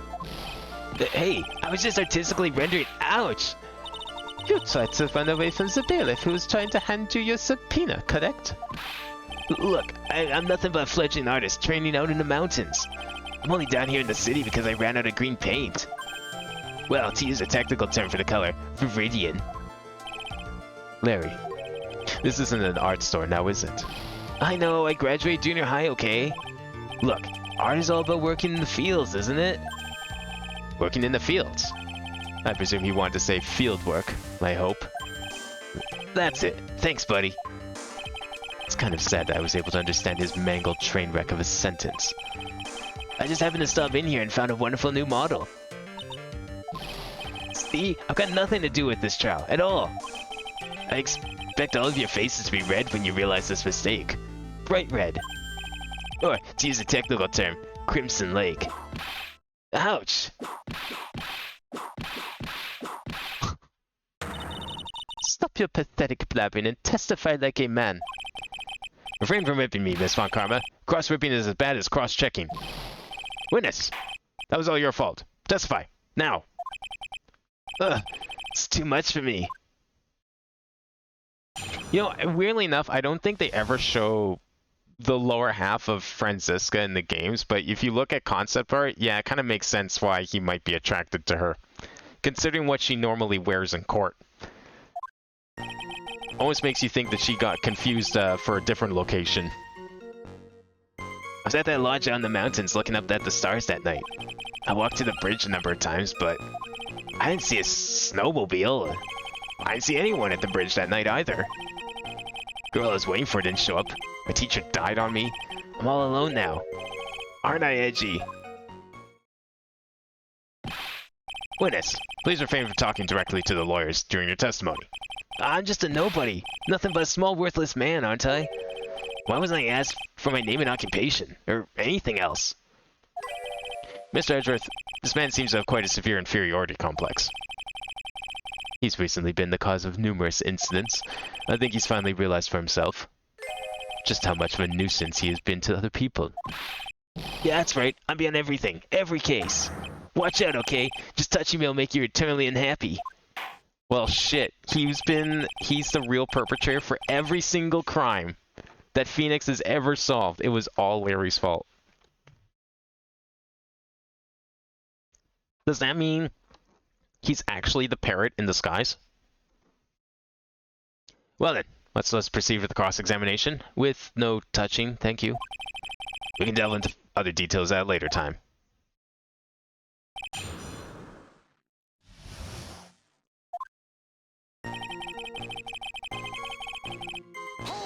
He's looking at stars? Really? Whatever is the matter, Mr. Edgeworth? This one single statement is so full of contradictions. For a moment there, I thought I was going to collapse. So, Fitness, any idea as to where these contradictions in your testimony lie? Depending on your answer, I may say my wit. Okay, give me a minute.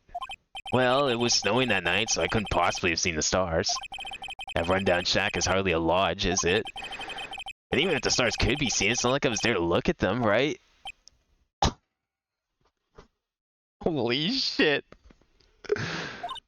See, you can do it if you try. Ouch! There is only one issue here. What you saw dusky birds?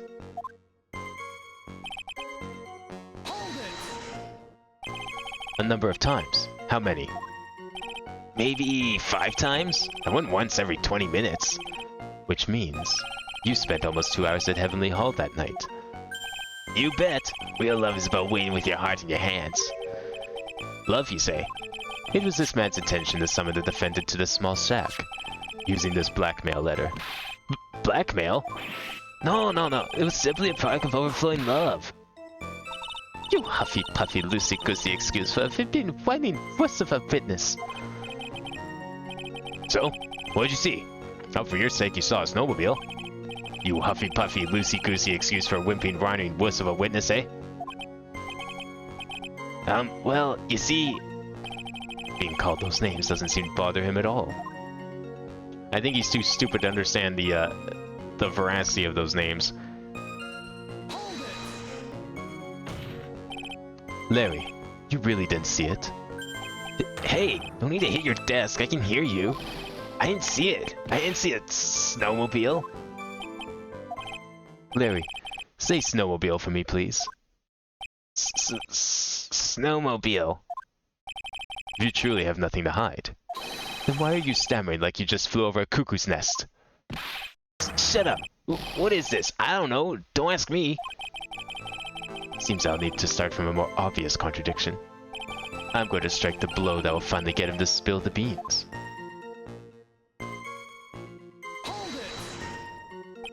You didn't meet anyone. That's right, because I got nothing to do with this. I'm just here to buy some Viridian paint, okay? Come on, I expect to see those Crimson Lake faces. Now! It would appear that simply pressing him isn't going to be enough, Mr. Edgeworth. Indeed. Seems that he's going to have to claim to have nothing to do with this to the end. I don't want this guy to cost us any more time. I need to slice through those obvious contradictions and keep things moving along. Okay, so I mean, I guess he did see a snowmobile, but how do we prove that he saw a snowmobile? We can't just say that he saw one. Walked to the bridge a number of times, didn't see a snowmobile. I didn't see anyone at the bridge that night either. Well, hang on, weren't there definitely people at the bridge? Wait a second. He saw Phoenix at the bridge that night.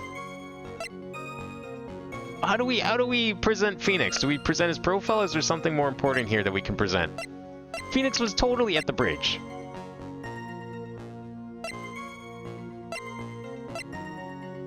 You know what? I'm just gonna present Phoenix. Fuck this. Okay, good. Yeah. Larry Butts, I can understand why you might want to throw your old life away. You're pretty pathetic, and you cause all sorts of trouble. Your Honor, I request that we rip out his eyes and brain to see if he saw anybody. Your Honor, I would like to present this Magatama to the court. And then he just proceeds to explain, like, all of the magic mumbo-jumbo that's this Magatama does. Like, wouldn't that make everything so much simpler? Just, like, present the Magatama to the court, explain how it works, and be like, Your Honor, this witness is lying. Look, hold this thing. See it for yourself. It would be so much better. We already had an entire case where we tried to explain magic and convince the judge that it happened. This is just a thing people do. But having realized just how much of a nuisance you've been, that could have been considered a step in the right direction. Edgy, are you trying to console me? It certainly doesn't sound that way to me. However, I cannot forgive you for simply turning away from the instance you create. You're totally pinning this on me. Now then, let us talk about the night of the murder. Sister Bikini, after seeing the murder take place, asked Phoenix Wright to report it. Thus, he headed for the public phone by the bridge. There, he happened across a certain nefarious individual. You, Larry Butts. I don't think they'd go for that after the Misty fiasco with the police department. But we did that in the last game. The 2-2 was all about trying to prove to the court how, like, these spirit channelings do exist. They are real. And that people do transform magically while they're possessed in someone else. So I feel like if we can explain that, like, just, you know, bring up the records from that case, from that trial, and then just explain how the Magatama works. They could see it for themselves, too. If someone's lying, they've got the lots, just, like, you know, pass the Magatama along, and they'd be like, oh, shit, you're right. This is a thing. That's right, me in the flesh. Listen carefully, witness. Doesn't matter if you change your name. So long as you remain pretty pathetic, you'll continue to cause these incidents. That reality will not change. But, what do you want me to do then? Larry, what you need to change is your inner self. But for now, what you saw that night, testifying truthfully about this one issue is all I need from you. Angie, I think I've finally woken up. Well, I guess I should still be sleeping. But anyway, I'll do it. I'll testify. Well, I'm not sure this will go especially well. I'll ask again then. Witness, what did you see on the night of the murder?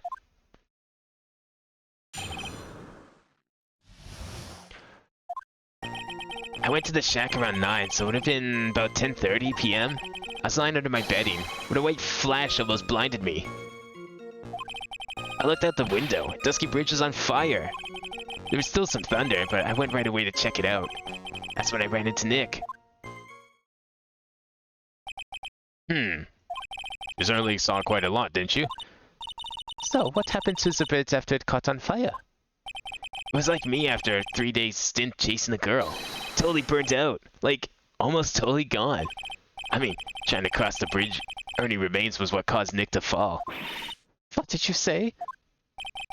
Oh, did Miles not tell you that Nick's in the hospital? Oh, don't worry. It's nothing life-threatening. He just caught a cold. I never know what that man, if he should be called lucky or unlucky. Now, Miss Edgeworth, please commence your cross-examination.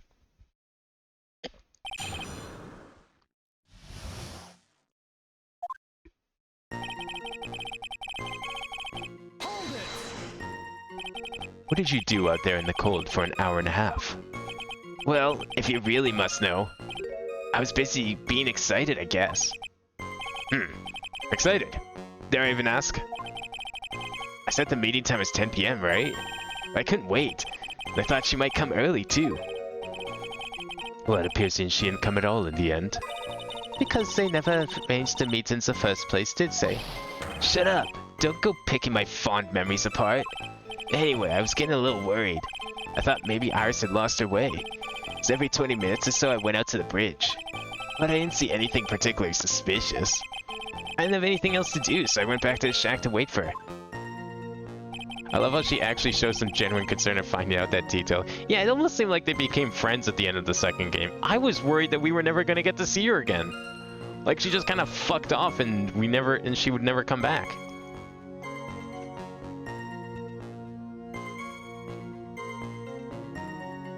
I hope that she gets to, like, actually go and see him and talk to him. I'm imagining this isn't the only day in court. This light was, of course. Lightning. Like, kapow! Like a slap from Naomi, honestly. A big bada boom. Or a little like that. That's more like a punch from Miranda. Witness, did you actually see the lightning hit the bridge?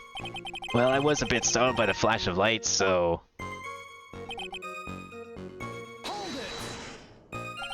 Seeing that, what did you do? What do you think? I was burning up as well from the fire in my heart. And that's why you went to take a look at the bridge. Well, to be honest, it was freezing cold, so at first I thought, forget it, I'm not leaving my covers. But it had pretty much stopped snowing, so I don't know, I changed my mind. I'm not sure I care for the forget it attitude you had at first, Witness.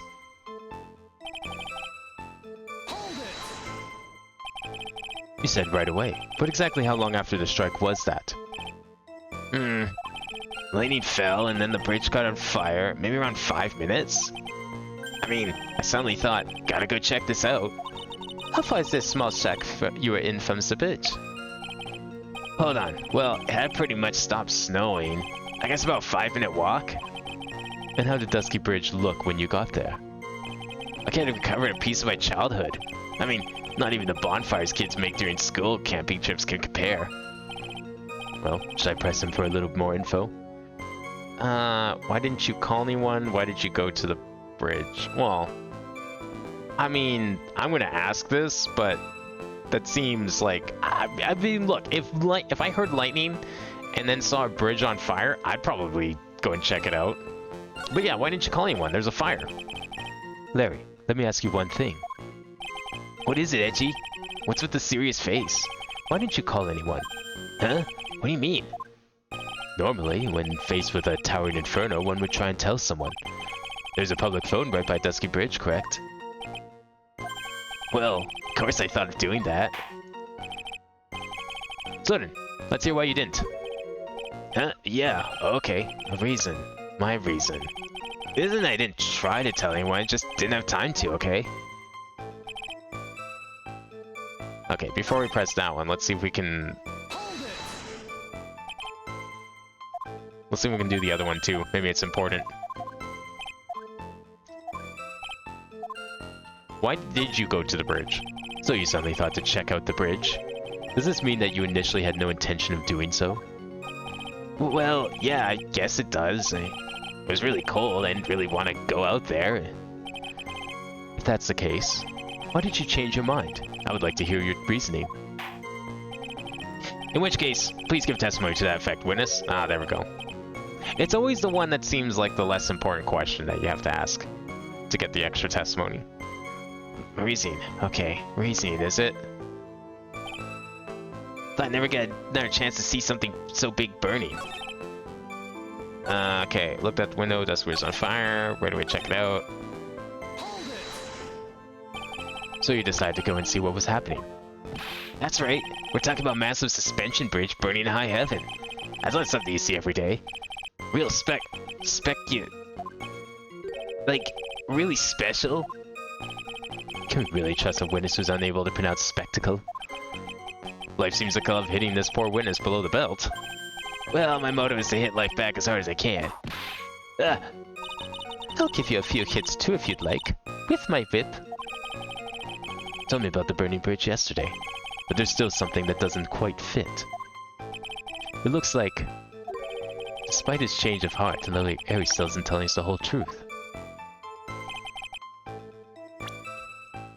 Okay, so where do we have to catch him on? We know he was at the bridge. He definitely came up there because Phoenix met him there. So that part's definitely true. I went to the shack around 9, so it would have been about 10:30. Okay, when did the lightning strike? Okay, yep. Wait.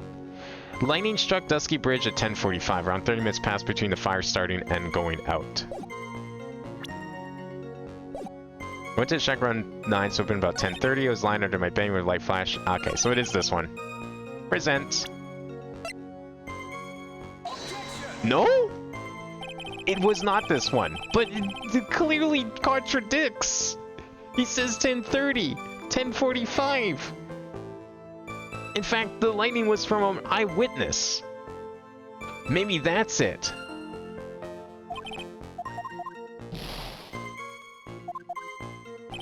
Okay, I went to the shack around 9, so it would have been about 10:30. I was lying under my bedding when a white flash almost blinded me. Looked out the window, Dusky Bridge was on fire. Saw some thunder, but I went right away to check it out. That never gets seen. Okay. I'm surprised that's not it, because that's clearly a contradiction here. He says 10:30, it struck at 10:45. They apparently got this information from an eyewitness, which seems like the only person that was at the scene that could have seen the lightning is Larry. So that means not only did he see the flash, but he also reported the time.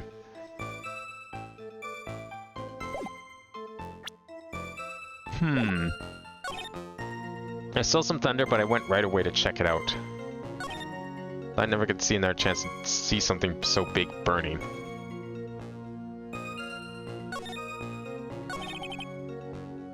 Looked out the window dusk. Okay, so we know it was definitely on fire. Lying under my bedding when a white flash almost blinded me. Would he have... Well, I guess it's lightning. He probably would have seen the flash still. Even from his location, because if we look at the map here... Yeah, no, it's fine. You got a pretty clear view. I think that's possible. That's not an issue. So what do we have here? So we have the tracks photo. That's just the murder. That's also murder related.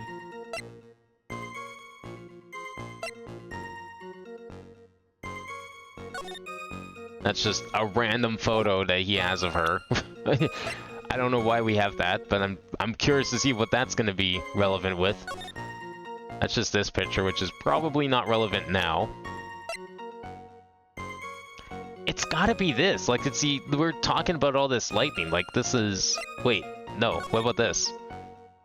Something I must talk to you about. I'll be waiting for you tonight at 10 at Heavenly Hall. Make sure you come. 10. Now, he was, like, so eager he thought that she would come early. I was lying in my bed when a white flash almost blinded me. Went to the shack around 9, so it would have been about 10:30.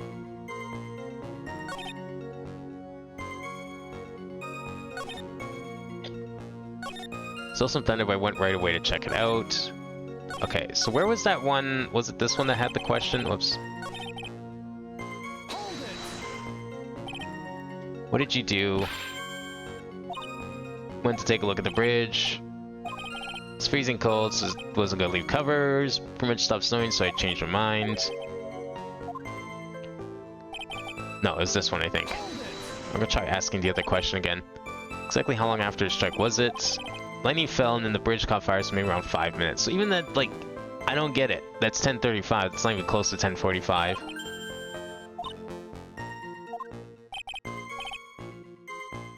Pretty much stopped snowing. So it was about a 5-minute walk. Okay, wait. It pretty much stopped snowing. It didn't stop snowing until 10:50. But, I mean, I guess like Francisca said, you know, it's not like... It just doesn't just turn off, you know, there's like lingering snow and all that. So 5-minute walk, so that's like 10:40. I guess he could have reported at 10:45. It was just, bridge was burning by that point. Why didn't you call anyone? Why didn't you call anyone? Yeah. When faced with a towering phone, one would try to tell someone. Public phone right by the bridge. Of course I thought of doing that. Since I didn't try anyone, just didn't have time to. Is that because that's when Phoenix came by? Oh, we have to do this one. Okay, that's what I was wondering. I swear that the final piece of testimony looked different than after I did the second question. You claim to have arrived at the bridge at the same time as Wright. Yeah. I thought I'd better tell someone about this. But then Nick came up yelling about murder.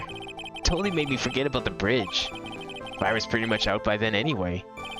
What's this feeling? I suddenly have a terrible case of unease.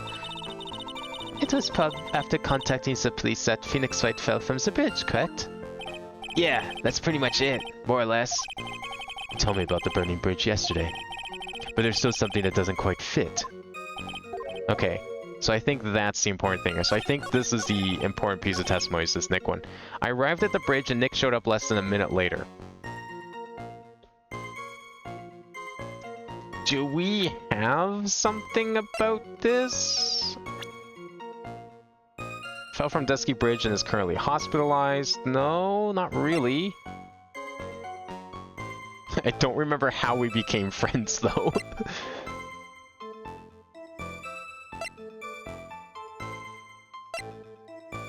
Wait, why is, like, grade school on a two separate lines, but it's on one line for Phoenix Wright? Okay, arrived at the bridge and Nick showed up less than a minute later. Well, okay, so the murder took place at... Okay, well, they died between 10 and 11. But Bikini was saying that the murder took place closer to 11. But if the thing was at... Is this where we present this? Regional report for night of crime. Lightning from 10 to 11. Struck Dusky Bridge at 10:45. Around 30 minutes passed between the fire starting and going out. Because, like, okay, so my current theory would be then that if Nick... The murder already happened, that's why Nick was there. Nick would have... If the murder takes place around 11... How long did it take? Like 15 minutes to walk on foot? Which is probably what Phoenix did. But that would make the murder take place closer to 10. But Bikini was saying it took place closer to 11.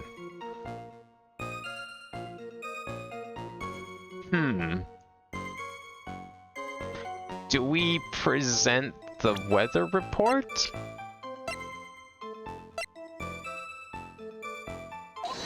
Yeah, we do. Okay.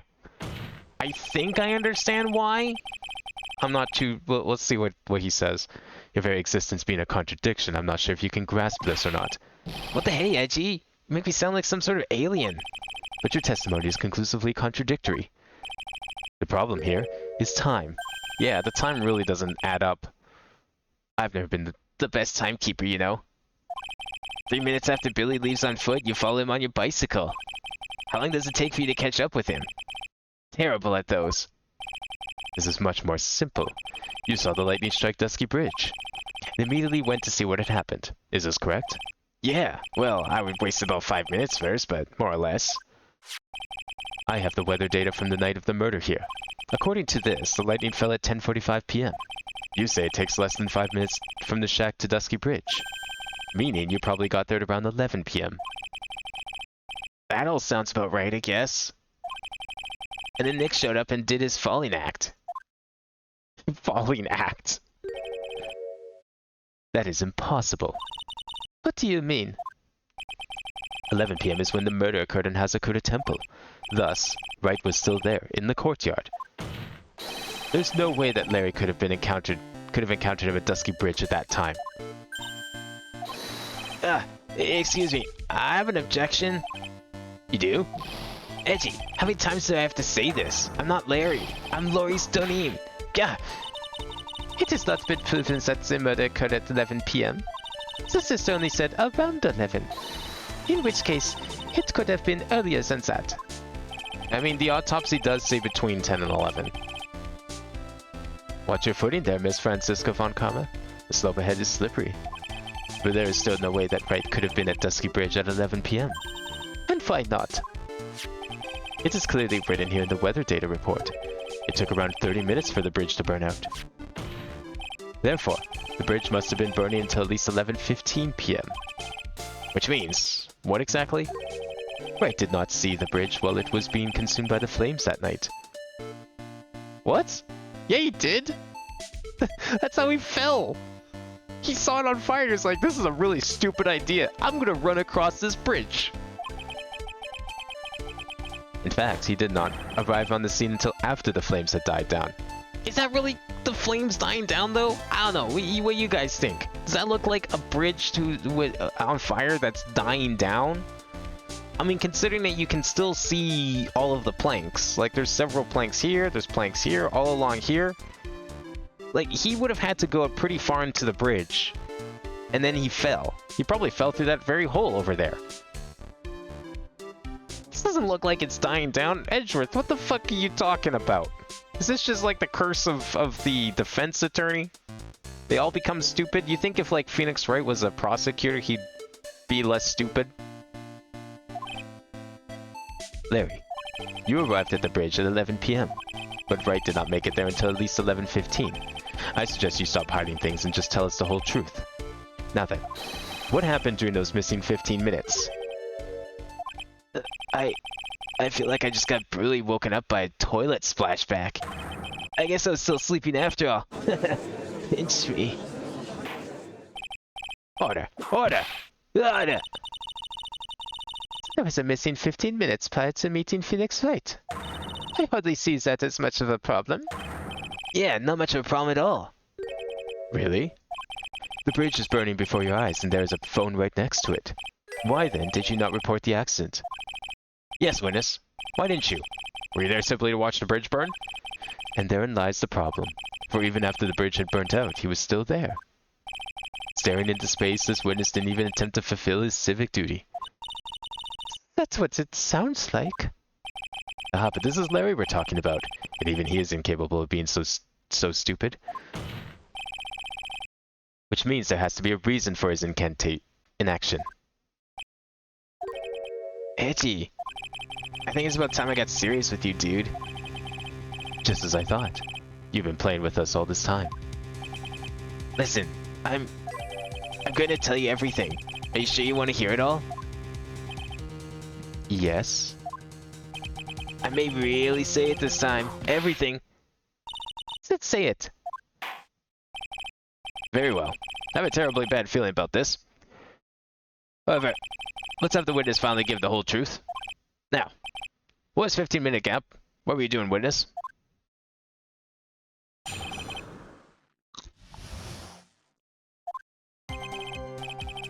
I'm a Donim. I'm an artist. What do you think I was doing? Sketching in front of the bridge. I was whipped up into a frenzy of art. The shock and awe that I was feeling, I transferred it all directly onto the page. Before I realized it, the flames had gone out and then he came running up. I suppose artists can be strange folk. That's right. I'm willing to sacrifice everything in order to draw the perfect sketch. Including the truth from the sound of it. Mr. Edgeworth, has this removed the last of your doubts? Not at all, Your Honor. One very large doubt still remains. And what would that be? This is a surprisingly believable story, especially considering the source. So why did he think he needed to hide it from us until now? I intend to drag the reason out of him. You'll regret this, Edgy. What was he doing in 15 minutes? Jacking off, and that's why he doesn't want to say anything?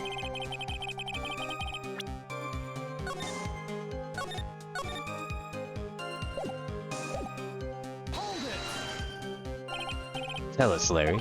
My name is Laurice. Get it right. Mistakes like that are what keep you from being popular with the ladies like I am. Just who exactly are you? I'm Laurice Donim, apprentice extraordinaire. That's what he calls himself, in any case. Then you are an artist. Of course, I'm an artist, the real thing. Yet again, that's what he calls himself. Names mean nothing. There is only one issue I care to discuss. What are you doing? Names mean nothing from the person who loves to brag about being a Von Karma. That's a very big issue indeed.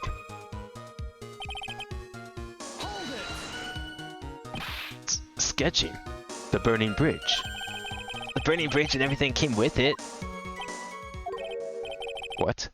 Came with it? You want to hear this from my lips, do you, Edgy? You'll regret this. Sketch minus... Enough. Just take that ridiculous sketch of yours out already, Fitness. Oh, we get to see his art? What are you talking about? I don't know what you mean. That does appear to be the fastest solution. I'll leave it to you, Mr. Edgeworth. What should I do? I've got a terrible feeling that the instant the sketch is revealed, the entire world may be changed by what is depicted there. Oh, we're looking at the sketch. It's probably great. Larry, I wonder if you could please show us your sketch. Well, even if I could have imagined it turned out like this. Imagine what? That Laurice Donim's debut would take place here today like this. Ouch! Show it. Now. Okay, but steel yourselves. This is the world of Laurice Donim. Is that someone jumping off the bridge? Wait, what? Huh? Why is there a body on fire falling from the bridge? We don't know who that is. There was no one else who died. No one died to a fire. So this This is Dusky Bridge, correct? Quite a large bridge, isn't it? Your response, Miss Von Karma? Yes, well, it is a better joint than I expected. Isn't it? Isn't it? Struggled to reproduce those flames. I really did. Yes, I'm sure you did.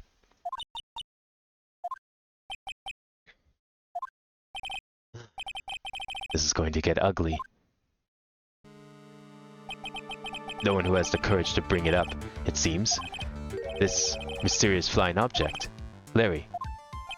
What?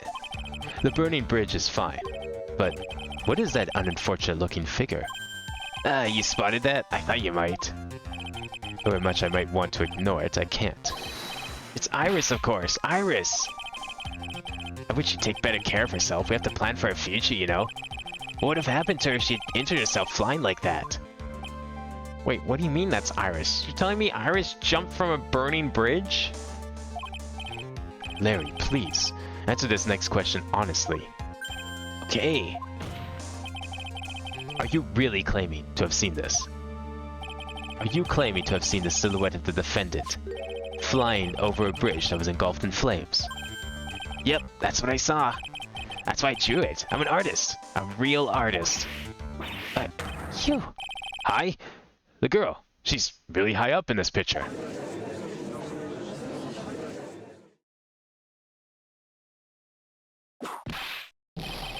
What was that for? This is all a bad dream. I was hitting you on the cheek to test that theory. Please whip your own cheek from now on if you wish to test your wild theories.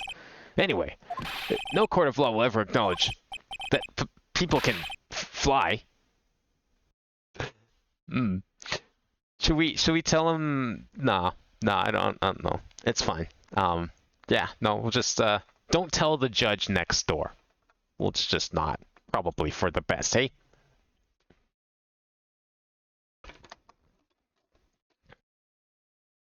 Yeah, no, people definitely can't fly. Why would a court ever agree with that in any situation? Ever? Actually, there is some precedent for this. She was flying pretty high, my sweet Iris. She was about 30 feet above the bridge, at least.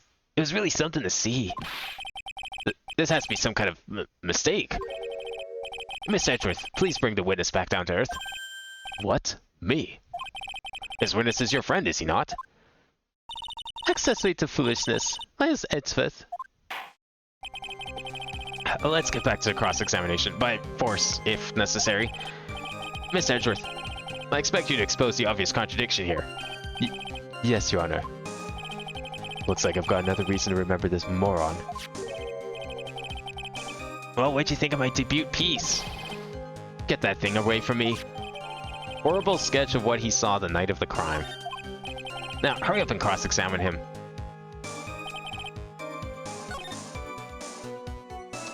Which one? Was that all from this one? Did we do this one? I don't know, we're gonna do this one again. Could the reason be you were so excited be... What do you think? My girlfriend is flying through the sky, almost 30 feet above the bridge. I feel like I might start flying myself. Oh, maybe we should do the first one as well then. Seems like everything changed. Only you'd be so kind as to fly out of all of our lives. Anyway, I completely lost myself when I was drawing this scene.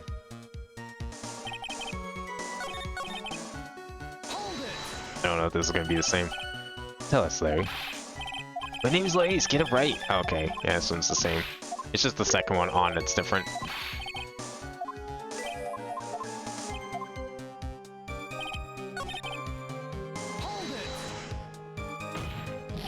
Just where did you see this sight from? Hey, no need to shout. When I was lying in bed in that rundown shack, the crack of the lightning bolt made me realize that the bridge was burning. I just watched it for a while from there, thinking how nicely it was burning. And after about 5 minutes, I saw it. Is the defendant flying? That's right. That's why I decided to go to the bridge. I see. That all makes sense. Aside from the sketch itself.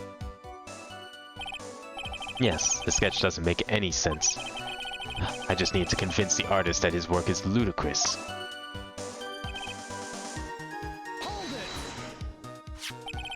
You transferred everything directly onto the page. And that is this sketch here? Yep. Sensational, isn't it? Or should that be scandalous? It put my mind at ease anyway. It did. That's right. The reason she didn't come to me, even though I waited for her, was because she was trapped on the other side of the bridge. Could it be that Iris undertook that dangerous, desperate flight in order to reach me? It's gotta be it. Oh, right, go me. Wait, but if she's stuck on the other side of the bridge, then how did she wasn't going to you? She was going away from you. Continue, please.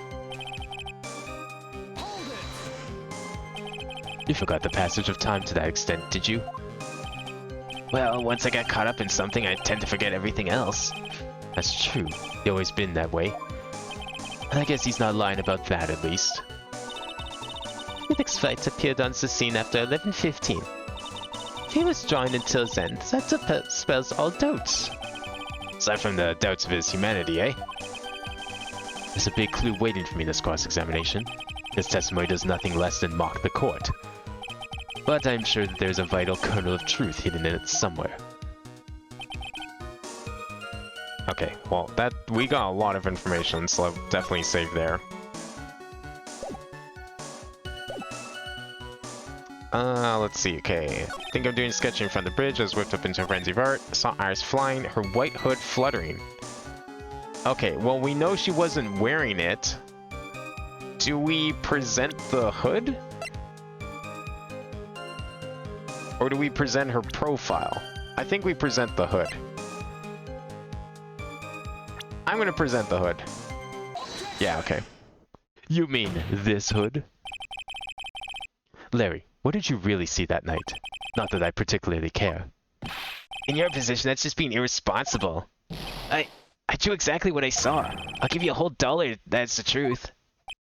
If that is truly the case, then there is one thing that we can say for certain. What might that be? That the person who flew over the bridge could not have been the defendant Iris. What? What do you mean? I don't understand. A foolhardy folly of a foolish statement by an equally foolishly foolhardy fool. How exactly can you make this claim? Tell us, Larry. According to this picture, the individual whom you say you saw was wearing a hood, correct? Of course she was. That rundown shack is quite away from the bridge. Notice what told me this floating angel is my Iris. But it's my darling Iris, and Iris is my darling hood. It would be him to fall in love with a piece of clothing. It seems there are bigger fools in this world than the one at the defense's bench. Larry, there's something you need to be made aware of. On the night of the murder, Iris wasn't wearing her hood. She had given it to Wright as a gift. Are you going to change your story now? Perhaps suggest it was Wright who took flight? What are you talking about? I think you understand what I mean just fine. Why did Nick have Iris's hood? What? Edgy, what's going on with Iris and Nick? Why you, Nick? You dog!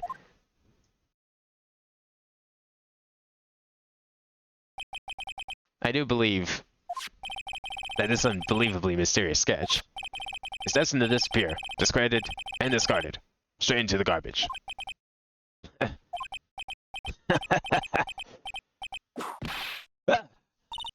What is it now, Fitness? Feels like I've been waiting 25 years for this very day to come. Edgy, today's the day I get to completely stupefy you. What? Wasn't me if you're first witness. I hate to have to do this, but some have some definitive evidence. Definitive? Evidence? Iris did indeed come flying over the burning bridge. And I, Lars Danim, shall prove it. Oh boy, here we go. I didn't expect this. Ask this again. But we shall be needing your testimony once again. Tell us anything you know concerning the defendant as depicted in this sketch. And show us your evidence that this nightmare is actually reality. Okay, I hope you're ready, Edgy. Because I'm going to feed you a whopping serving of pain. You've been serving us a whopping serving of pain this whole time. Trust me. Proof that Iris flew. Oh boy, I'm looking forward to this. When I reached Dusky Bridge, she was already gone. I was so worried, so I frantically searched all over for her. That led me to find a beautiful crystal sphere, half buried in the snow. I'm sure that Iris was simply wearing a spare hood. After all, no one else could have lost a crystal sphere that night. A crystal sphere? This one. Pretty, isn't it? We're finders keepers. That sphere. Where did you find it? Let me see. Around here somewhere? Looks about right. And it was half buried in the snow. It had pretty much stopped snowing by then. But there were still some folly as I walked to the bridge. The court accepts this crystal sphere. That's mine, okay? I want it back afterward. There's something on it. Oh my. It's blood. What? Blood. Found half covered in snow near Dusky Bridge the night of the crime. Has blood on it. You ready, Edgy? By tomorrow morning you'll be calling me Master Larry. Yeah, I like the sound of that. No one's gonna push me around anymore. Didn't you want to be called Maurice Denim only a few minutes ago?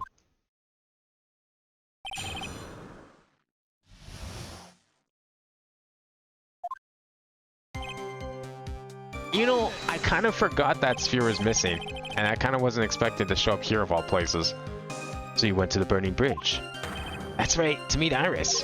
She actually flew to get to me. The least I could do is meet her halfway. But the defendant was not at the bridge when you got there, you say? I guess I went back to Hazakura Temple. She's a girl after all, she must have wanted to look her best. Must be lovely to live in the fantasy land of Larry's mind. Actually, it's so depressing that I can't even work up the energy to point. So, what did you do next?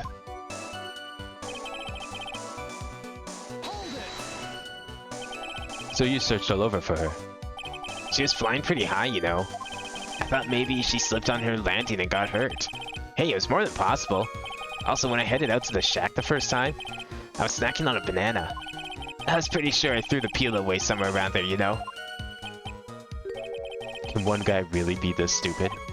So, did you find any signs of her so-called landing? I don't really remember. I kept on falling over myself and kinda lost it for a while there. You fell over yourself? Yeah, the snow was deep and there was even a banana peel out there. Wow, I wonder who left a banana peel lying around. Who would be stupid enough to leave a banana in the snow? Yep, they're stupid. And then there's Larry Butts. The short of it is that you didn't find any signs for her landing, correct? That's what happened next? Then what happened next? Half buried. It was sitting in the snow with a little gathered on top of it. It was hard to spot, actually. I mean, it was dark out, too. I'm impressed. You did well to find it. No matter what you may think when you look at me, I'm a pro. A genius security guard. I used a pen light I borrowed from my company to help in my search. And it sparkled really brightly as if it was saying, "Here I am," to me. It does indeed look very much like the crystal sphere on Iris's hood.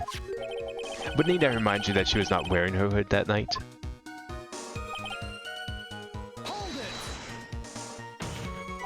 Each nun is assigned their own hood, and they are assigned only one. I don't know anything about that, okay? And Iris is special, alright, dude? Even if she did steal a spare hood, I'll forgive her. This is getting us nowhere. Our destination for the day, it seems.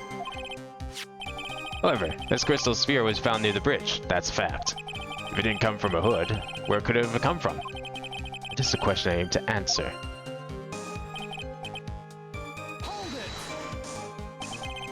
Let me confirm this one last time, Larry. The reasons you thought that this was Iris are the hood and this crystal sphere, correct? That's right. My gut is never wrong. I met that old bikini the next morning. And her crystal sphere is still there, safe and sound. Indeed. She was wearing it this very room and earlier today. This case isn't going anywhere without a fight. Supposing the obvious contradictions in this testimony would be easy, but I fear that all that awaits us are further mysteries. Okay, well, I mean, we all know what we're presenting on here. No one else could have lost the crystal sphere. Do we present the staff? Yeah, that makes sense. Larry. That night, there was someone. Someone who lost a crystal sphere. There was? Who? Who was a stupid idiot? Miss Elise Denim, the mentor to a stupid idiot. The victim? I have a photo of her here. Hey, the photo's useful! And on the end of her staff, you can see a familiar-looking crystal sphere. Hey, that's my photograph. Give it back. Dude, you had 1,000,000 copies of these. You gave it to us. A crystal sphere like that is quite easy to find. I have one just like it on my brooch. Do you? Now who's the stupid idiot? They look nothing alike. In any case, please take a look at this. This is the victim's staff found at the scene of the crime. Ah, the crystal sphere. It's gone. What? What? What? What? Just what does this mean? If anyone jumped or flew across the bridge that night, it certainly was not Iris after all. She was not wearing her hood. More importantly, the crystal sphere found at the landing site was not hers either. That means the one who flew and dropped the sphere was the victim, Miss Elise Denim? Maybe we remind the court that we're not. That I thought you guys weren't accepting the idea that people fly. A fool alongside another fool on a fool's errand to reach a foolish conclusion. First of all, this sketch, which I prefer to call a scribble, is ridiculous. People cannot fly, thus it is rejected. You can't do that. I saw it with my own 2 eyes. As is crystal sphere. This is nothing more than a red herring. You honestly believe that? You're right in the court. We're trying to find a murderer. Exactly. That too. I mean, the flying's currently the more pressing matter here, but yeah, you know, the murder's pretty important. I would agree. Give it some thought, and I'm sure you'll realize it as well, Miles Edgeworth. Elise Denim was in her room on the night of the murder. There was no reason for her to go to Dusky Bridge. Therefore, this sphere cannot be related to this case. That is all. Miss Francisca von Karma. The only people who will accept that explanation are scatterbrains and clowns. Why are you pointing at me? The victim's crystal sphere was found near the bridge the night of her murder. Yet you expect us to believe this has nothing to do with the case? That crystal sphere. It was probably thrown away at the bridge after the murder. After the murder? There is blood on the crystal sphere, is there? This naturally suggests that it was thrown away after the murder took place. The killer placed it there to throw the investigation off the scent. Which is the exact same reason that he drew that ridiculous sketch. What? You mean I'm the killer? No, why? All joking aside, just when did this crystal sphere appear near the foot of the bridge? Unless this can be proven in some way, I refuse to believe this is related to the case. She makes a valid point. There is no evidence that Elise Denim left Hazakura Temple that night. However, if somehow this crystal sphere can be proven to have been dropped before the victim was killed, then this case is going to transform into something else entirely. What? Uh-oh. Your response, Mr. Edgeworth? I want your final opinion on the disposition of this crystal sphere. If it is not related to the case, then this witness who you called will have been nothing more than a monumental waste of time. Prepare yourself for some very appropriate punishment, Miles Edgeworth. Can I prove it? Can I prove that the crystal sphere was dropped before the murder took place?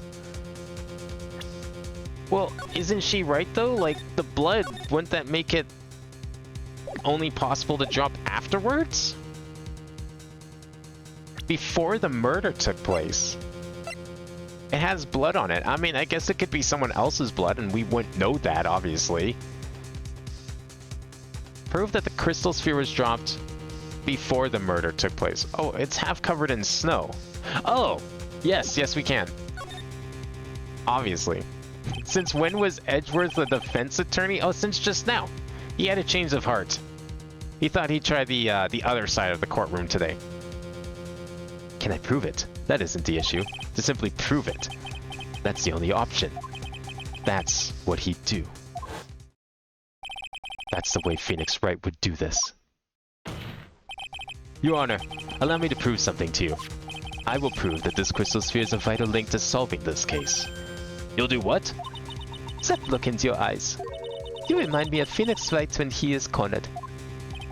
That should come as no surprise. Because right now I am Phoenix Wright, and I am indeed cornered.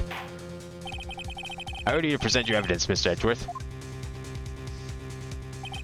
Evidence that proves that the crystal sphere was indeed dropped before the murder.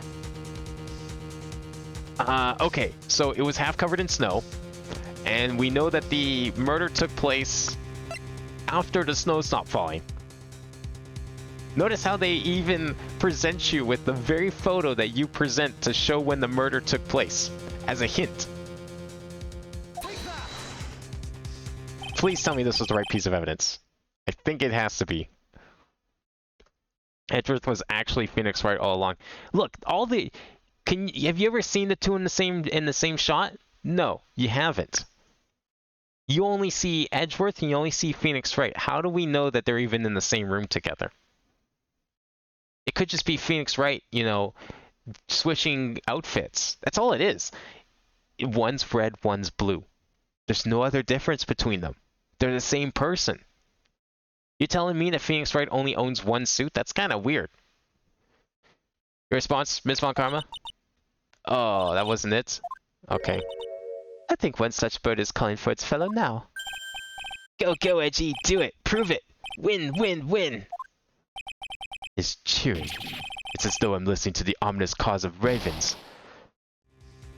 Okay, I thought that was it for sure. Time of the murder and when the crystal sphere was dropped. I need to find proof that the latter happened first. Yeah, okay, well, then wasn't that the weather report then? Oh, okay, are we gonna present this photo again? Is that all we need to do? Is just present the crime photo? Okay, I mean, to be fair, I did think it was gonna be the weather report or the crime photo, but, like, it really should be both. There we go. It really should be both, because we used both pieces of evidence to prove the same point earlier, that the snow and when the murder happened, like, to prove when the murder happened because of the snowfall. I feel like that should have been a similar case here. But, you know, Phoenix Wright, only one possible solution to every puzzle, despite sometimes there being multiple pieces of evidence involved. Whatever. Maybe the later games are better. This crystal sphere, it was half buried in the snow, correct? That's right. If it hadn't stopped snowing then, it would have been game over. The snow would have totally covered it. Maybe the sphere itself? No, I mean, because, like, we need to... So the reason I picked the weather report is because earlier in the case, we determined when the murder took place because snowfall. Snow stopped falling before the murder, and that picture that was in the background during that moment was proof because you could see everything covered in snow except the body. So because the sphere is covered in snow, that means that it would have had to have been dropped before the murder because the body's not covered in snow, but the sphere is. So the sphere is dropped during the snowfall, the body was found, and the murder happened after the snow stopped falling. That's all I need to hear from you, Larry. Your testimony makes one thing quite clear. What? When a crystal sphere was dropped, it was snowing, even if it was ever so slightly. Snowing? On the other hand, let us look at the scene of the murder. So yeah, this is basically what I was trying to explain. As proven earlier today, there was no snow on the victim's body. Therefore, the crystal sphere must have been dropped before the murder. What? Or the body had enough residual heat to melt the snow in it. I like that theory a lot, but I think it's implied that there was a decent amount of snow. Like, everything was caked and buried in snow during the snowfall, so unfortunately that would be pretty cool. I would be down for that explanation. It just doesn't work with the other logic at the moment, unfortunately. On the night of the murder, the victim did indeed go to Dusky Bridge. And there, something occurred that caused the staff's crystal sphere to come loose. What? What could have that been? The sphere. There's some blood on it, isn't there? Allow me to raise a certain possibility at this junction. The real crime scene was near the foot of Dusky Bridge. The murder didn't take place in the Hazakura Temple courtyard. Only a fool would suggest such a foolish piece of absolute foolishness. Just who is the fool?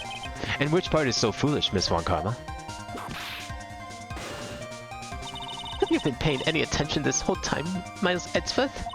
The sister saw everything. She saw the victim being killed by the defendant in the Hazakura Temple courtyard. That's not exactly true, now is it? To put it more precisely, what she saw was the murder weapon being removed from the victim's body. That's the same thing. No, it isn't. You said it yourself. Very little blood is actually lost at the moment of a blade's insertion.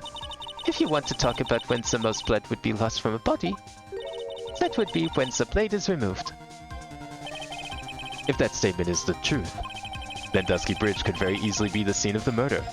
The murder weapon was not removed, thus there was no bleeding. You're forgetting one vital thing, Miles Edgeworth. At least Neem's body was found at in Hazakura Temple. On foot, it takes 15 minutes to travel from Dusky Bridge to Hazakura Temple. You mean to suggest someone carries the body all that way? I mean, she's right.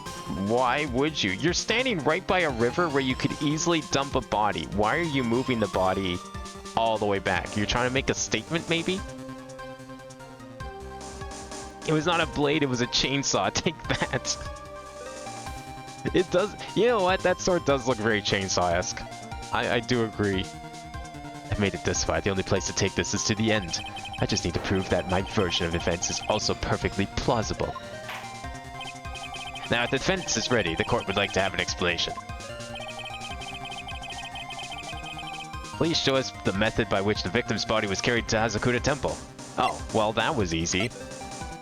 Is it this one? It's gonna be the snowmobile, right? Right? On that snowy night, there is one way that a body could have been moved. The snowmobile. No, not trebuchet, snowmobile. That thing right there. As we know, the snowmobile was used that night. It was explained as having been used to dispose of the murder weapon, but it could also have been used to carry a body. Order! Yeah! This is completely unacceptable, Miles Edgeworth. You've dug yourself into your own grave. What do you mean? The only one who could have used the snowmobile was the defendant. She's the one who moved the body. Doesn't that put the final nail in your coffin? Could someone have, like, planted the keys in her room? Like, couldn't literally anyone have rode the snowmobile and just left the keys in Iris's room to frame her? Or an attempt to frame her? A very poor attempt, but... You're too late, Franziska von Karma.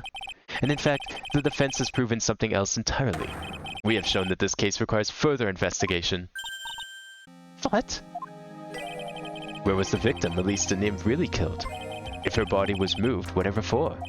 And finally, just what does this image mean?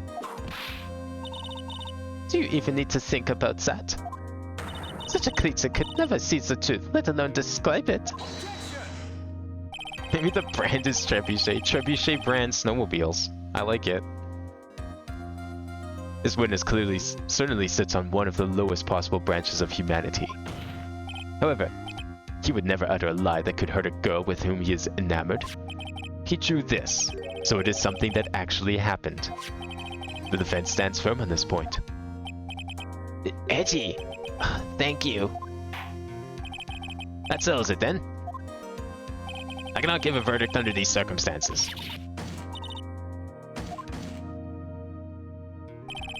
Right. I seem to have fulfilled my part in this. It is just as I thought. Franziska von Karma You make a wonderful partner. Excuse me? There is one reason, and one alone, for me being here.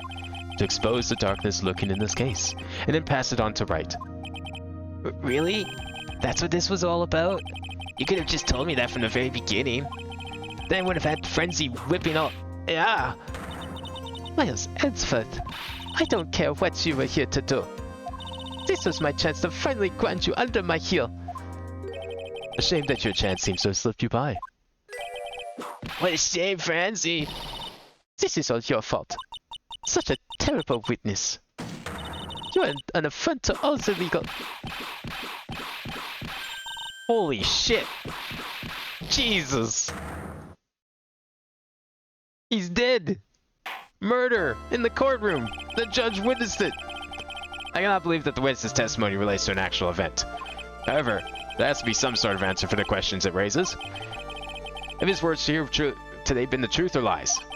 Next time we gather in this courtroom, those are the matters that shall be addressed. I'm counting on the thorough investigations by both the defense and the prosecution. And with this, the rest is up to you, Wright? Butts needs to get back to his day job of making unconventional murder weapons. And what kind of weapons would those be? Like the giant steel samurai balloon?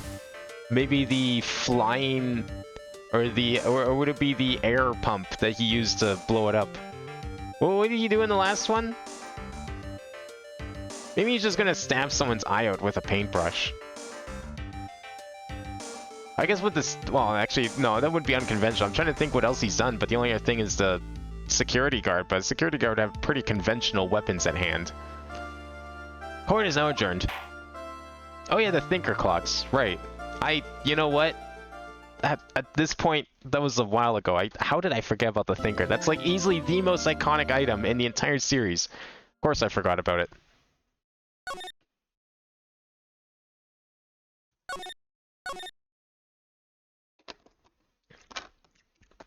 Alright, where are we at now? Part 3-1 investigation. Now, I was told this case is like fairly long. So I don't know how much more of this we're gonna do. I do want to make sure we do this. I'm gonna try and finish it next week. Oh, this explains this shot. That's why he was... I was like wondering where this shot was taken. Like, kind of looks like he's in a hospital or something. I was so confused by this in case number 4, but now it all makes sense because this scene took place after he got hospitalized at the beginning of case number 5. That's why he was looking up information about a certain case, because he was looking up information about the area, and he stumbled across Mia's first case because it happened to also involve the exact same location. I'm still up at this hour reading through the trial record of our certain case. It's the first case my mentor Mia Fey had ever handled in a court of law. The horrifying truth that I refuse to accept is holding me hostage here within its pages. Dahlia Hawthorne. What I've read, I don't want to believe. What is written here? This isn't the Dahlia I knew. After falling into Eagle River, I was somehow miraculously saved. I ended up catching a cold that seemed to knock me around the world and back. I feel dizzy, my ears are ringing, my throat burns, my head is on fire. But I will recover. I have to recover by this afternoon. I have to meet with the most ill-tempered witness imaginable. But I know that he will be able to help me with him. Somehow.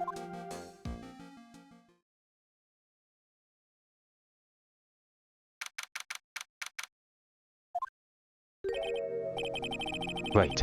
Are you sure you're well enough to be doing this? You still look a little green in the face.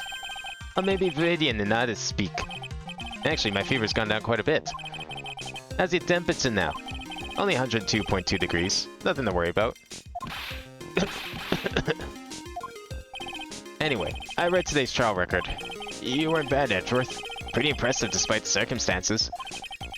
We're not in the clear yet. The main point of contention tomorrow is going to be the murder weapon. Yeah. In the end, the Shichishito did not deliver the deadly blow. Which means that there must be another sword hiding out there that we don't know about. Another sword, huh? Don't worry about a thing, pal. I'll dig up the moiter weapon myself, or I'll eat my goat. Thanks again, Edgeworth. I'll handle things from here. That is probably for the best.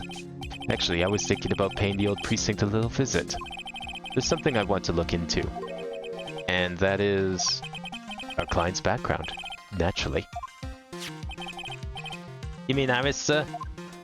I have the feeling that we've met before. All I want is confirmation, one way or the other. And since I probably won't be getting that from you... I'm sorry, Edgeworth. I bid you adieu, Wright? Take care. Guess I should get moving too. Why? Do you need to be somewhere? Yeah, I've got to get to work on this bridge, pal. I'm making something up so we can get across to the other side. Ugh, that's right. Maya's still stuck over at the Inner Temple. She's been there for almost 48 hours. Holy shit. Are we sure she's okay? But don't you worry, pal. As soon as it's all said, you'll be the first to know. Wait, why can't they airlift her out? Weren't they saying earlier that they could have airlifted her, but the winds were currently too turbulent? That was like 24 plus hours ago. That was more than 24 hours ago. No, wait, isn't it closer to like almost 72 hours that she's been stuck there? Because there would have been, so it was the night of the murder.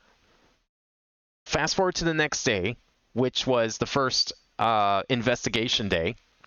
That's 24 hours. Fast forward another day to now. Wait, is it now? No, I guess, okay, yeah, so it's a little over 48 hours. Even so, why can't they airlift her out?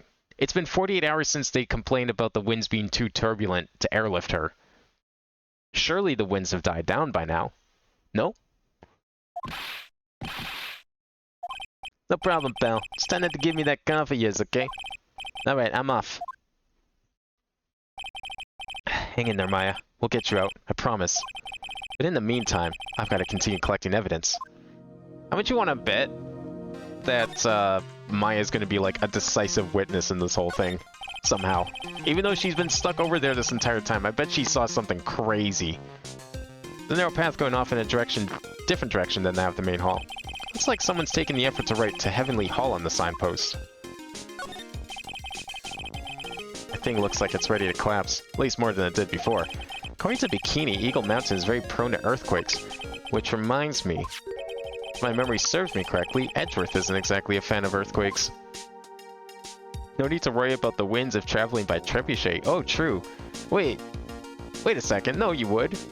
You would definitely need to worry about the winds. More so, even.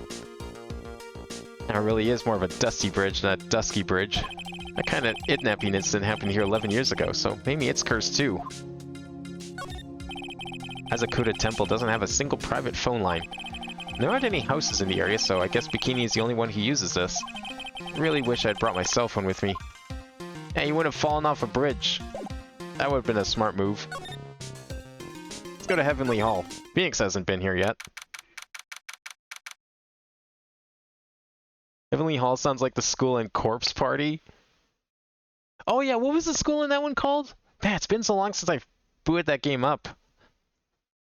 I think we know why it was called Heavenly Hall. I'm pretty sure we know who thought of that idea. Looks like no one's here. Larry! Maurice! I'm sure he'd be hiding here. Guess I'll try again later.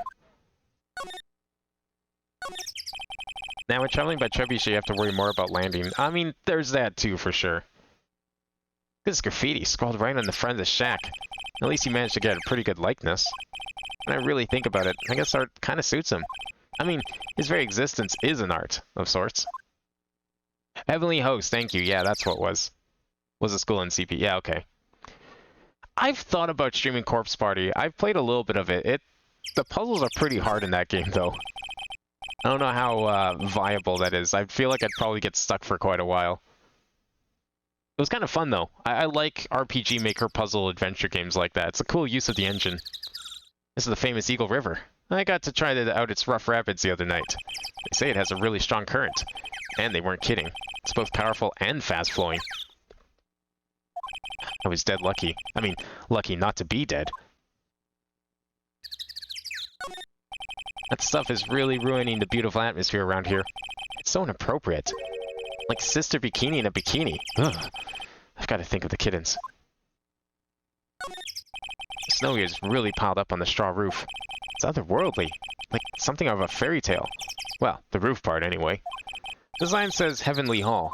I guess it's pretty fitting, if you spent a night in this low freezing shack. You'd probably find yourself at the pearly gates by morning. These steps lead up to the foot of Dusky Bridge. Coming down is a cinch, but going back up doesn't look like a walk in the park. I'm starting to understand why rivers always want to flow downstream, not up. Gravity do be like that. That's Dusky Bridge up there. It's amazing how clearly you can see it from so far away. Larry supposedly saw everything through the shack's window. Not much light gets down here, so it must be pitch black at night. This area is probably illuminated that night because of the burning bridge above. I mean, I guess the fire might be that powerful. That kind of makes sense. I don't know, I've never been in the vicinity of a giant fire like that before. Blood covered isn't that tough. Is that is that a different entry in Course Party? The only one I've played I think is the original that was ported to like 3DS. I think that would have been that one. I don't know, I didn't really I played it for a little bit. I didn't really get a chance to sink my teeth into it, so I probably just need to give it another chance more than anything. Uh-oh. There's only one guy I know who'd be this persistent and high-strung. Talking about the heroine here, heroine in my book, it'll make you famous. Enough. A fool's full of fools who foolishly accepts the foolishness of a fool's fool. Wouldn't you agree, Phoenix Fight? Huh? Me? Wait a second. I know you. You're, How? Your reflexes and mine need to shape up. My brain's frying like a sunny side up. You want me to grill me over a name? Francie, but you can't do that. Even as we speak, Nick's on the brink of death. Or so I'm told. A dead horse. Isn't that one of your American sayings? No, it's not. And I'm not on the brink of anything. Come on, Nick. Tell her, wouldn't you? Tell her she needs the model for my new picture book, Francie's Whippity Whip Trip. I don't think that's really kid appropriate. Or where do you plan on selling that? Well, you go ask me to model it and to give at least semi-coherent testimony. Before that, you'll have to learn how to live a semi-coherent life, Larry. I don't care what anyone says, I'm telling the truth. I saw what I saw. She flew, I'm telling you. Whoosh. Just like that dude with the red underwear. I don't think I'm gonna forgive you guys when you come crawling back to apologize. The original isn't played off, and Blood Covered is the version most have played, so a remake. Oh, okay, so is that because the one on 3DS was just called Corpse Party, but I'm guessing it's probably based on Blood Covered then? Off he goes. It's amazing how little has changed with you in the past year, Phoenix Fight.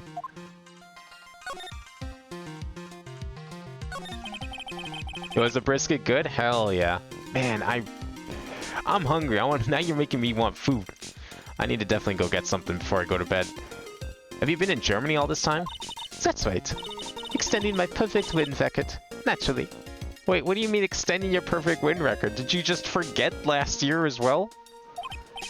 Grilling me over forgetting your name, and you forgot how I kicked your ass. Like 4 times. Or 3 times, I guess, because the first wasn't her. Oh, joy. Sounds like she hasn't changed a bit. Has it really been a year since we first met? Francisca von Kramer, the prodigy. I see. I gave up a promising career in Germany, then came to this country for one sole reason. Revenge. Francisca was born and raised in Germany and became a prosecutor at the age of 13. Father was the legendary prosecutor Manfred von Karma. He had a perfect win record for 40 long years. But now he's gone from this world. Wait, is he dead? He wasn't dead when we locked him up. Don't tell me you still hold a grudge against me. Because of what happened to your father. Phoenix Flight, you will fall before me. This, I promise. But it won't be for my sake. not my father's. Are we clear? Yes, Crystal.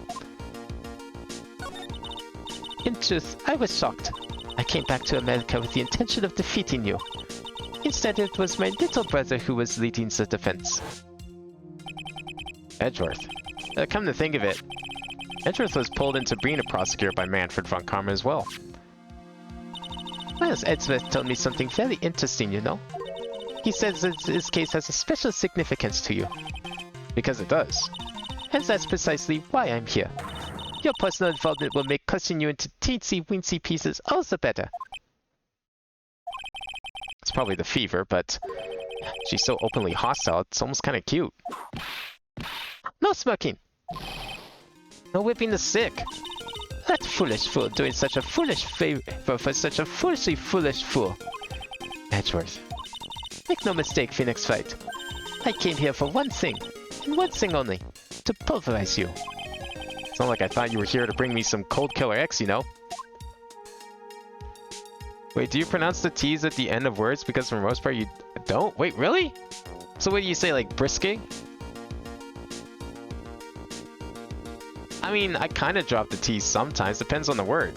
It depends, like, brisket, I definitely pronounce the T. Trebuchet, I drop the T because it's a French word, and you definitely don't say the T in French words most of the time. I'm not sure what other words you might be referring to. Probably mostly because I don't notice. I went over the whole case file on the flight over. You read the whole thing? Yes, every last word of every last sentence of every last paragraph. All the ridiculous things you did make it a very interesting read, you know. Attempting to cross a burning bridge, did you even consider the dangers? No. The only thought in my mind was I have to get across. A fool that doesn't think is more foolish than a fool who foolishly thinks. I'm sure he said he'd let me know once the bridge was repaired. Maya, she's gotta be okay. I just know it. Plus, I need to ask her about what really happened at the Inner Temple that night. Anyone in the main hall? Oh yeah, probably. When you say it becomes I. So if T is followed by a vowel, it's pronounced. Huh. So you just say like brisk then? It's like all one syllable? Not like brisket? The French brisket. Brisket. That was one long sigh. Sister Bikini? My. I didn't know you were here. How are you doing? You don't have to pretend to be in a good mood for my sake. I suppose I've made a terrible mess of things, haven't I? I let Mystic Elise die, and then there's Iris as well. Mystic Elise? Now that I think about it, There's an acolyte stuck at the Inner Temple. And that poor little girl has gone missing too. Oh yeah, what happened to Pearl? I completely forgot about Pearl. A little girl? You don't mean Pearls, do you? Yes, I'm afraid I do. She hasn't been seen since the morning after the incident. Pearls, she's missing? Why didn't anyone tell me about this? I must be getting old. I think I've seriously lost faith in myself. Are you talking about your performance at the trial today? You believe me, don't you? I'm not a liar. I would never lie. They're a person after something you never want to see them wearing. But she really enjoys it. You should see her in the summer. She loves it. Try to notice it when I read. I don't know if I can. I know what I saw. I saw Iris pull that sword from Mystic Elise's body that night. I'm certain of it. At least, I was until this morning. I don't see any psych locks, so she must be telling the truth. Why are you so unsure of yourself all of a sudden? Wait, I did get... Okay, we have the Magatama back. Good. You know that artist who testified after me? I saw Iris flying, her white hood fluttering. I feel like I might start flying myself. When I saw that man testify so fervently about something so impossible, I started to wonder if I had acted just like him when I was on the witness stand. I wouldn't take that guy too seriously. He's an artist, but all he draws is trouble, and nothing else. If both Bikini and Larry are telling the truth, that can only mean one thing. They both didn't see what they think they saw. Someone in disguise, maybe? But then who?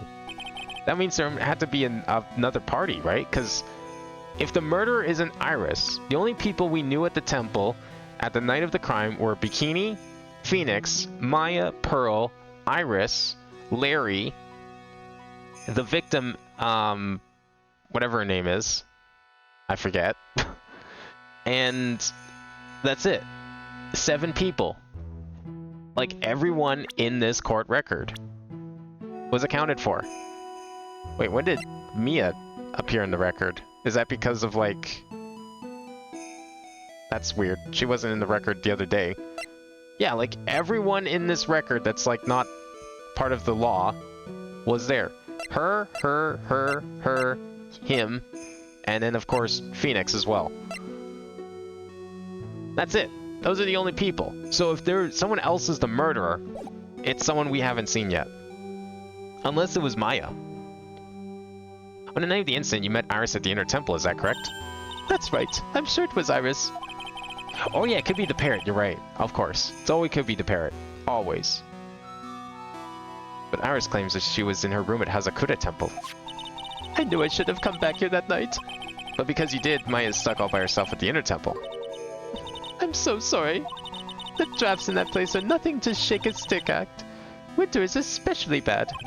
I'll bet. The training hall looks like it's about to fall down any second. Eagle Mountain has always been prone to earthquakes, just so you know. Earthquakes? Yes, I would be surprised if the next big one levels the training hall. We've got to get Maya out of there. Fast. But still, there's really no need to worry. That area on the other side of Dusky Bridge is isolated like an island. It's like an island? How so? Well, the only thing that on that side of the bridge is the Inner Temple. No one lives out there, and it's surrounded on all sides by the river or the forest. I see. So a criminal would be trapped should they choose to flee in that direction. And as long as the bridge is out of commission, he or she will have to stay there.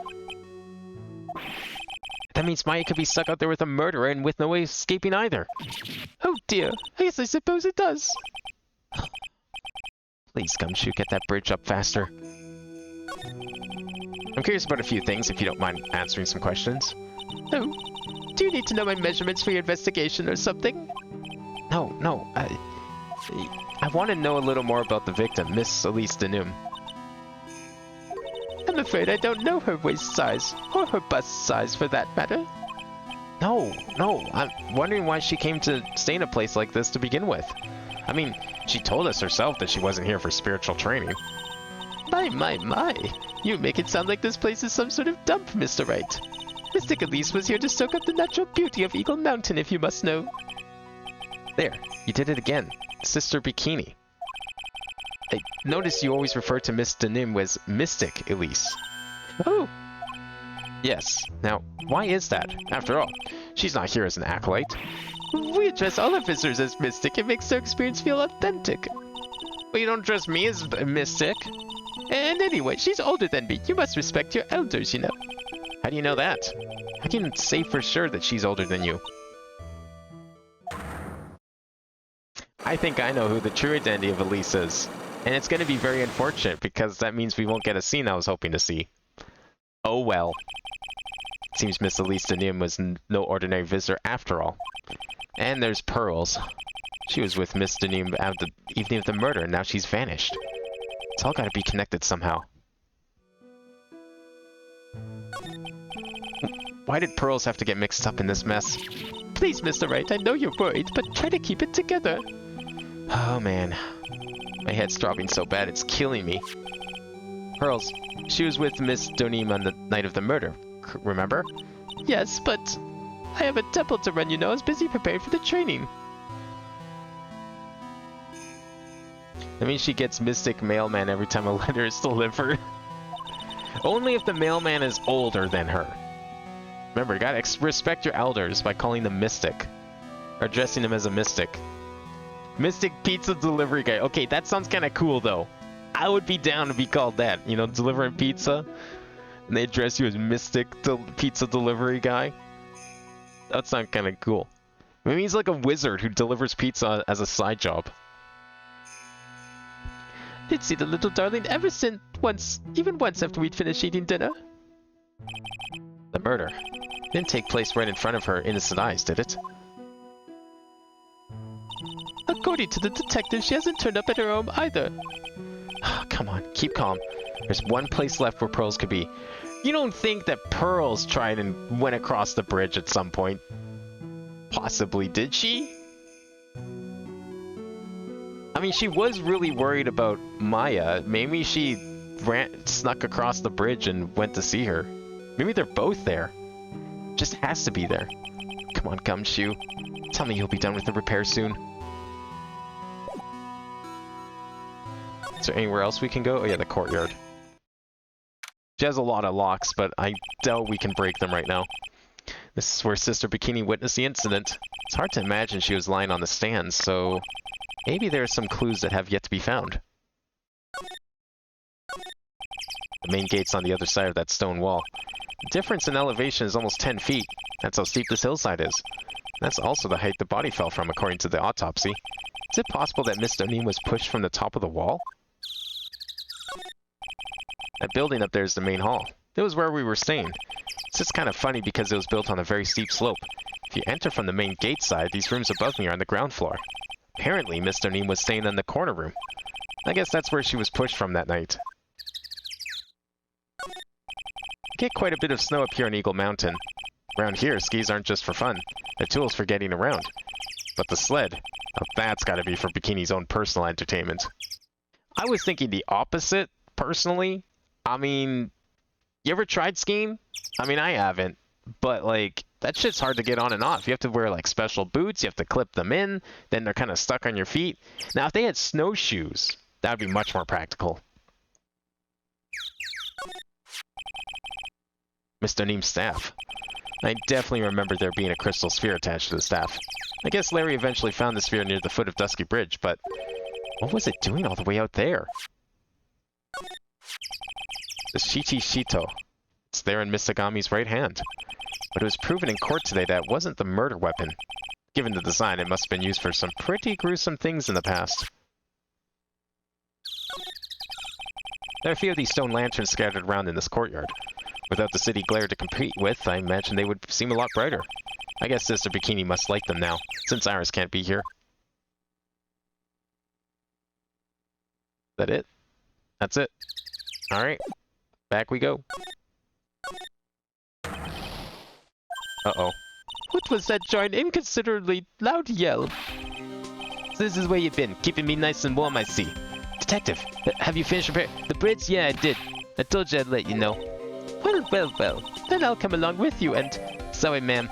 No unauthorized entry. Access is restricted to people involved in the case. What was that? I'm involved, aren't I? You couldn't get much more involved than me.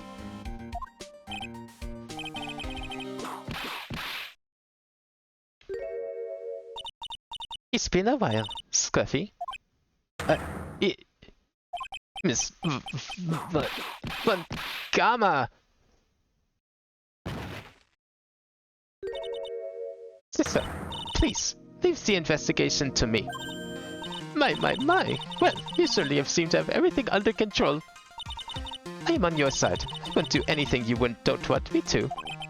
As you work to pin the guilt on Iris. What are you daydreaming about, Phoenix Wright? Ow, that hurts, you know. Silence! I, Franziska von Kammer, will personally guide you through your investigation. So you will follow me. She's not seriously going to follow me around, is she? I'm guessing we can't do anything with her yet. Okay, let's go across that bridge. Oh, is this all about Corpse Fire I'm seeing in chat here? 2016 version of Corpse Fire Repeated Fear was released for the 3DS and PC at Tunde's. Oh, okay. So it was remade twice. Blood Covered was in 2006, and then Repeated Fear in 2010. And then the 2010 version seems to be the one that was ported to 3DS. By the looks of it. Characters and voice acting expanded storyline. I don't remember there being voice acting on the 3DS version. That's unfortunate. And that's the version that also came to Switch with even more extra stuff. Oh, interesting. I didn't know it was ported to Switch. Is that like Japanese Switch only, or is it also on American Switch? Because, yeah, the version I play is a 3DS. I don't recall there being voice acting, but I could be wrong. Inner Temple Gate. Finally.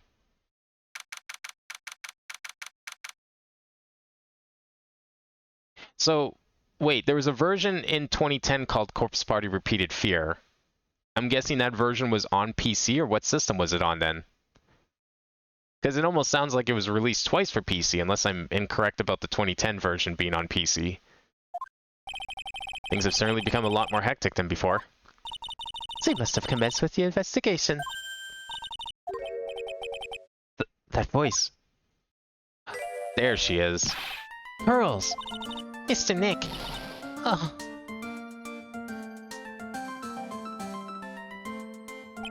So you were here, ever since that night. I was so lonely I thought I was going to die.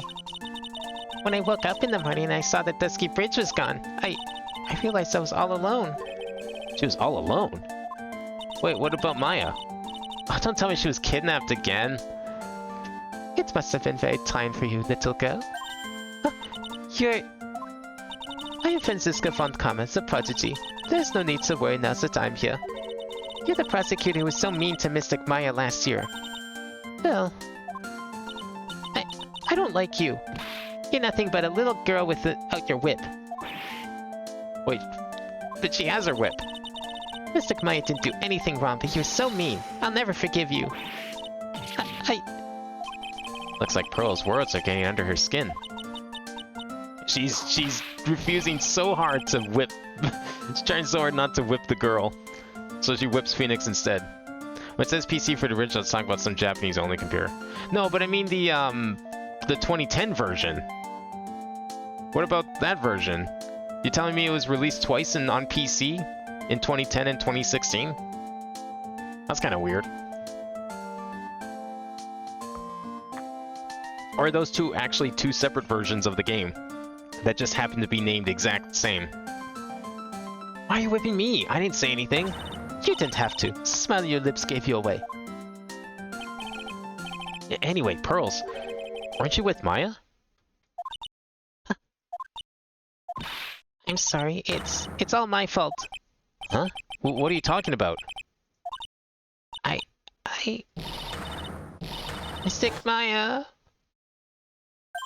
Hey, wait, Pearls. She just ran off. Ow! That was cruel, Phoenix Wright. To make a little girl cry like that is inexcusable. What was that all about? Pearl's acting like that. It's giving me the creeps. I guess I better take another look around since I finally got a chance. Especially since something about this place seems different from 2 days ago. You can see Dusky Bridge from here. It's an unusually long bridge, isn't it? I would say it's about 20 yards. I guess the gorge is too wide to cross with a piece of rope or wire, huh?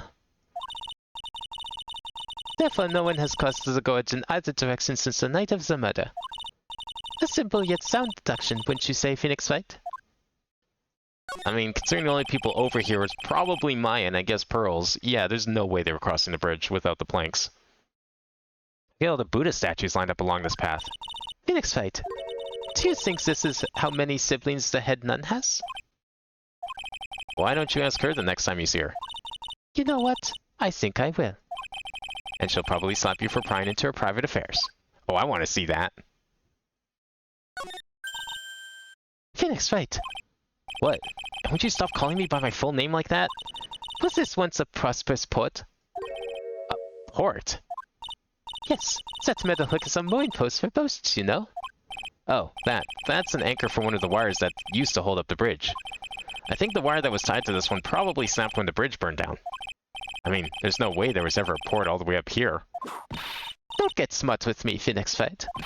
But I didn't say anything. It's a weird smell coming from the incinerator. The door is also open, almost like it's begging me to look inside. Well, let's see what stunning clues are concealed in here, shall we? Huh? It's empty. How naive of you, Phoenix Wright. But it's a bit strange, don't you think? Franziska von Karma? I seem to remember. There was snow on this incinerator the first time I saw it. Someone's used it. In other words, someone's been using it to burn something recently. Listen, Phoenix Wright. It's impertinent to call people by their full name. I was only copying you. Fucking hypocrite. Sign says Inner Temple. I don't know how you're reading it, but it's incomprehensible to me. Actually, I can't read it either. Feigning comprehension isn't a very good habit to have, Phoenix Wright. She looks really happy to have finally caught me on something.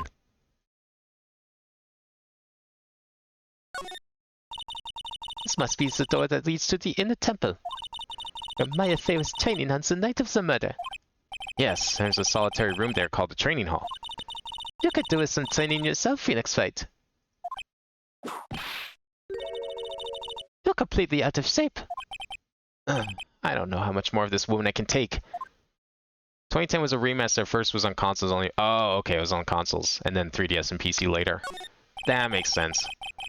There's a little gate that leads into the garden. It says no entry on the sign, though.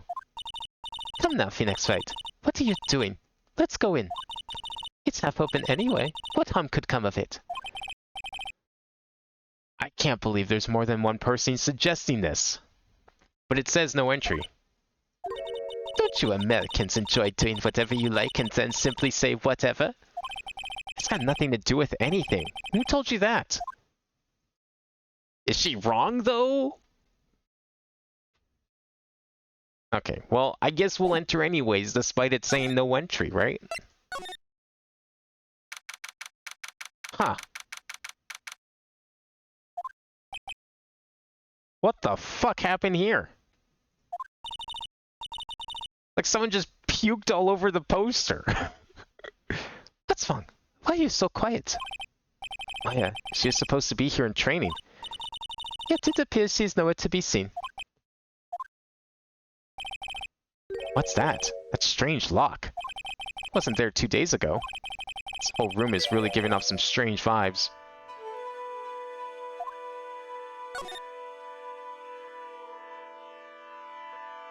So we have like puke on the banner. Oh, it looks like puke. Some pretty vile puke. That looks really familiar. I wonder where that came from. Anything in the dresser this time? It's an antique dresser. Don't you dare open it, Phoenix Wright. Now I know how Maya feels when I tell her not to touch things.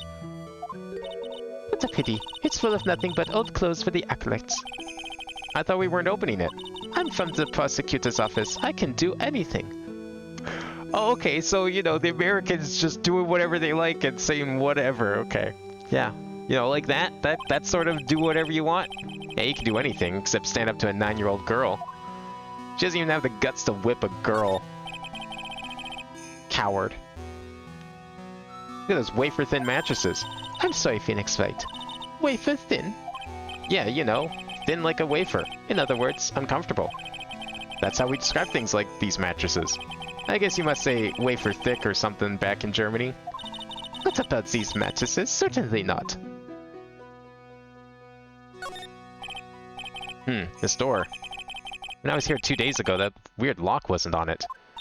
Those chains. It's almost as if they're guarding something inside that cave. I've never seen a lock quite like this before.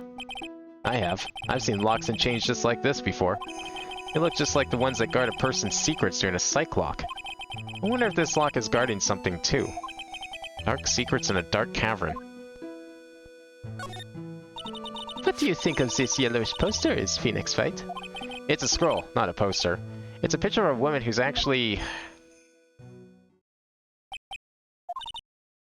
A woman? I don't see any woman here. There's a different atmosphere in this room since the last time I was here. No, it's not a different atmosphere. It's a different smell. It's gravy. It's gravy?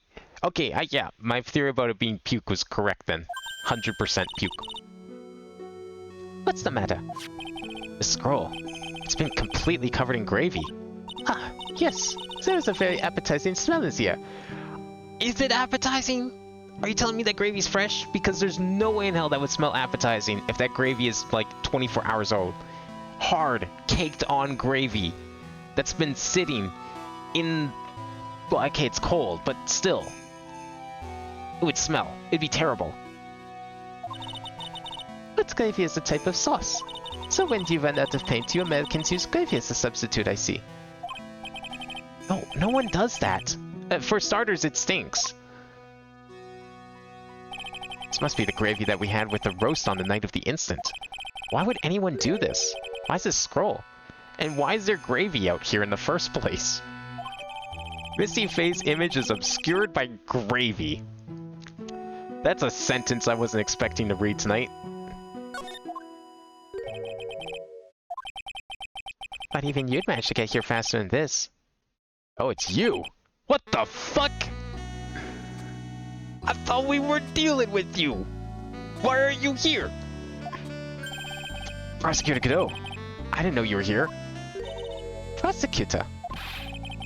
How come you didn't show up at the trial today? I could ask you the same question. Huh? But I had a cold, so... I had something slightly more important than the common cold to deal with. The importance of which is something you have no hope of ever understanding. Enough. I believe I have the measure of you. You are the very worst kind of prosecutor. What could be more important than a trial? Is it gravy in the Japanese version? You know what? That's a good question. I don't want to look. The wiki would probably have the answer, but the wiki would also have a lot of spoilers if I tried to read that page. So I'm not going to look right now, but you're right, that it may be different. It might not be gravy. I mean, honestly, okay, you know what it probably is? It's probably still food from dinner the other night. It's probably that they didn't have gravy and stew. They didn't have roast beef and gravy. They probably had something else. What that is, I don't know. Because they changed all of the foods. Any reference to food in these games was changed to something more American. Like, Maya likes burgers, not ramen. And, what was it? Larry was selling hot dogs instead of pork buns in the first game, at the end of the first game. So it's probably not gravy. It could be something like curry, even. Maybe it's like curry sauce. Who's the wild marriage, right? This is Miss Von Karma. She was the acting prosecutor in your absence today. Well, guess we owe you one then. But you can go now, princess. It's time for the big boys to take the reins. Just who do you think you are? This case is mine. Hey, Philly. Know your role. Shut your mouth. I can't stand a woman like you. I'm only going to say this once, Lady von Whippingberg. Go home. What are you whipping me for? You deserve more cracks in the whip than that, trite. What? You still don't get it, do you? You don't realize that you've been set something in motion that you'll never be able to undo. There's something different about Godot today. I'm getting such a strong sense of something from behind that mask of his. Is it anger? Or is it sorrow? You had some important business and that's why you weren't in court, huh? So what was it? I told you once before, but perhaps you don't remember. I returned from the depths of hell to do battle with you. You see, Trite, I've experienced something most have not. Death. You died? Of course, being extradited from hell is a tedious affair. The meticulous regeneration and adjustment of all your internal organs is, well, let's just say modern medicine allows us all to live to a ripe old age. Even someone like me. So, you mean that mask you wear is... This ugly device? Promise it's not a fashion statement, my unenlightened friend. Without this, I can't see your frequently dumbfounded face. Did he, like, spill hot coffee in his face or something and burn his eyes out? I didn't know. My eyesight's pretty messed up. Even without these huge goggles on my head, I still can't see everything. Or even with them. Still, I keep this worn-out piece of junk of a body going with a regular servant scene. I'm sorry, but... You say you experienced death. How is that possible? What happened? Why don't you ask him? Huh? Me? Yeah, Trite. You. You should know all about it. You know when my life ended, and who ended it for me. I do? Filthy next fight. Do you? I don't know what he's talking about. Although, to be honest, I do feel a little tug at the corner of my memory. I think I do know about how Godot was killed. It'll become clear in due time. Isn't that right, Trite? Was he the guy who died to the coffee poisoning? Because that was a thing. But I thought he was just, that was a figure of speech he was doing there. Like, he was just exaggerating. I didn't think he actually died. Earlier, you said I've done something I can never undo. What do you mean by that exactly? The inner temple on this side of Dusky Bridge is an isolated island. That's what Sister Bikini said too. And I wondered, Trite, do you know what the police are doing here today? What do you mean? They're searching. Searching for any trace of an acolyte who went missing. Missing? As leader of the search party, I can tell you this with absolute certainty. Maya Fey is not on this side of Dusky Bridge. Huh? But that's impossible. She came here that night and... I won't say it again. Chances of her being here are nil. Excluding, of course, one very unique place. One? Where is that? Sacred Cavern, the entrance of which we are standing at right now. It's the only place that the search party is yet to explore. So they haven't searched that cavern yet, huh? Be aware, though, that the temperature inside frequently falls below freezing, even if she were in there. Chances of her being found alive are slim at best. No. Which means, Trite, that you sent Maya Fey to her death. You fool. If that's the situation, why aren't you in there right now with the search party? You must have blinders on, my equestrian angel. Don't you see the big lock and chains? It's a trick lock. I'm making preparations to open it as we speak. Well, Trite. Once again, a woman dies because of you. Once again? What are you talking about? Don't tell me you've forgotten. It was only 2 years ago, after all, when the last unfortunate woman died because of you. Because of me? And do you know who that was? It was Maya Fey's sister. That's right, Mia Fey. Mia? You killed her. No, that's not how it was. Oh, is that what this is all about? That way you hate me? It was 2 years ago. Mia Fey was pursuing someone, man. And she bit off more than she could chew. She made a very dangerous enemy. Yeah, that's one case I'll never forget. But I got that guy, personally. Sure. Miss Fey's murderer was caught. That won't bring her back. Well, no, but apparently, I mean, we had the technology. So, yeah, sure, I guess it was my fault because I didn't know we had the technology. You were with her at the time. You and no one else. It was your responsibility. You should have protected her. He wasn't, though. He was at home. You saying Mia Fey was your teacher? Well then, I'd say you learned nothing, Trite. You robbed her of her life, and now you've let her sister suffer the same fate. I haven't sentenced Maya to death. No. What is this peculiar looking lock? Why don't we just break it open? It would be a simple matter of...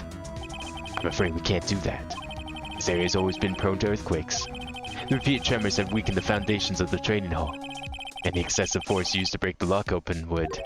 well, let's just say the inner temple and the sacred cavern would be a thing of the past. Very well. Shouldn't I suggest the obvious solution of opening it with the key? Sure, just show me where the keyhole is on this trick lock. There's no keyhole. That's right. An interesting puzzle, huh? The person who set this lock is the only one who can open it. And who was it? Simple. The accused. What? Iris? When an acolyte undergoes training inside the sacred cavern, the attending sister is responsible for locking the entrance. Obviously, the night of the murder was no exception. Maya Fey was to train it there. Sister Bikini did mention it a number of times now that I think about it. She said that Iris was left in charge of supervising the early stages of training. So Iris, the accused, is the only one who can open this lock. I've arranged for her to be brought in here now. Iris is the only person who can open the lock. I hope she gets here soon. Hang in there, Maya. But wait, okay, Iris wasn't even here. I thought that's what we established in court yesterday, that Iris could not have gone here at all. She was in her room. Or did we, I forget, did we establish the opposite? No, I'm pretty sure she never crossed the bridge. I thought that was like the whole thing. So, I should be getting back to work. Wait, Godot, how sure about Maya are you? There's no doubt in my mind. She's in the sacred cavern somewhere. It's the only place she could be. You'd better start praying. You'd better pray that friend of yours brings CQs back here soon. Edgeworth? Listen up, Trite. There's only one thing I want to say to you before I go. I'll never accept you. Never. I still don't fully understand how he was brought back to life. Or how he died, but I'm assuming we'll get that answer at some point. You should choose your friends more carefully, Phoenix Wright. That's what everyone says. Looks like I don't have much of a choice. I guess I'll just have to do what I can for now. Can we try opening the lock? Nope. Okay. Well, bye then. I don't know. Should I or shouldn't I? Sounds like someone's talking to himself, but where's that coming from? It's you. Yeah, I guess I better wash that off. That's what I'll do. No, but I can't do that. I'm addictive. Ugh, my brain is just driving me nuts. Yeah. Here's something troubling you, Scruffy. Please don't whip me like that all of a sudden, sir. It was merely a simple greeting, a friendly tap on the shoulder, with my whip. So what's up, Gumshoe? Something on your mind? How did you know, pal? Perhaps you were trying to decide if you wanted to wash that off or not. How did you know, sir? Oh, yeah, I never forgot. You can't go through that little gate there, okay? You mean the one that says no entry on it? I, kinda already snuck in there. Is he trying to be clever or something? So what's behind there, Scruffy?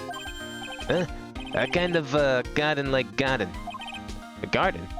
Yeah, anyway, it's under investigation right now, so keep out. I'm not telling you, I'm asking you, pal. You got me? Isn't it normally the other way around? Well, see you later. So we adjourned to this garden, Phoenix, right? Of course. What else would we do? Wait, what happened to not breaking and entering, Phoenix? I really want to know what Gumshoe was thinking of washing off. Oh. The hell happened here? There's a strange feeling in the air. I wonder what it is. Strange feeling? Forget about that. What's that strange writing on the stone lantern? What are you doing in here, sir? I thought I said you couldn't come in here. Don't you know, Scruffy? A Von Karma will always show up wherever there is a clue. And there are plenty of clues to be found here. But...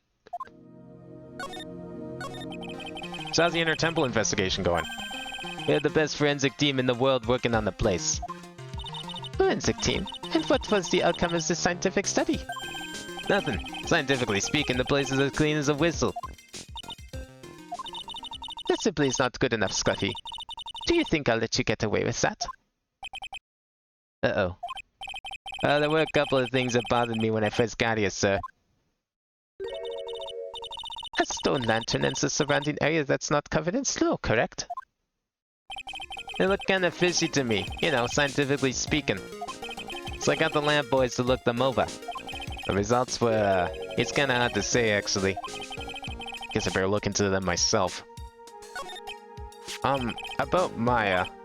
Oh, did Mr. Godot tell you yet? Yes, we heard. He's got a search party out looking for her. Well, there's nowhere else she could have disappeared to on this side of Dusky Bridge. All we can do is wait for Mr. Edgeworth to get here, pal. Edgeworth? He's escorting Iris to defendant over here. We'll have to wait since she is the only one who can open the door to the secret cavern. Oh, I think Mr. Edgeworth wants to talk to you about something too, pal. Huh? I wonder what it is. Just don't be expecting any good news when you talk to him. When I spoke to him, Mr. Edgeworth sounded so down I felt like I was drowning. Sounds pleasant. Oh wait, no, we don't want to move. Let's examine! A little lantern, a little statue. It is certainly a quaint little garden. Oh! What is this huge bowl here for? Oh, I know this one. It's a water bowl, isn't it? Everything is completely frozen over. What's the ice in this bowl has been broken? That's true. I wonder if this has any impact on the case. You think maybe Maya was using it to survive? Like, she got thirsty? I didn't know bamboo grew in California. That's pretty cool.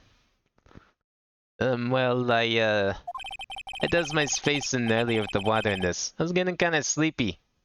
Oh, okay, well. That's not the answer I was expecting. Next time you're sleepy, you need only come to me. Got it? There's a charm or something poking out from the snow. Looks pretty old. There's a leather cord tied to it, too. Apparently it belonged to the victim. To Miss Elise Dunham? Yeah, there was a broken leather cord around the lady's neck. The ends of the cords found on both the victim and this charm match exactly. Sounds to me like this little trinket is going to be my ticket to getting some very big answers. Worn by Elise Dunham. Found in the garden of the inner temple. Wait, sorry, did that say Kurine's master talisman? Okay. Interesting. A couple of torches here. I guess you need all the light you can get up here in the mountains. Yeah, I was looking at those things, pal. It looks like they've been lit pretty recently. Recently? How recently are we talking about? As recently as the night of the murder. Maya was training here on the night of the murder. It's not unreasonable to think these things were lit up at the time, I guess.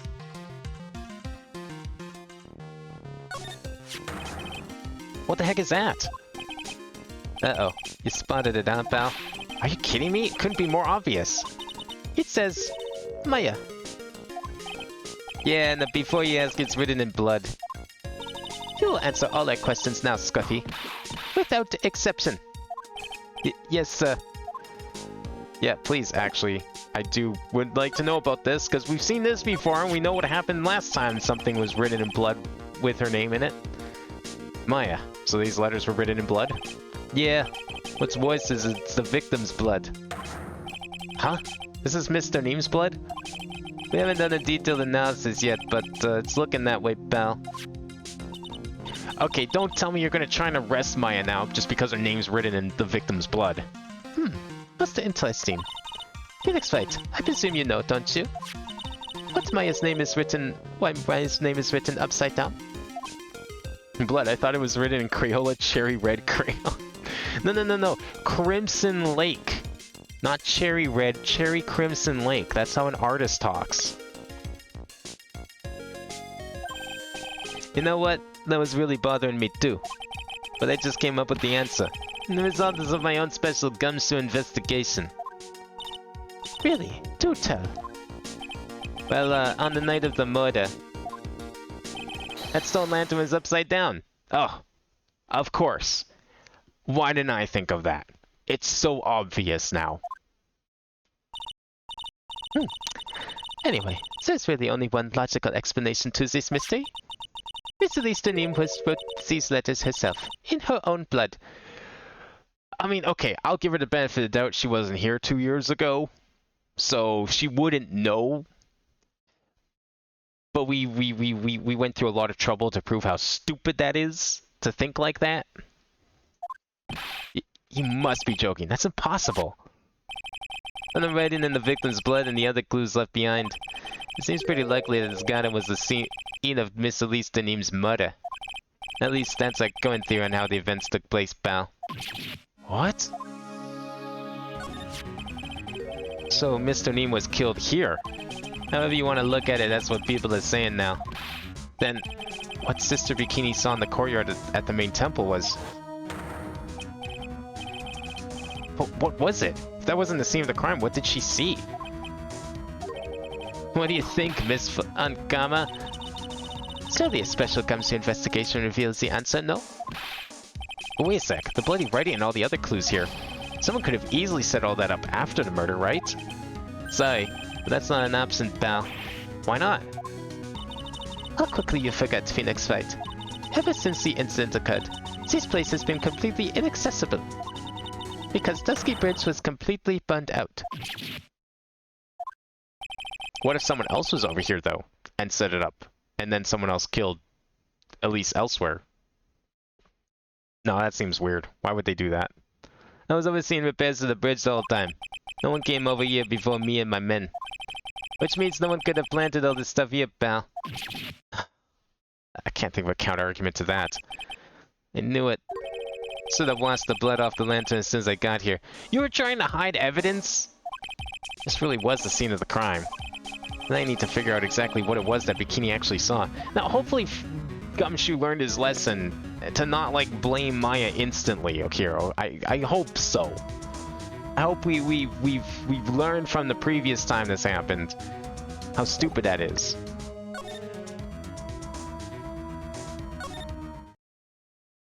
Did we get the lock open yet? Do we want to go back to the training hall? No, okay.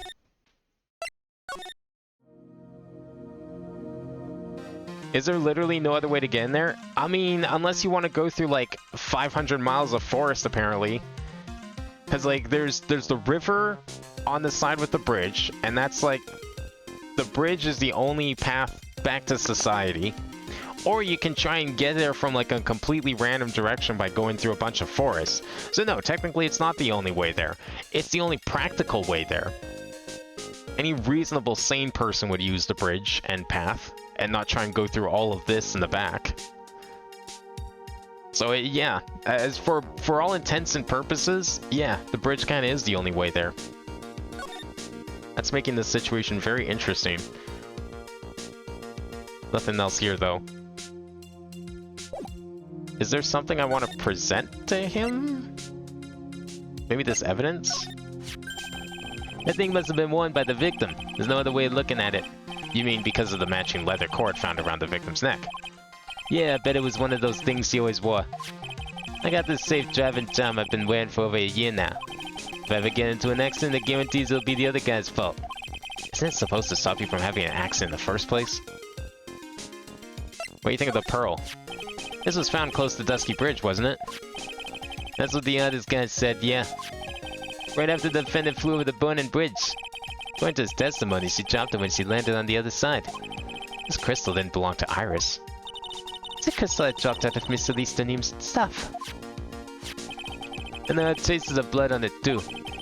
Real question is what it was doing near the foot of Dusky Bridge.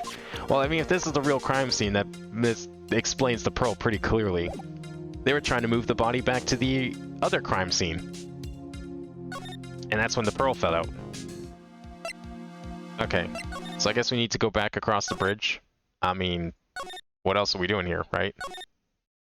Main gates! Oh, here we go. It seems you have a visitor. Mr. Wright. Iris, I'm really glad to see you. You don't manage to mobilize the police by claiming a state of emergency. Not him again. Never mind him, we've got to hurry and unlock the Sacred Cavern. This really is like a everyone is here, end of the series kind of special, eh? I'm sorry, Mr. Wright. It's my fault someone so important to you is locked in there.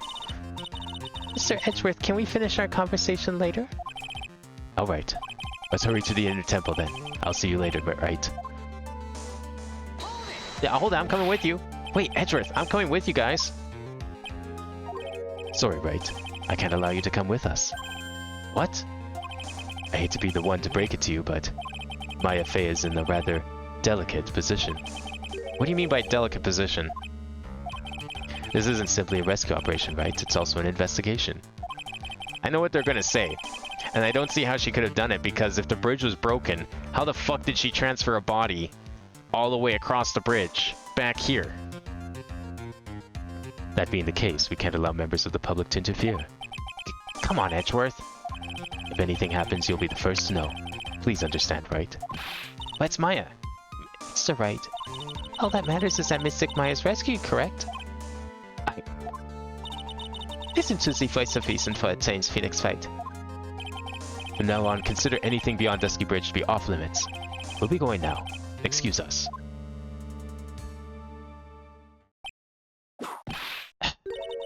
This is no time to be standing around, Phoenix Wright. What's the other things that demand your attention? She's right. Thanks for reminding me. Yeah, there's at least one thing we can try and do, I guess.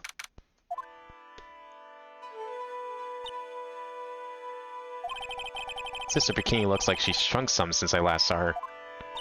Don't be so rude, Phoenix Wright. What's wrong, Sister Bikini? My. Hello, you two. How are you doing? The sound of that sigh, I guess she's still pretty down. I was just here, you know. She was accompanied by that handsome crimson-clad prince. She talking about Edgeworth? It was just a courtesy call. I wasn't allowed to talk with her at all. Oh dear, it's not my fault that this happened. Poor Iris. She was worried about my back, would you believe? What have I done to her? Only what you had to do, sister. You bravely and truthfully testified about what you saw. There's no shame in that. And we'll see to it that your testimony wasn't made in vain. Truthfully, yeah, okay, sure. Well, I don't hear anyone else saying that. Mr. Blue Suits doesn't seem to share your opinion, I see. Huh? Me? Oh, yes. You did great, Sister Bikini. Absolutely spectacular. You two are the only ones who said that to me. I can't shake the feeling that I just became a shield to a shrew. Do you have a problem, Phoenix Wright? Sure, she was brave to testify so truthfully like that. But I know she's still hiding something. Guess it's time to break these psych locks off of hers. Yeah, let's do it. It's time.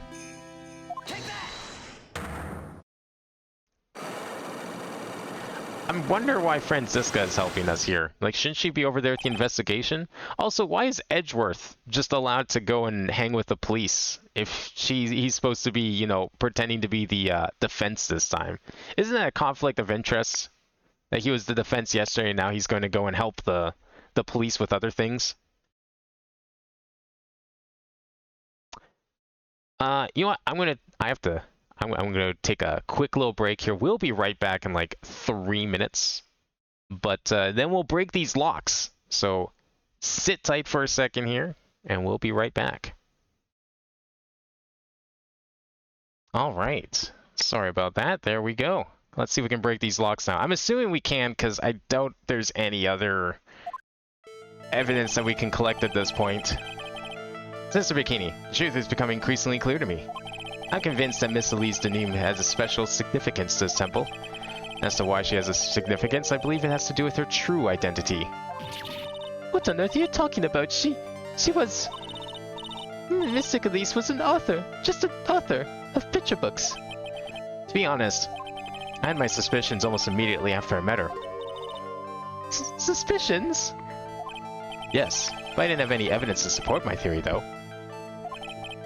But now I do. This piece of evidence proves that Miss Denim's true identity. Oh, we're going straight to it, eh? True identity. That's gotta be this.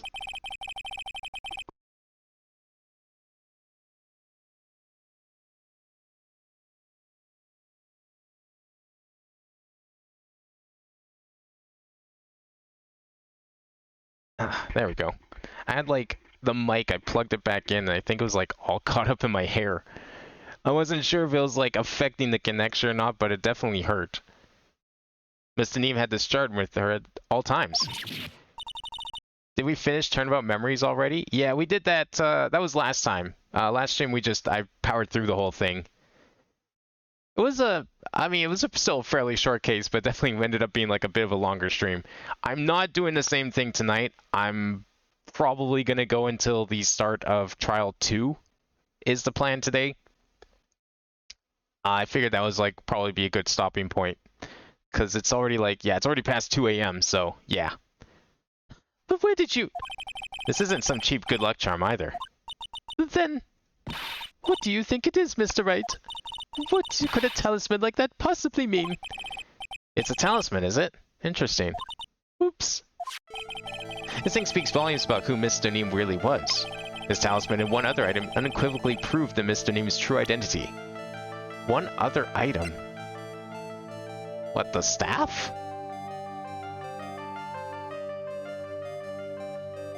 No? Okay. I mean, maybe it's the scroll, but we don't... Oh, you know what? Maybe it is the scroll.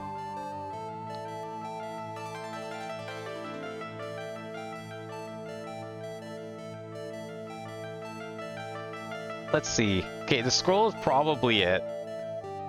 That is the scroll. Okay. I thought it wouldn't be a scroll. I figured that was jumping the gun. The painting is obscured by this gravy stain at the moment.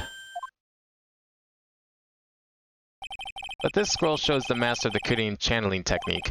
The crest at the top is a sign of that honorable title. The very same crest that adorns the talisman with the victim carried with her. Huh. This crest is reserved for the master of Kudian. Oh no, I told you that nonsense. I've got no idea about what you're talking about. The new master, Maya Fey, told me. What? You mean that acolyte is Misty Fey's Daughter? Yes. Are you sure? Yes. In fact, since her eldest daughter passed away, Maya is Misty Fey's sole successor. Mystic Misty. Oh, that was everything. Oh shit. Okay. I wasn't expecting it to be that easy. Yeah, Maya's not going to be too happy when she finds the news.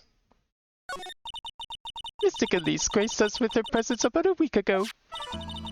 When she showed me the talisman with that mark on it, well, I nearly fainted. No one had seen her since she disappeared 17 years ago, after all. What is the significance of this talisman, sister? The Kudian talisman. It's a symbol of the master of Kudian. The bearer must carry it with them always until their death. Until their death. So at least Annie was really Maya's mother, huh? She was Misty Fey, the master of the Kudian channeling technique. Truth comes out at last. Looks like we're making some headway here. Tell me, sister, after 17 years, why did she choose to show herself now? Because something happened that called her out of hiding. What happened? Well... Oh, that's a very convenient earthquake. What's happening? It can't be. Earthquake! Edgeworth dead. Yeah, rip Edgeworth. They're all dead in there. Every single person in that building, dead. Godot, dead. Phoenix, or Edgeworth, dead. Gumshoe, super dead. Maya, definitely dead. If she wasn't dead before. Oh my goodness, the inner temple of this kind of tremormite. The inner temple? A sacred cavern in the training hall. It might very well cave in. What? Maya!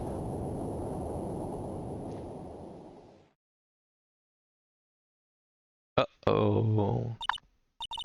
It seems to have passed. Yeah, that was quite the earthquake. I love how everything is shaking except the words they're saying. Yeah, it's great. You can even see like the edges of the text box up here. Oh, we can't just stand here and do nothing. Let's go.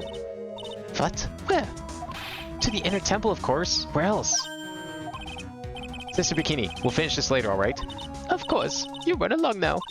People may have been hurt. I must get some first aid kits ready. Come on then, Phoenix Wright. Safe won't bar you from entering as long as I'm with you. Thank you. Right at that moment, I had the worst feeling in my gut. We just had an earthquake. Wonder if he's alright. You look worried. Are you thinking about Miles Edgeworth? Come on, let's go.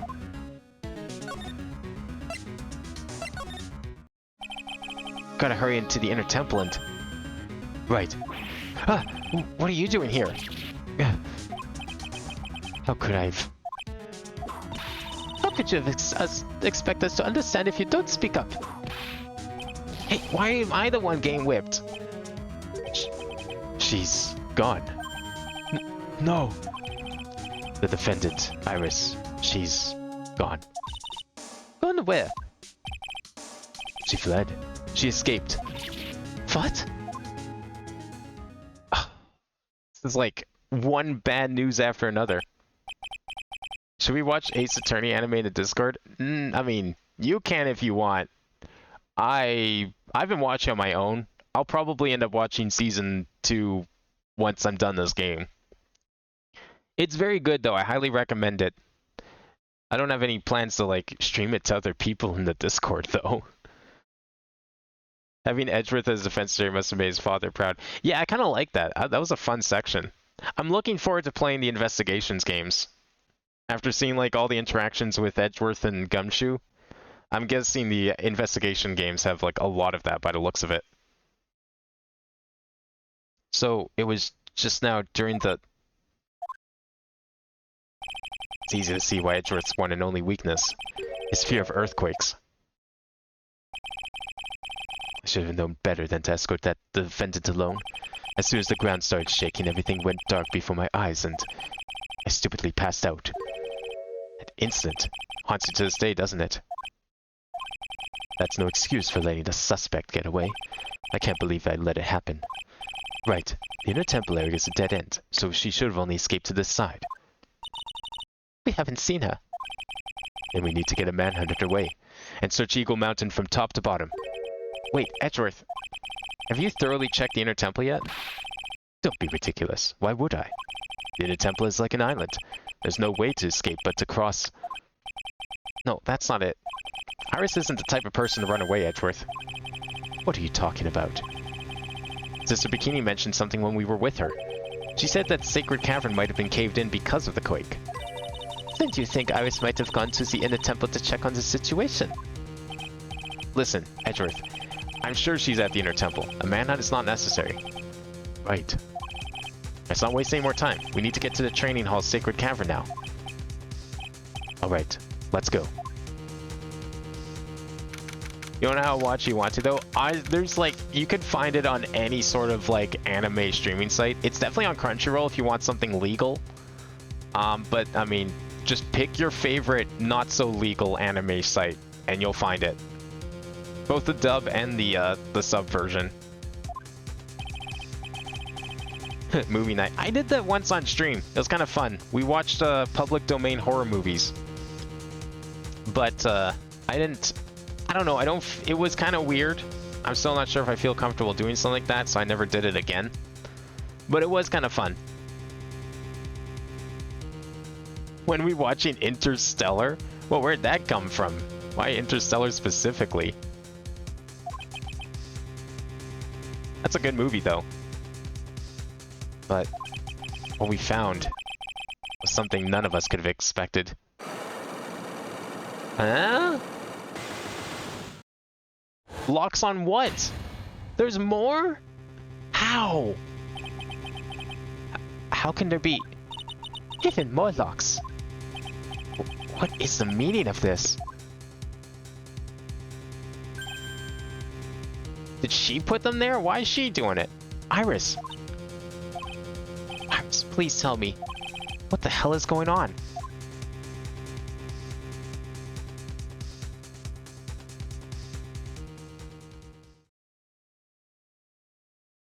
It's one of my favorite movies after all. It got me into Space and Rockets. Oh, fair enough. It is a very good movie, though. And the ending of it was really nice.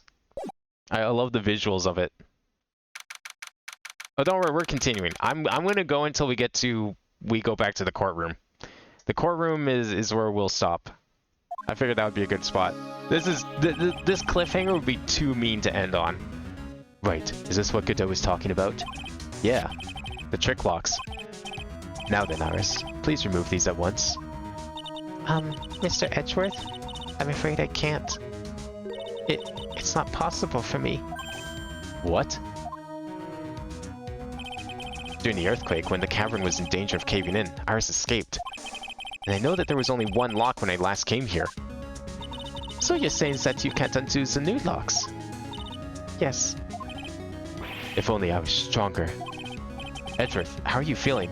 You look a little pale in the face. I love how on Crunchyroll you need premium to watch it. Yeah.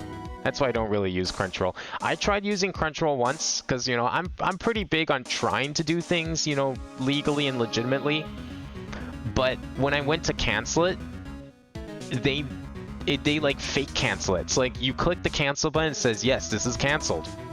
You no longer are subscribed to Crunchyroll. 1 month later, I see that I have a bill for whatever amount it was from Crunchyroll, like saying transaction complete to Crunchyroll. I'm like, okay, maybe something went wrong. So I tried clicking it again. Didn't happen. Another month goes by, still subscribed to Crunchyroll. Third time, I contact support. They're like, yes, we will stop you from being subscribed to Crunchyroll. Still didn't happen. Still subscribed to Crunchyroll a month later. Contacted them again, and they finally managed to figure out how to unsubscribe me from Crunchyroll. And from that point, I was like, okay, well, I just don't want to use this service anymore, because why would I use this service if I can't even unsubscribe?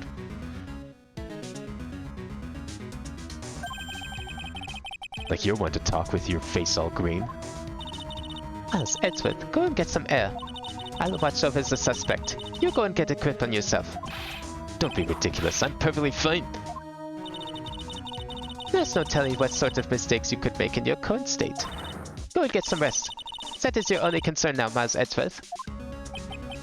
Look, there's even a bed here. If you want to sleep here, you can. Understood. I'll handle the investigation in the garden. You take care of things here. Edgeworth. He's got so much pride that he's probably off crying in a corner of the garden. Pride is simply another strap that hinders us in our lives. That said, one must have pride to be effective on the job. At any rate, it seems that this is where we part ways, Phoenix Wright. I'm going to stay here and see if I can't help solve these bothersome puzzles. I see. Well, thanks for your help. Now then, do you mind if I ask you a few things, Iris? No, not at all. Although there's this website where I go when I'm desperate. That has a lot of implications, but I think in context I know what you mean. I too have a go-to place that I check first for when I watch anime. Why'd you make a run for it, Iris? I'm sorry. I heard the inner temple had been severely shaken by the strong earthquake we had. I was so worried. I just had to come and see. In other words, you didn't run away to escape the law. At least we're clear on that. I can't tell you how relieved I was when I saw the sacred cavern was alright, but... What? Then I saw these chains here. So you didn't put the new ones in, only the first one. Well, why did you do the first one, and how did someone put these other ones on? Also, where are these chains coming from? They're like going straight into the stone. I saw these extra locks that someone had put on the sacred cavern's door and... Who in the world would do something like this? These trick locks are a sacred treasure of the Korean tradition. There are hundreds of ways to set them. That's why only the person who set the lock can open it. And you aren't the one who sets these locks? I don't think it's that simple, Franziska von Karma. When we were here the first time, there was only one lock. But now, somehow, there's 5 of them.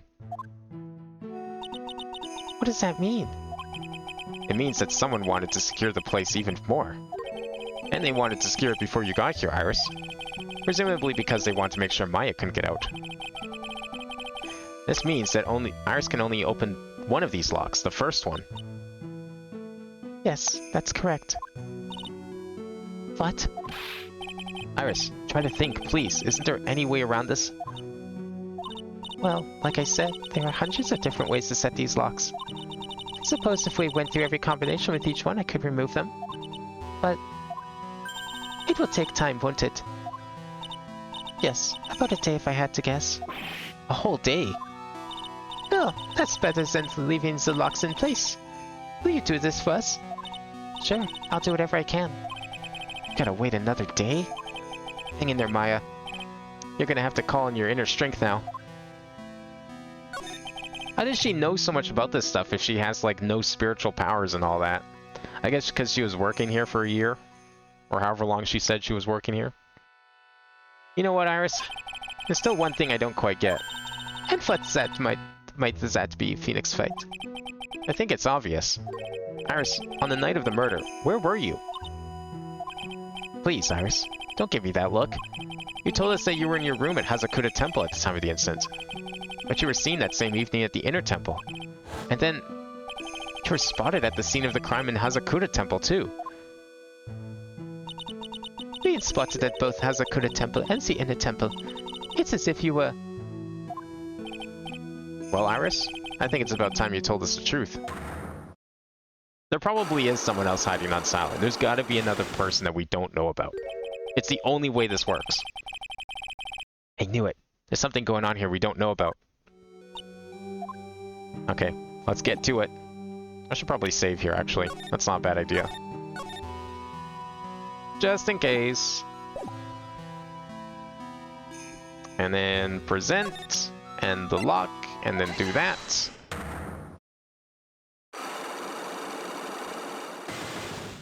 The amount of 5 Cyclocks is insane. Yeah, I was actually kind of expecting one of these to be a 6, but I'm starting to think that's probably not happening. I was like expecting, like, you know, it's the grand finale of the trilogy. Just one 6-lock Cyclock to break through. But we haven't actually had to break a 5-lock Cyclock. Like, you saw with the last one with Bikini. We only had to do like one of them, and then the rest just kind of broke on their own. And every other time we've come across one, I think was it the end of the second game? Yeah, it was the end of the second game. There were another, like, couple of 5 Cyclocks, but they broke, like, immediately. So you never actually had to do 5 Cyclocks. I think the most I've done is 4. There's never been one situation where I've actually had to break each of the locks individually 5 times. The same, but we can break these later? We don't have the evidence for this one? Oh, okay, thank you. Alright, that's fine then. I think it's time you told me the truth about what you were doing that night. You said you were in your room at Hazakura Temple the entire time. Do you still claim that to be the truth? Yes, that's where I was. Iris, I believe you're innocent. That's why I want to believe what you're telling me, too. But I can't. Because this person saw you somewhere else on the night of the murder. Okay, well, if you're saying we can't do this yet, then I'm just not going to bother. Thank you. I appreciate that sort of hint. That's a good hint. So I don't waste my time on something.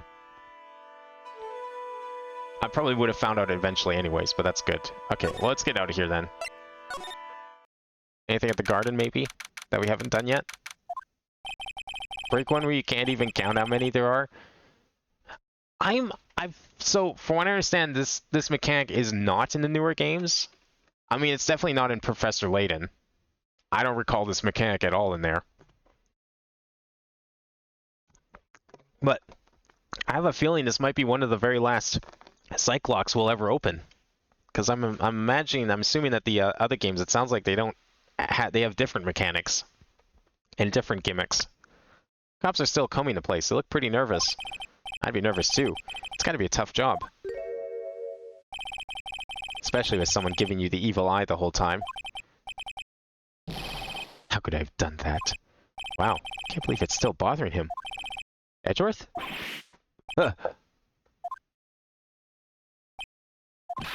Hey, don't you dare run away. What do you want, Wright? What do I want? If you come here to laugh at me, then get on with it. Go on, laugh away.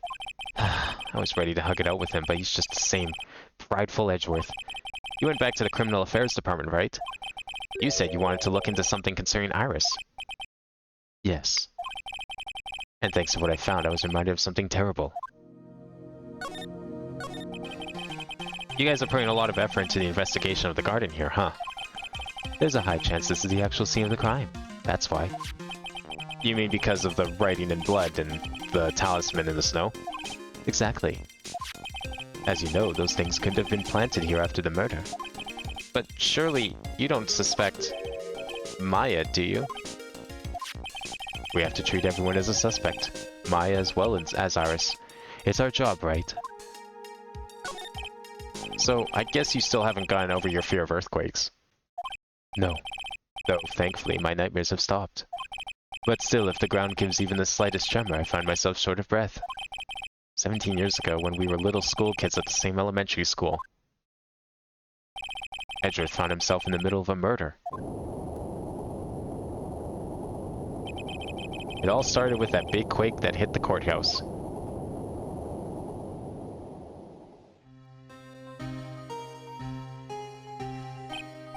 Yes, I was stuck in the elevator with my father, who was a defense attorney. We were deprived of oxygen and we passed out. That's when it happened. That single gunshot shattered my whole life. I lost everything that day, all because of that earthquake. My dreams, my family, and myself. It's been more than 17 years now. That case was finally resolved 2 years ago, right? You think I don't know that? I was there. But it was such a shock. I never imagined I could be so wrong about myself and my life. I'm sorry, Wright. There's nothing else I can say. Not after you choose to become a lawyer for my sake. And not after you saved me. Edgeworth, you're stronger than you think, so no more of this self-pity, okay? There was something that bothered me about her from the moment we met. I felt like I'd seen her somewhere before. No, wait. Not somewhere. I felt like I'd seen her in court before. So you went back to the Criminal Affairs Department to look for her file? Yes. I checked over every case file I ever worked on. That was right. I had seen her face before 6 years ago. 6 years ago? It was my first appearance in the court, and as cases go, it was my worst nightmare. So, who is she? I'm sorry, Wright. I can't give that information away to a member of the general public. What? Why not? It might be the crucial piece of the puzzle that solves this case. The woman I knew was the daughter of a jewelry store owner. The woman I knew was the daughter of a jewelry store owner. She had nothing to do with Iris and Hazakura Temple. And neither did the case. No, that woman is completely unrelated to this murder. Unrelated? Yes, I can say that with complete confidence. You're wrong, Edgeworth. She's totally related to this case. I need to fill Edgeworth in. I need to explain the connection between Iris and the woman Edgeworth knew. Can we do that with evidence? How do we prove that? Do we have anything for that? No. Okay, let me talk to you again. Hang on a second here. There's something that bothered me about her from the moment we met. Right, yeah. So, seen her face before 6 years ago, first case. Yeah, we know about that because we played that case previously. It has nothing to do with Iris and Hazakura Temple, and neither did the case. No, that woman is completely unrelated. Say that with complete confidence. She's totally related to this case. I need to fill Edgeworth in. I need to explain the connection between Iris and the woman Edgeworth knew.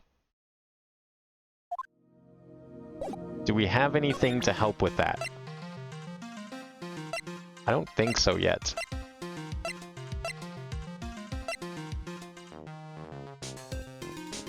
No, I'm not seeing anything at the moment. Okay, I guess we're gonna have to get evidence for that too.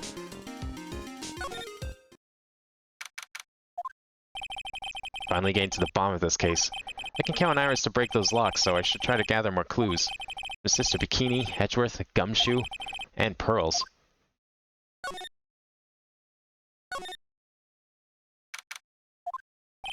It's weird that there's no one around all of a sudden. Sure gets quiet up here in the mountains when you're all on your own. Speaking of alone, guess I should go check out the shack just down this path. Maybe I'll find Larry there sulking again.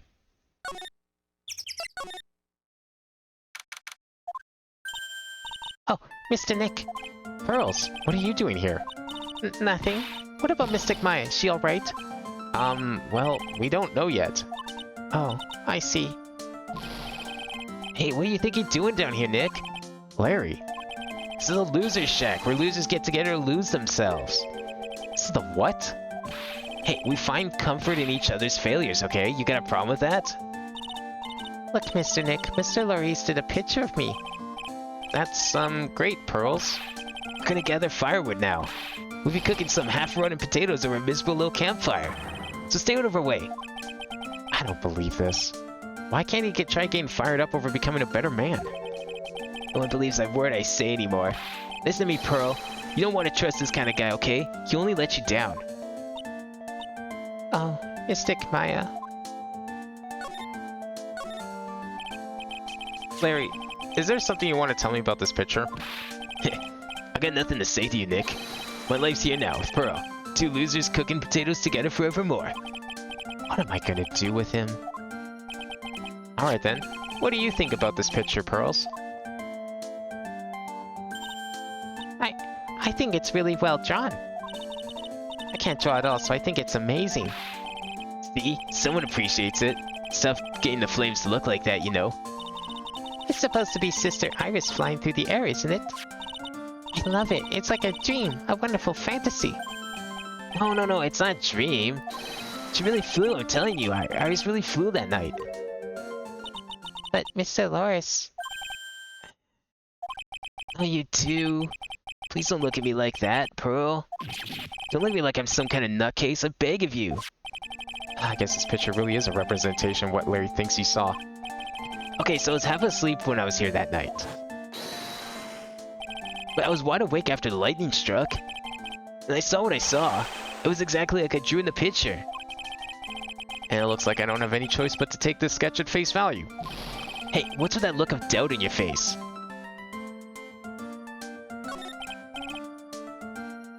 Pearls, Yes, Mr. Nick? I've been meaning to ask you about the night of the murder. Where were you, and what exactly were you doing when it all happened? I was just, well, I'm just a kid, you know? Oh yeah, I've heard that before in a different game. I'm sure it doesn't really matter what I was doing. Does it, Mr. Nick? Sorry, Pearls, but yes, it does. On the night of the murder, you were supposed to be in Miss Donim's room, reading a book together. But Miss Donim was murdered, and you, Pearls, were at the Inner Temple. So what exactly happened that night, Pearls? I'm really sorry, Mr. Nick. Ah, so many of these. Well, I guess if it's like the last time we're gonna do this. Wait, why are hers in like a different... Oh, it's up here because her face is here. So it'd be... Oh, okay, no, that makes sense. That's good. That makes sense. I guess this is the last time we're ever gonna see this mechanic, so they're just like abusing the shit out of it. I've been a bad girl. That's why I'm being punished. What are you talking about, Pearls? My spiritual power disappeared. What? Her powers have disappeared? What do you mean by your powers have disappeared, Pearls? It's all over for me. A spirit medium who can't channel spirits is like a painter who can't paint. Hey, what are you looking at me for? Evidence, keep looking. Okay, well, I mean, I wouldn't mind trying to figure some of this out on my own. I think part of the fun of these games is doing the puzzles, but thank you. Pearls, did you try to channel someone's spirit right here at Hazakura Temple? Tried but failed, perhaps? I think I kind of see what... I have a theory, but I'm not going to say anything yet. Way to go, Nick. You made her cry. That was really cruel of you. Just as I thought. I'm going to have to break her psych locks to get the truth out of her. Alright, anything new here? Probably not. Unless there's something in this jar suddenly. Nah, it's just about the graffiti. Okay, let's get out of here then. Let's go to the main gate. There we go. Wonder if Sister Bikini's back in the main hall yet. Haven't seen Gumshoe around for a while either. Maybe they're having a cup of tea together somewhere. I bet Gumshoe is Sister Bikini's type. Oh no. Well, what's the damage? How is the sacred cavern? It looks like it survived. But we have a bigger problem now. I told Sister Bikini all about it. About the 5 locks that were stopping us from getting inside the sacred cavern.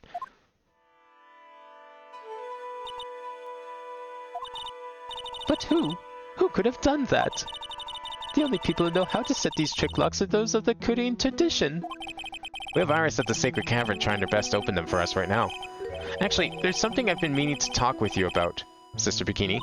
Oh, yes. We were in the middle of a chat, weren't we? Yes, you were telling me how the Master of Kudain disappeared 17 years ago. I want to know why Misty Faye suddenly appeared at this temple. It was about a week ago when Mystic Misty arrived. After she showed me the talisman that proved she was the Master, she said, "Someone is trying to destroy the Kudain tradition's main family line." Well, yeah, we kind of knew that already. I mean, the last game, Case 2, tried to frame Maya for murder. I'm here to put a stop to them. Who, though? Iris? Nah, it could be her, right? Someone is trying to destroy the main family line. There's only one heir to the title of Master at any time. It's usually the eldest. Maya will always be framed for murder. Yeah. That's true. I mean, okay, every single game, something terrible has happened to Maya. She's either framed for murder, or she gets kidnapped or something. Actually, no, she was framed for murder in every single game now. Case 2, 1, 2, 2, 2, and now 3, 5. Boy, I can't wait to see how she gets framed for murder in a game she's probably not even going to appear in when we play Apollo Justice. There's only one heir to the title of Master at any time, and it's usually the eldest. That child becomes the new Master of Kudain, and her daughter's the main family. All other mediums become branch family members, with no hope of controlling the clan. That's why nothing has changed throughout the history of the clan. Branch families always have and always will plot to erase those of the main family line. Is the power of the Master worth this much bloodshed? Maya exists, everyone. I can accuse you. I mean, you know, you just accuse the sweet little innocent girl who's like stupid and a bit of a kleptomaniac and also kind of tends to want to break the law. Actually, never mind. It makes perfect sense why she'd be accused. You believe in the technique, don't you, Mr. Wright? You know its power is real. Yes, I do. It's been 2 years since I first met Maya. In that time, I've seen her channel the spirits of the dead plenty of times. During the Mask case. And during Maggie Bird's trial, too. Thanks to Maya, Mia's always on hand to help me out when I need her the most. The Korean technique has made a huge difference to the world, you know? I mean, the ability to commune with the dead. That's true psychic power, you know? Members of the tradition have always been there, behind every important leader. Who wouldn't respect such a tremendous skill? I suppose so, but with all that power and influence, I kind of expected you to be really rich by now. Are you saying we're poor, Mr. Wright? You're very direct, aren't you? People don't believe in it anymore, you see? All because of one little mistake. A mistake? What mistake? It was 17 years ago. That's when everything came crashing down. All because of that incident. That incident? Is she talking about what I think she is? I'm sure that records still exist if you're interested. Locked up, of course. It was called the DL6 incident. That's the name of the file. The DL6 incident. I knew it. It always comes back to DL6. The DL6 incident. I know it well. I handled a related case just 2 years ago. Huh. That's right. So it was you who was the defense attorney on that case. Murder that took place 17 years ago. It was the first time in the country's history that police ever used a spirit medium. The idea was to channel the victim's spirit to learn the identity of the murderer. And the medium who performed the channeling was Misty Faye, Maya's mother. No Misty's channeling. The name of a certain man surfaced. Armed with that as evidence, the investigators were spurred into action. But that man, he was found not guilty, wasn't he? That's right. He was. And the case remained a mystery. In other words, we failed. No, you didn't fail. It's just that the guy who was actually guilty did a very good job of planting evidence and covering things up. It was the first case the world had ever seen the Korean tradition openly involved in. It was all over the media, the public, the judiciary, the people of Korean. Everyone judged her. Everyone said Mystic Misty's powers were a sham. And then she just disappeared, vanished, while everyone still thought of her as a fraud. But I know the truth. Misty Faye's spirit channeling wasn't a sham at all. Of course it wasn't. And since you managed to reveal the truth, we're finally making a comeback. The Korean tradition is starting to recover at last. And with a new master wielding the power of the clan... She mean Maya?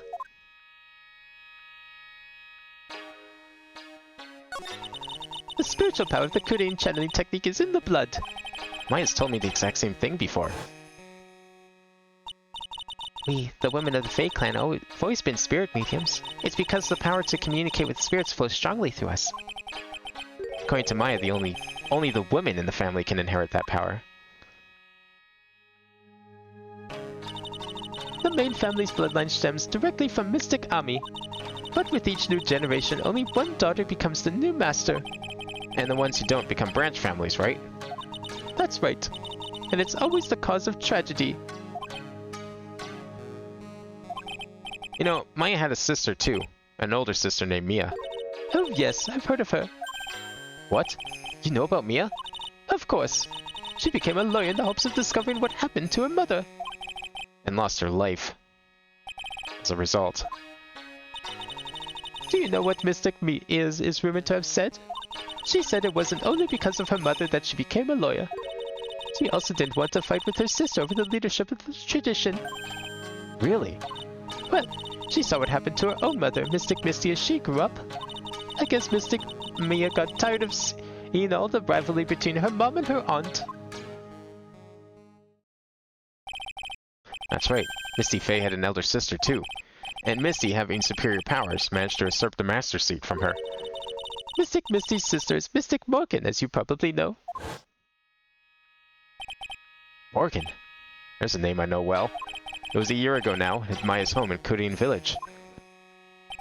What she did was terrible. It was all so she could make her own daughter the next master. I suppose if you know about Mystic Morgan's daughter, then you must have already realized that Iris... Huh? Iris? What's Iris got to do with any of this? That Iris is... Mystic Morgan's daughter. What? Iris is what? She kidding me? Iris is Morgan Faye's daughter? Did you just say that Iris is Morgan Faye's daughter? Oops, I thought you already knew.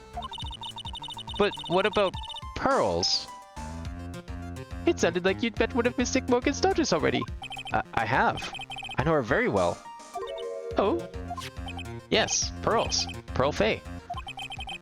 But I always thought that she was an only child. You jest. That child. She's Mystic Morgan's... I had no idea. Mystic Morgan. But she's in prison now, isn't she? Yes. Ever since she was found to be a co-conspirator in a murder case last year.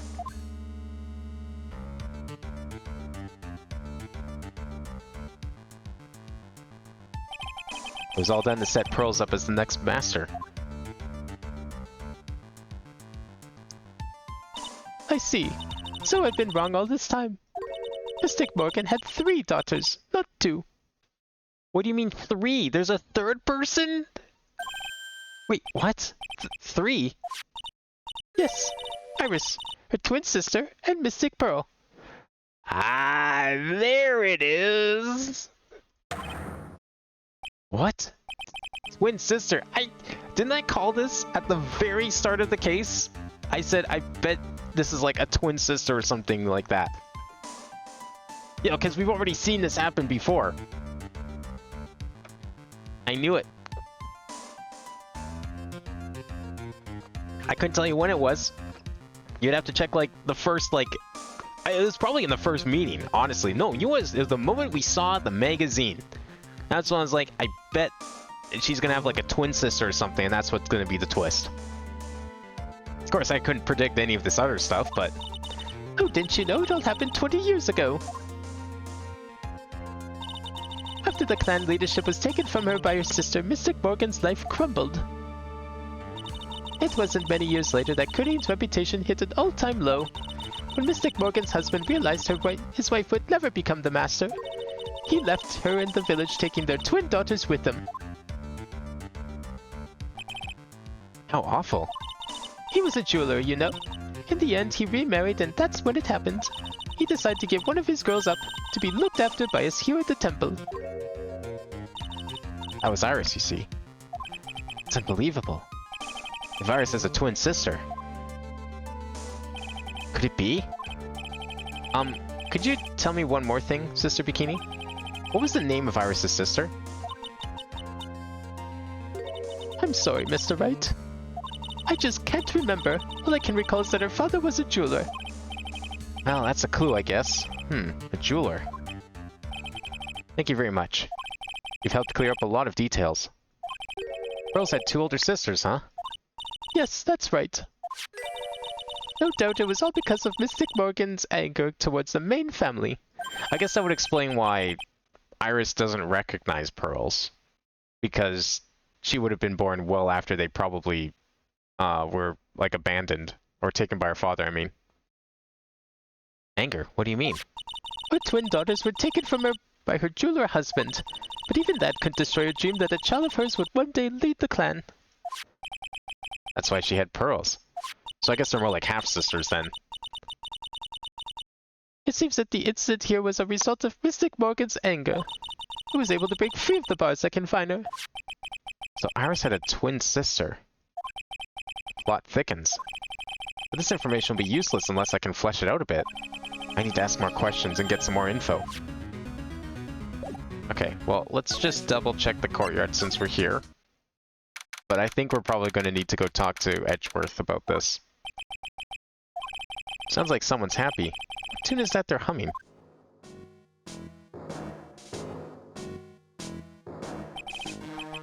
No motive, no crime, no motive, no crime. Sing it with me, no motive, no crime. I remember when we used to search in the channeling room in Kurain. Hope I love my job. Who cares if the clues I find are no good? That's not what investigating's all about. Investigator investigates for the love of investigating. It's a passion. Good cases we have, good cases we've lost along the way. I would have never guessed that Gumshoe was into reggae. Is that what that was supposed to be? Every case is gonna be airtight. Every case is gonna be airtight. Hey, pal. Huh? Who? Me? How long have you been there? Why is there so many old men at Case 3 in TNT? Were there a lot of old people? I mean, you had... I guess you had the Yakuza boss. And then you had the chef. Yeah, I guess they were both in their... They're like, a bit older in their 40s. Who else was there, though? I'm trying to remember. You had the Yakuza boss, you had the chef, you had the girl, but that's not a guy. She was pretty young anyways. Well, you had the other guy from the other Mafia clan. But was he... Did he even... Oh, yeah. Did he appear? I don't think he even appeared, though. He was mentioned, but I don't think he appeared. Like the big scary clan. Victor Kudo. Yeah, I mean... I guess he had like 2 people. Is there like a third or something? I don't know. To me, 2 doesn't scream a lot. No. Okay. So, what are you up to, detective? I'm investigating, pal. I made a promise to Mr. Edgeworth. I promised I would find the real murder weapon. Real murder weapon? That Bob's sword thing turned out to be a false lead, right?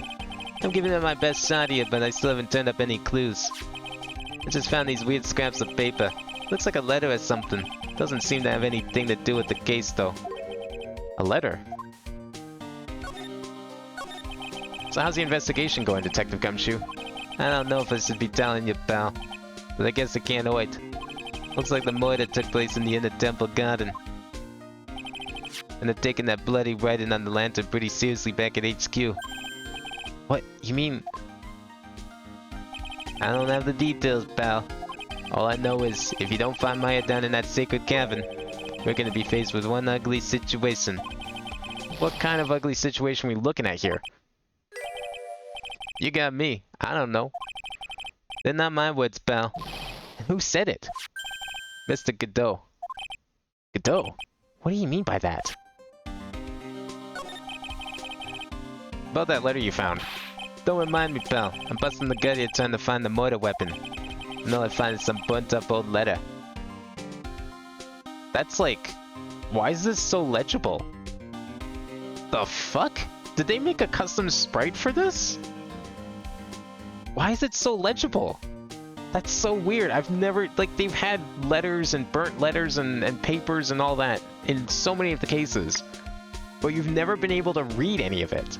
Why is this readable? And why is it in English? They never, like... They barely redo the sprites. I wouldn't say never. That's the wrong word. They barely redo any of the sprites. Like, very, very rarely, unless it's like a sign on a background object or something. Never do they do the evidence. That's so weird to see. Where'd that bold letter? Yeah, it was in that incinerator right outside the inner temple. Incinerator? I knew it. Knew it wasn't imagining it. And examine the ladder? Oh yeah, Tigra and Armstrong. Yeah, that's the other two. Okay, yeah. Never mind. So we did have like 4 people. I mean, when you're dealing with like Yakuza, it kind of makes sense to have a bunch of old people. Because they kind of go hand in hand. I did examine the ladder. I'm waiting for Maya to come back. Because I'm assuming that's the funny dialogue. Because it's always Maya that like complains about the ladders. There's snow on the incinerator when I first saw it. I know you need the stepladder conversations for the achievement. I'm pretty sure I haven't missed one yet. But after the incident, the snow had melted away, which means someone used the incinerator on the night of the murder. What's up with you, pal? I got it right here if you want to take a look. Can I? Do you mind? Sir, go nuts. I don't want it, pal. You can have it. You know, Gumshoe's very laissez-faire about his job. I mean, he was like trying to cover up evidence by wiping away bloodstains on a lantern. He's just casually handing over this burnt letter that's probably pretty important evidence. How is he not fired yet? Like, for real?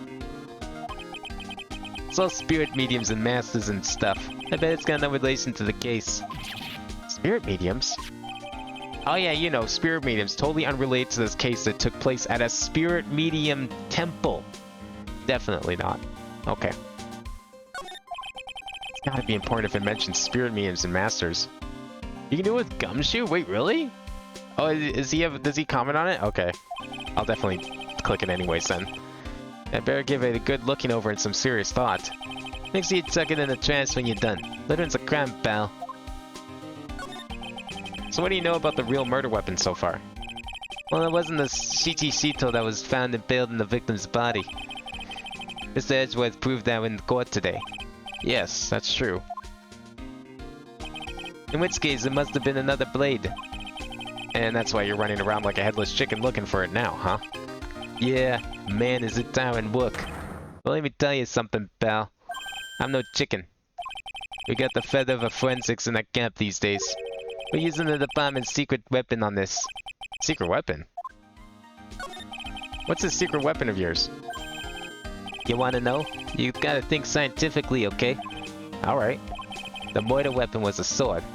Swords are, scientifically speaking, made of metal, right? Any questions so far?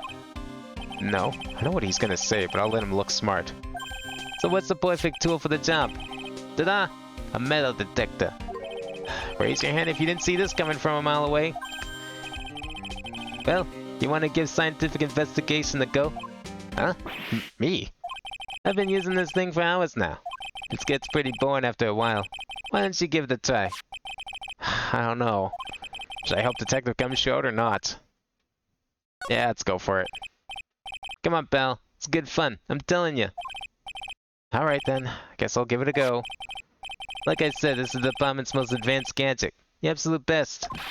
It's so sensitive, you can make it cry. So high-tech you can skydive off it. Oh, bother. So I'm gonna tell you how to use it. It's possible the real mortar weapon is around here somewhere, right? Sure. That's what we're trying to find out. Right. So first off, let's turn on the detector on. That's the sound of the metal detector signaling bouncing off something metallic. Next, move the detector around and give this Goyette a good look-see, pal. Don't worry, this baby will let you know when you've hit on something metallic. And when that happens, press enter to give the area a good hot stare. This thing picks up metallic objects that are hidden from sight too. Take a good look at anything and everything that seems suspicious, okay, pal? This is a little more intuitive than Game 1's. It's basically just the radar thing that we had from Game 2. This looks like a wallet? Ah, that's where it's been. Is this yours, Detective? I'm always dropping it, so I put a bell on it. But you still dropped it anyway. Yeah, but now I found it again, pal. Well, it's completely empty. I guess I drop it all the time, so I don't put money in it anymore. Why do you carry it then? And how come the metal detector picked it up? Must have been because of the bell, I guess. Why do you have an empty wallet? Look, a ladder. That's a step ladder. What's the difference? Looks like a normal ladder to me, pal. Surely everyone knows the difference. I mean, they're pretty ordinary objects. I met plenty of guys like you, always picking on the smallest details. The vegetable store guy near my place does it all the time. He even corrects me when I ask for a head of lettuce. That's a cabbage, he says. I'm telling you, they're the exact same thing. No, they're not. They're completely different. You have to plant both of them firmly in the ground before they can grow, don't you? Listen, you gotta take a step back and look at the bigger picture sometimes. Otherwise, you can miss a really important clue. That's advice from a pro, pal. Last person I need advice from is this guy in front of me. Sounds like there's something round buried under the ground here. Don't touch that, pal. Huh? What is it? It's a trap. People set them up to catch us detectives. They're real nasty. Trap for detectives? You mean like those fierce traps with sharp teeth that are you supposed to snare your leg? Yeah, those. I got my finger caught on one of those once. Your finger? There was this bit of cheese and it looked so tasty. I reached out and then, bam.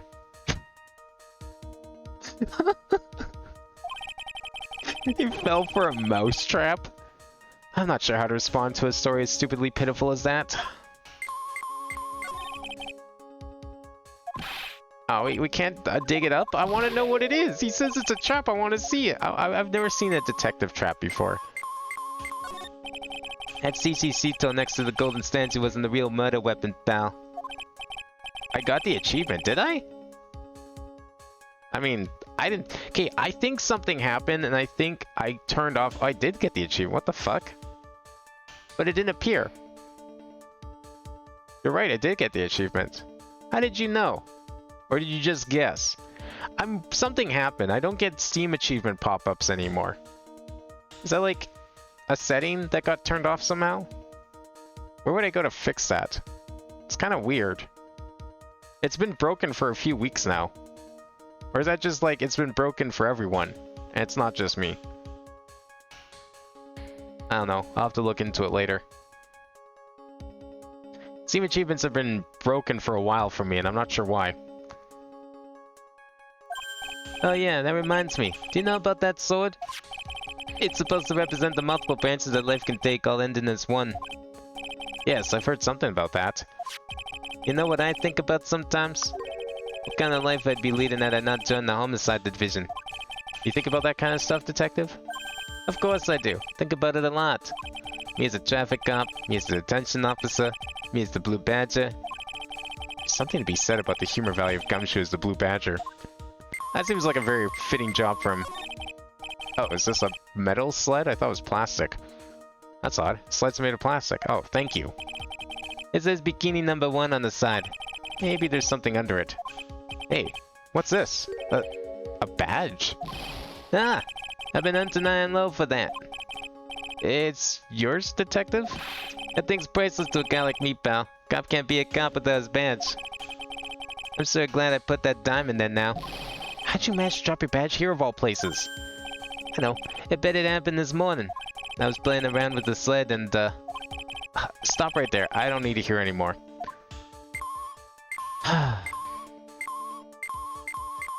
That's the statue itself. That's Sito. Okay, well, it's all the same thing. What else is metal here? Oh. Hey, I found a dollar coin. A dollar coin?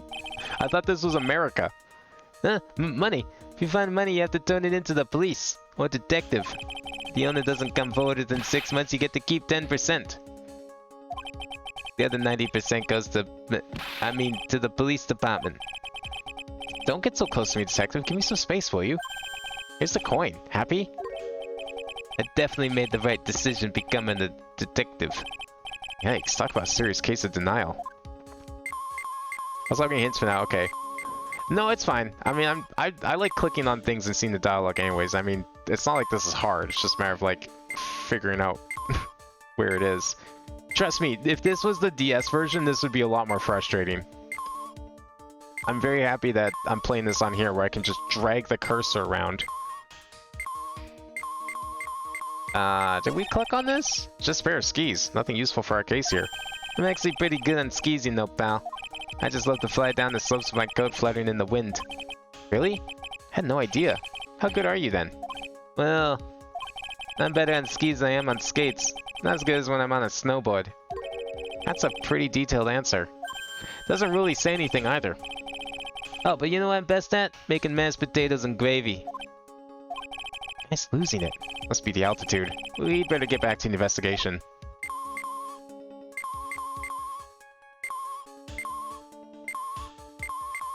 Wait, this? This is Mr. Neem's staff, isn't it? Scientifically speaking, they're usually made of wood. But the detector's reacting to it. Yeah, but however you look at it, the thing's made of wood, alright? I don't bother investigating anything unless it looks like it might be metallic. Isn't the whole point of a metal detector to find metal where you can't see it? It's weird this thing is causing a racket. Yeah. Let me take a look at it. Hey, hands off! Examining evidence is a job for the... Ah! The top came off! Look what you done! You damaged a really important piece of evidence. Huh. Well, would you look at that? That's a sword. Inside the staff. Is this... Could it be... the mortar weapon? I mean, there's a severe lack of blood on it, but I guess it could have been washed off. I never have guessed there'd be a sword concealed in the victim's staff. They call this kind of thing a sword cane, pal. This one's a real gem. Workmanship is really something else. Thank goodness it wasn't a cane sword, or else the victim would have stabbed their own foot. I officially give up on trying to figure out how Gumshoe's mind works. If the real scene of the crime was the inner temple garden, then why was the sword used to kill the victim found in the main hall courtyard? Hey, Gumshoe. Who knows about the hidden sword? No one. Even the police didn't know about this until I discovered it just now. Well, as they say, there's no team in Gumshoe. There's also no eye either. Doesn't look like there are any traces of blood on it. Then I guess this isn't the mortar weapon, huh? No. I'm sure it's just someone wiped it off after the murder. I switched on phone, gonna cook some eggs for a snack. Man, everyone's talking about food. It's like 3 a.m. I thought we were like gonna be closer to like the next major checkpoint by now and I could go eat. Still hasn't happened. I'm sure we're like very close now. Yeah, of course, this thing's definitely the mortar weapon. Great job, pal. It's about the same length as a Shichishito too. This must be the murder weapon. Okay, I'm gonna run over to forensics. There's gotta be some traces of blood left, even if most of it's been wiped off. See you later, pal. Every case is gonna be airtight. Every case is gonna be airtight. Wait up, detective. Huh? What is it, pal? I'm a pretty busy guy right now, you know. You're gonna get that staff analyzed, right? Would you mind holding off for just a little while? Huh? What are you talking about, pal? Please. Just wait until we find Maya. Maya? What's this got to do with her? I don't know, but I'm starting to get a real bad feeling in the pit of my stomach. Well, how so? Look, Maya's trapped inside the sacred cavern right now, and... well, we don't even know if she's okay or not. The more evidence and testimony here, the more uneasy I feel. You don't think... Maya's been... no, please, detective, let's just wait until we can get inside the sacred cavern. You're looking kind of viridian there. Okay. Stop with that face, pal. One thing, though. This is a secret trick. Let's keep it between you and me, alright? If it gets out that we knew about it and didn't say anything, we're finished. I understand. This is just a regular run-of-the-mill staff, you got it? Okay, now you take good care of it, pal. Thank you, Detective. Don't worry, she'll be fine. Gumshoe. You know, there's a place at the base of the mountain that has some really good pasta. How about I take you there when you find Maya, huh, pal? Sure, thanks. It has a sword hidden inside. No one knows this except me and Detective Gumshoe. Can't help but wonder, though. What was Elise Denim doing with a staff like this in the first place? Was she planning to murder someone? I mean, she did say she was coming here to stop the, the attack on the mainline family or whatever. You didn't have any problems, no, okay.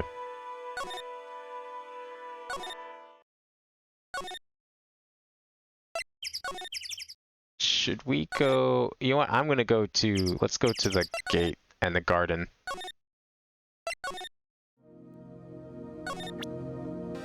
So, we have evidence now, right? Oh, we can check this.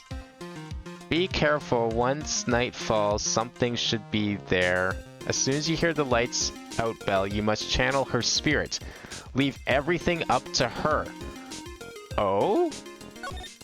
Her name is... She is our... something. A-L? It's probably an L. The whole... Here's a picture of her. Use it when you channel her. I know you can do it.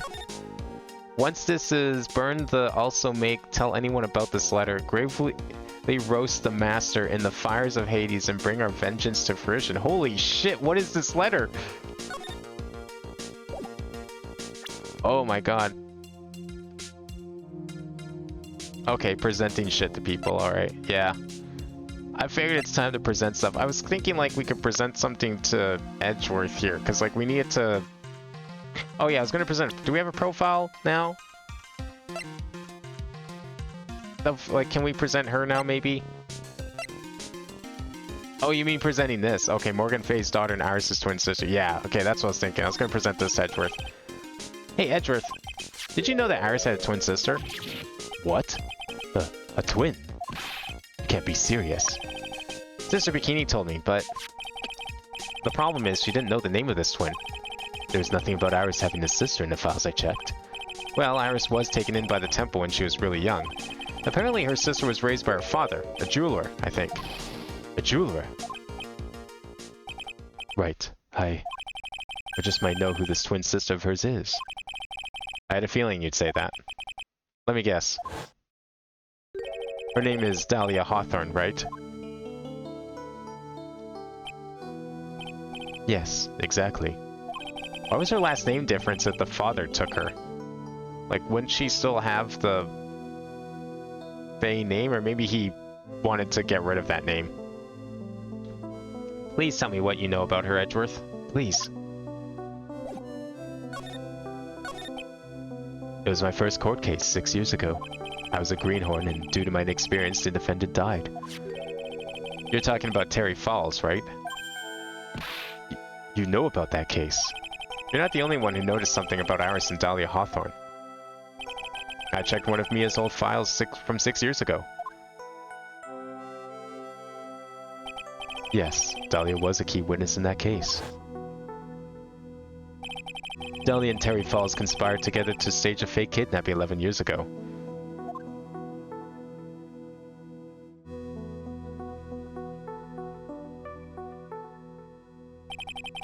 They stole a jewel worth $2 million from Dahlia's father, a jeweler.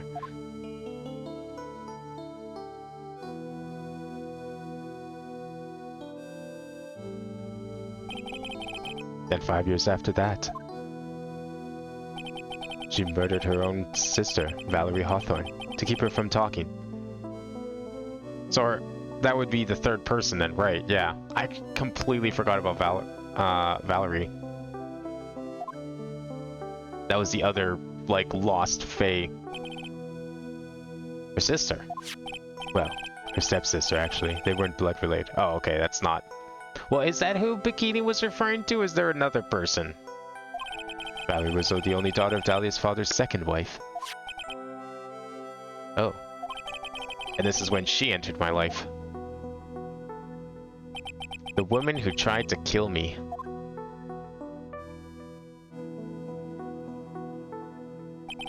So after Terry Falls died, what happened to Dahlia? Did you check that out? Does it really matter? Like I said, Dahlia isn't connected with this case. Why are you so sure about that? It's simple. Dahlia Hawthorne is dead. Oh. Okay, well, yeah. What?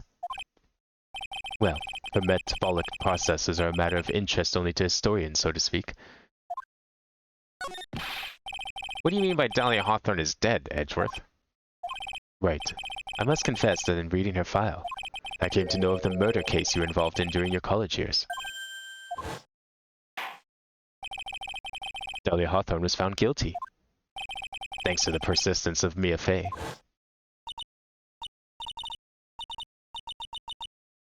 So she was planning her revenge.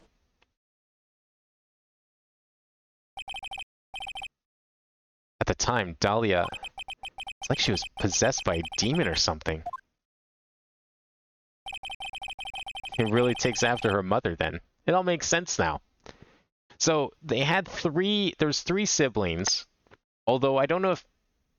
I'm still not sure if Bikini was referring to the third person as Valerie, or if there's like an actual blood relative that we still don't know about. I'm guessing it was probably not Valerie because of Phoenix's reaction.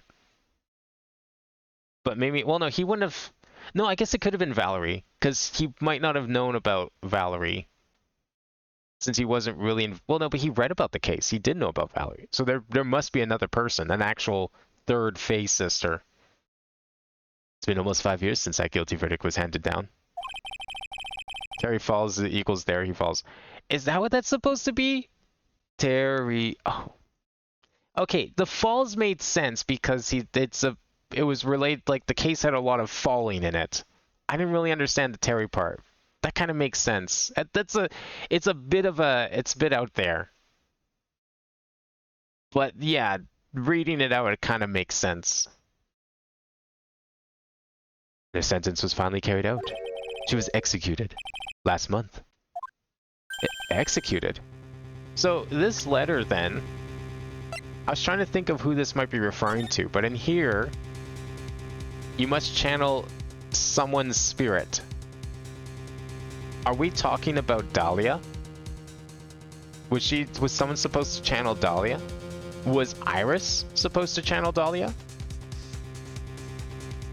Or Valerie? One of those two maybe? Or someone else entirely?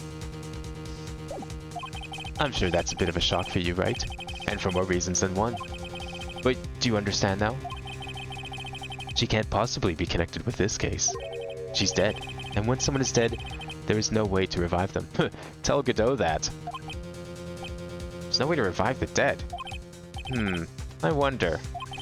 It seems you're not aware of one other connection yet, Edgeworth. And what is that? It's about Iris and Dahlia Hawthorne's mother. What's their mother got to do with any of this? She's Morgan Fay, a spirit medium from a branch family of the Kurdine channeling technique. Did you say Kurdine channeling technique? Do you know something about it? Oh yes. I know it's connected with that fraudulent spirit medium. Fraudulent? Like, I thought we were over this, Edgeworth. Did you forget? We proved that she wasn't the problem. Your dad tried to cover it up post-mortem. I was involved in another nightmare 17 years ago. I was caught up in the middle of a murder investigation. The police didn't have any leads. They were stumped, and that's when they called her in. She was a very famous spirit medium and the master of her channeling school. But you know what happened? As a result of her efforts, an innocent man was accused of murder. She and her powers, they were all fraudulent. Edgeworth, go to the police records room. It's all in there. All you have to do is check the DL6 instant case files and you'll know. Yeah, but we've proven that that wasn't the case. Of course, how could I forget? Edgeworth was the victim in that case. Edgeworth, you'll understand someday. And then you'll see that the Kurdine channeling technique is real. Are we really trying to wax poetic about fucking religion in front of this guy?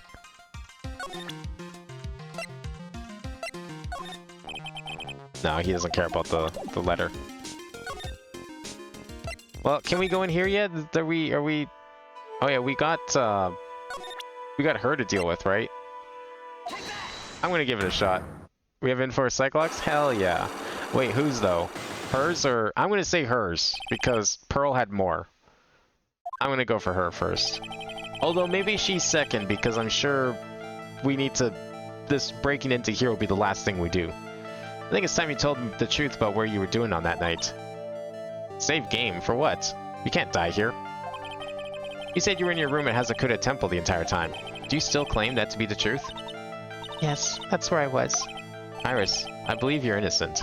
That's why I want you to believe what you're telling me too, but I can't. Because this person saw you somewhere else on the night of the murder.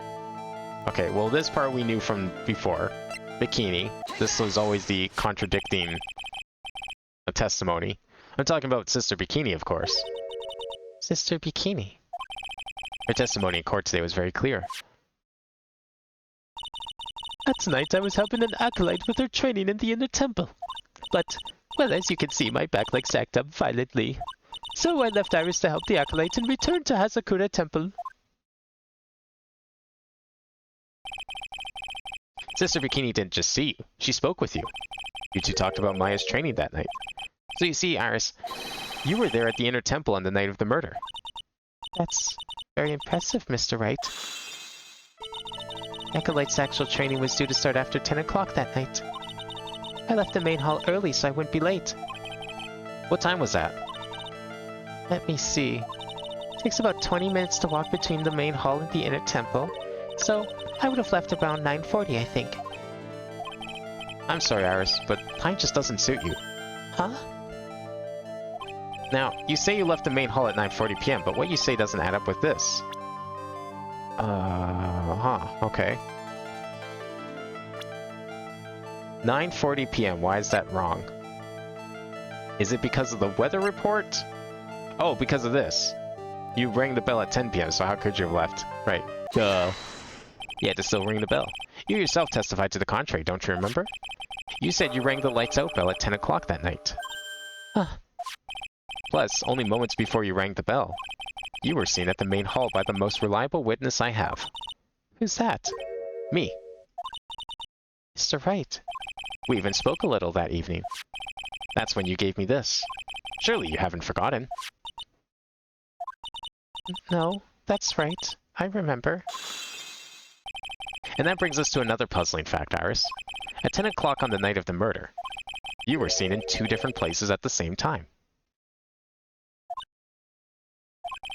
It's time you tell me exactly what's been going on, Iris. So far I've managed to prove 2 things. First, on the night of the incident, you were at the inner temple. And second, at the exact same time you were ringing the bell at Hazakura Temple. There's only one possible explanation for this apparent possibility. There were 2 of you. On the night of the incident, you were seen in 2 different places at the same time. Which means there must have been 2 of you. I can't think of any other explanation, Iris. But that's crazy. How could there be? There's only one of me. It's impossible. Impossible? I wonder. The way you're trembling certainly seems to suggest otherwise. You're seriously trying to suggest there's more than one of me? Then show me the evidence. Show me something that proves there's more than one of me. Where's Dahlia's profile? There she is.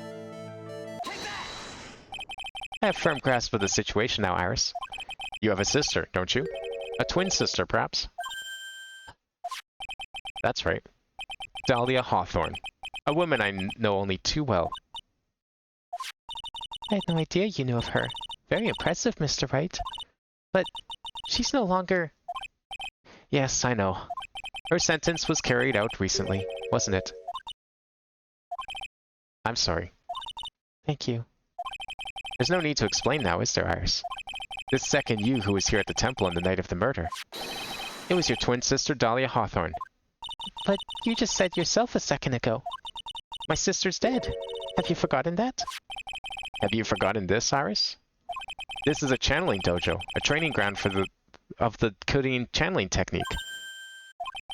That night, someone channeled Dahlia's spirit, and you knew about it. And that's the secret you've been trying to hide from me.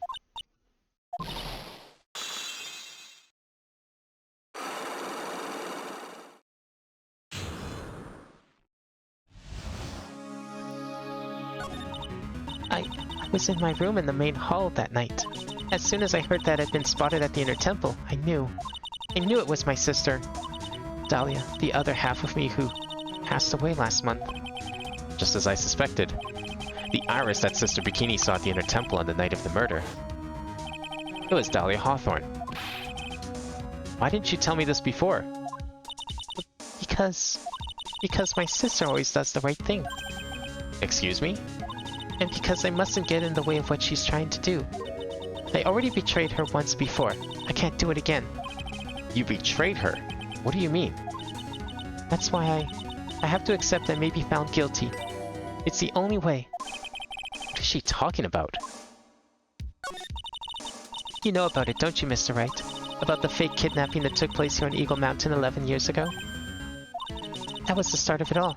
That's what started her down that twisted path.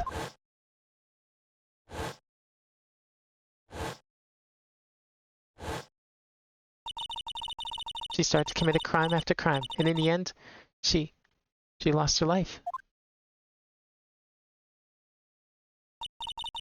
It's all because I betrayed her. How did you betray her, Iris? It was no coincidence that Eagle Mountain is where the exchange was to take place. After all, I helped plan the whole thing. What? But I got scared, so I ran away. What are you talking about? Why would you help her? Stealing $2 million from your own father. That's awful. Pearl's locks are left and then it should be trial? Okay, that's good. Yeah, so I figured we were probably really close to wrapping up this investigation. But I promised that I'd help. And she didn't do it for the money. Huh? It was revenge on our father.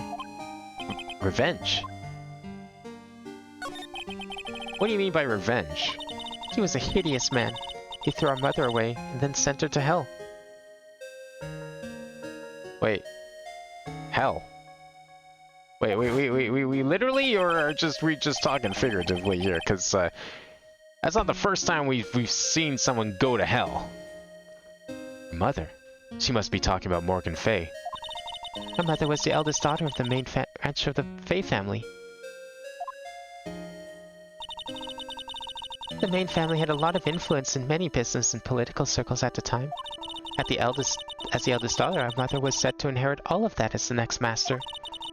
That's the reason our father married our mother in the first place, for power.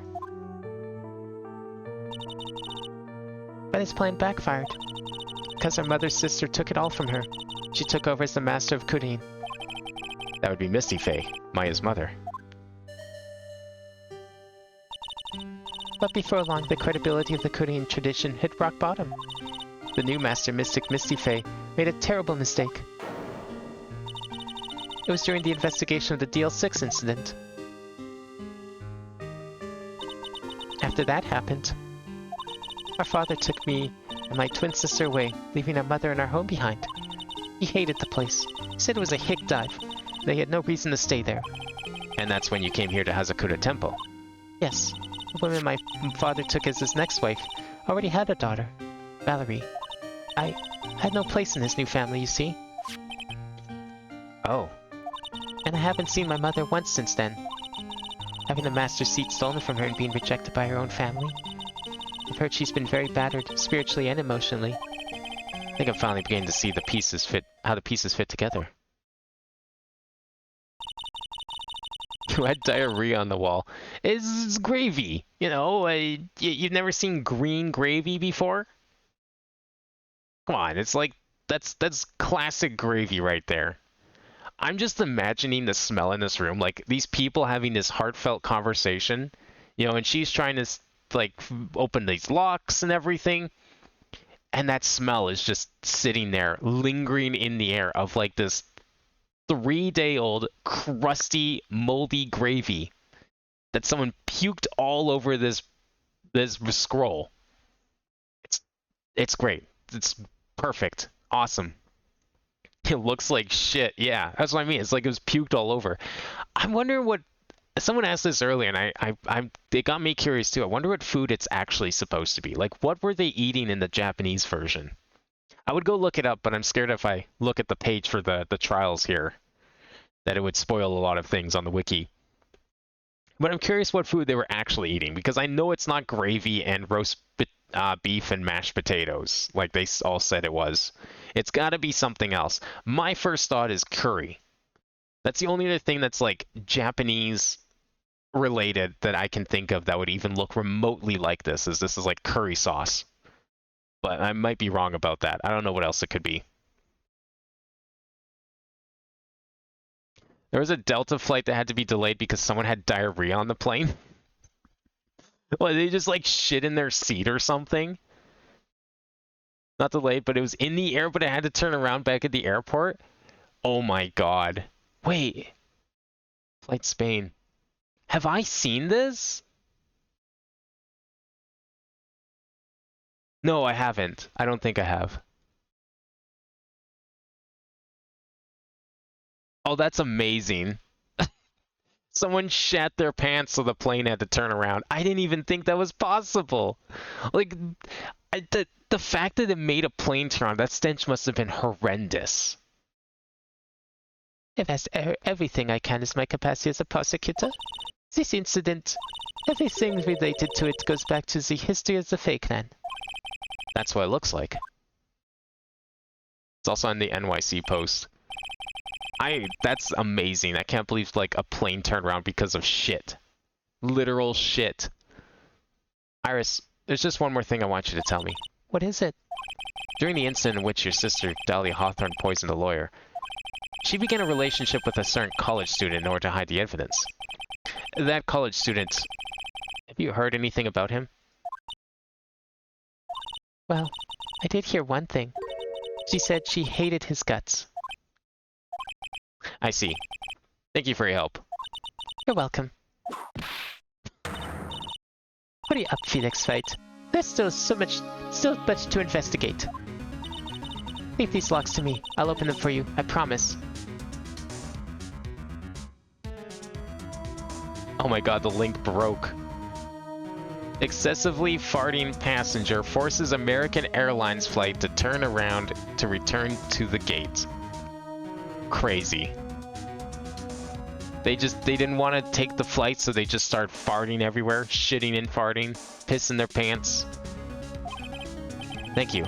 I suppose I'll better continue my investigation. There's still one giant secret left to unlock. Pearl's psych lock. I think we can do that now. Let's go.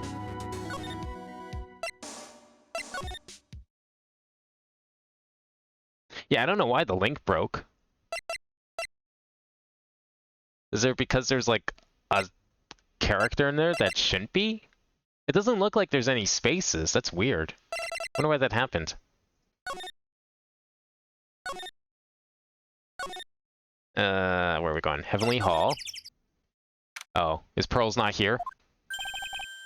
Look at that. They really did make a fire right in front of the shack. Oh, Mr. Nick. You're too late, Nick. If you came here for one of our potatoes, we already polished them all off. That's fine. I didn't want any rotten potatoes either, myself. I think I pretty much got all the evidence I need. Now I just need to find out what Pearls is hiding.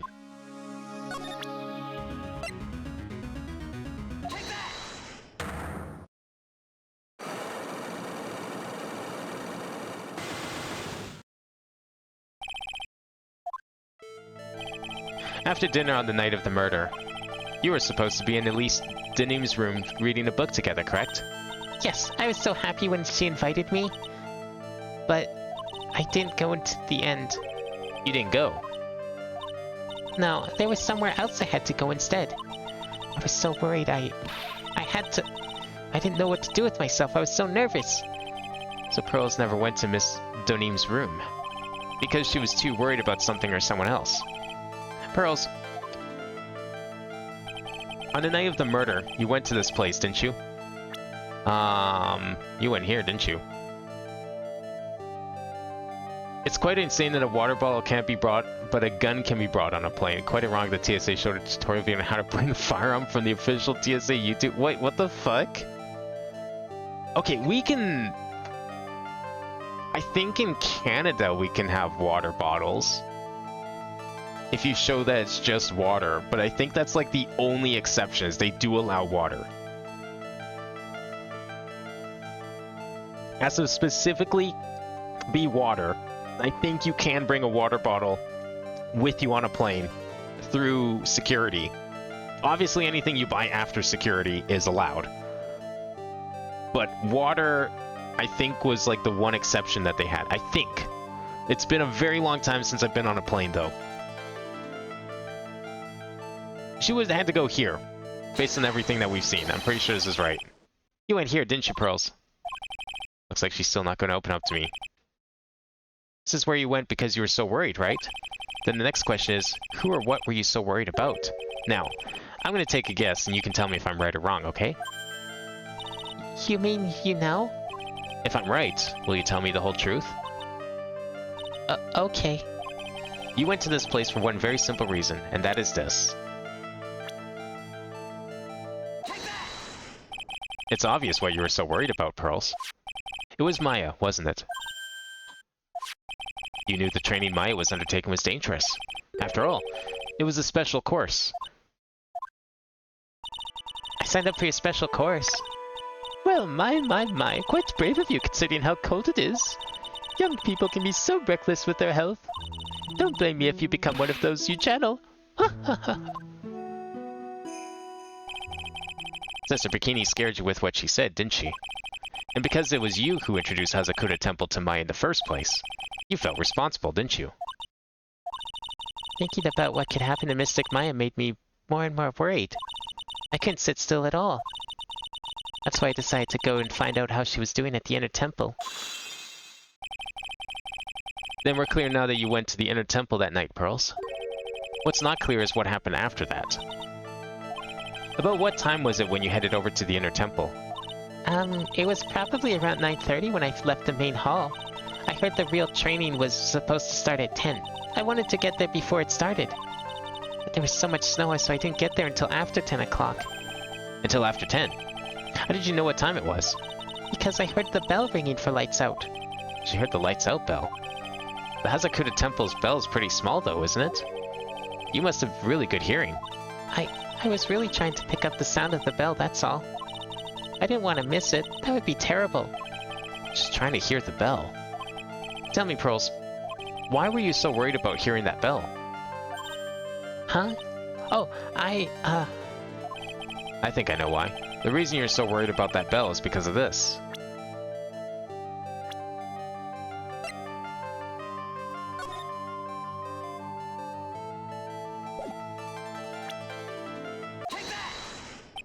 You were given some instructions to follow for that night, weren't you? I presume you recognize these pieces of paper? Where did you... In the incinerator at the Inner Temple. Pearls, you were following the instructions in this letter that night, weren't you? That's why you couldn't afford to miss the sound of the lights out bell. Is that why they came to this temple? Was she given this letter beforehand? I'm speechless, Mr. Nick. You're amazing. These instructions that were found in the incinerator, I believe they were written for you, Pearls. For me? No. As you can see, a large portion has been burnt, but the last section is still fairly legible. As soon as you hear the lights out bell, you must channel her spirit. Who was it, Pearls? Whose spirit were you supposed to be channeling? Taking into account the author of the note and their purpose for writing it, whose spirit would Pearls have been trying to channel? Don't overthink it, Phoenix. It's pretty obvious who Pearls was supposed to channel. The person you're trying to channel that night, Pearls, was...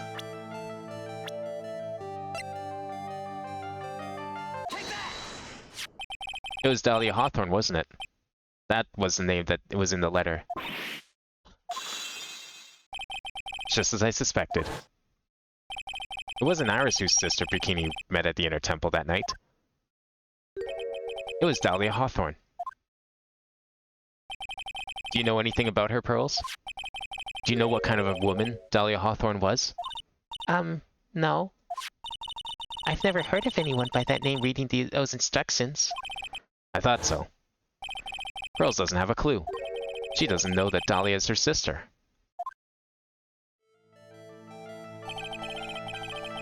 About the instructions in the letter I found, Pearls. Who wrote them? Whoever it was asked you to channel the spirit of someone you'd never heard of. You must have quite a lot of respect for them. After all, you followed their instructions without question. So here's my next question. Who wrote this set of instructions for you to follow?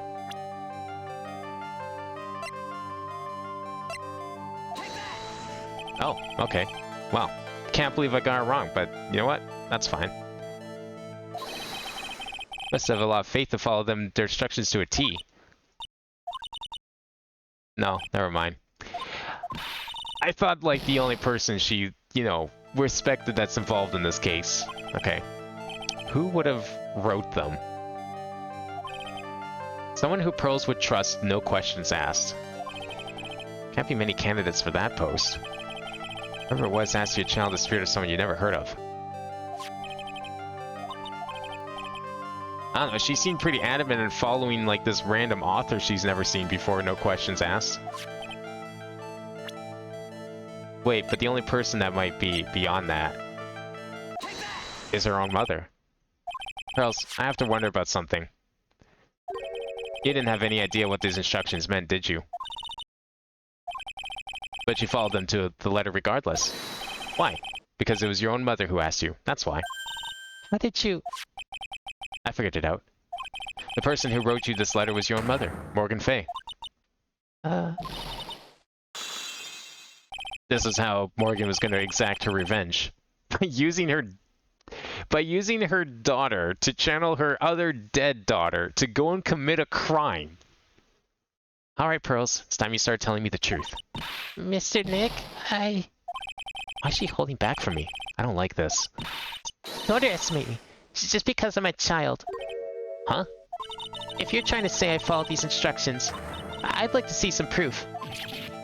What? Because I don't think you have any.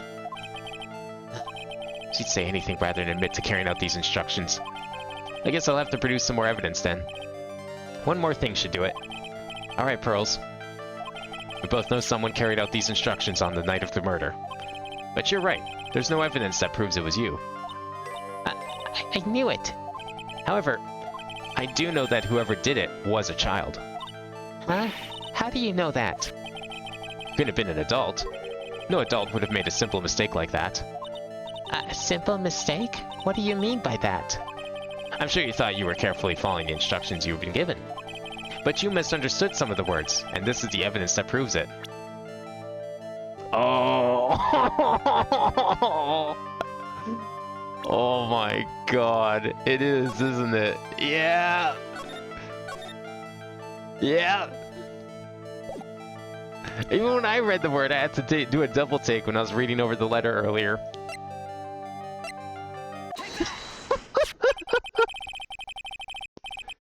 It was you who splattered gravy on this hanging scroll, wasn't it? What? Why would I do something like that? Do you remember what was written in that letter? Gravely roast the master in the fires of Hades and bring our vengeance to fruition. But you didn't know how to read the words gravely and roast, among others, right? How do you know that? Remember the conversation you had with Mr. Neem on the night of the murder? Perhaps we can read some books together. Really? I'd love to. I'm not very good at reading. Well then, would you like to practice reading with me? Miss Elise? So, for example, how do you read this? It says, gravely. That's kind of a tough word. She had diarrhea. Insane. The note told her to puke all over the scroll. I can't believe that she thought the note told her to puke over the scroll. Sure, Miss Doneem taught you how to read gravely and roast.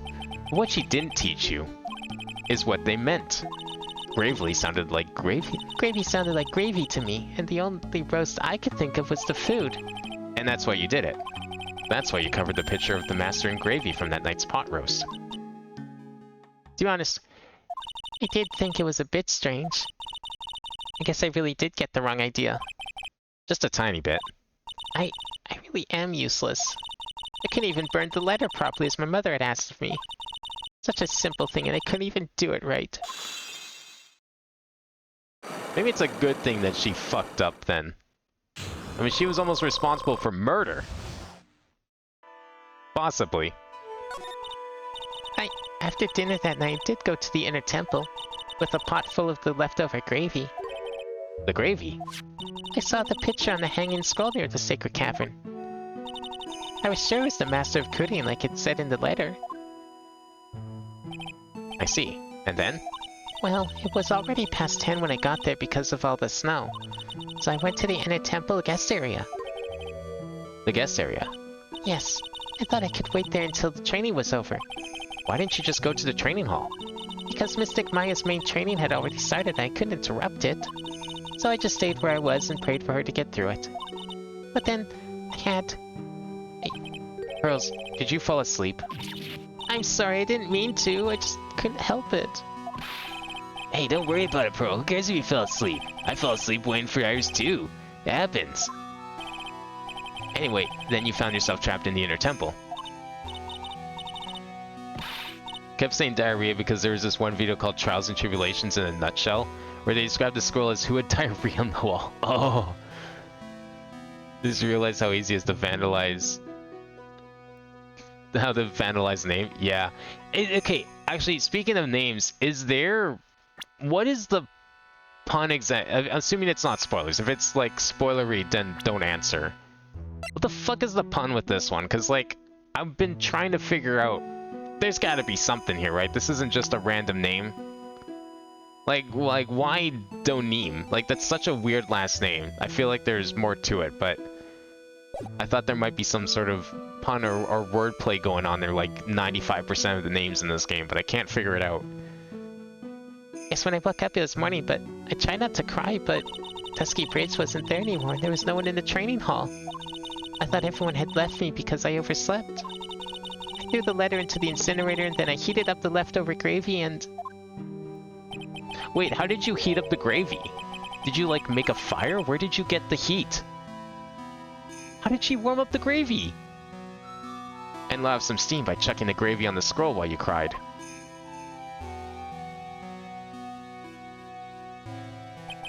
Must have been pretty scary for you, Pearl. I know what it's like. Nick used to leave me behind when I fell asleep at school, too. Don't equate something so trivial with her experience, Larry. Yeah, I would check myself, but I was gonna check myself, but obviously, like... Man, those wiki pages, they're useful, but they're definitely full of spoilers. It was written right in my mother's letter. It said, as soon as you hear the lights out bell, you must channel her spirit.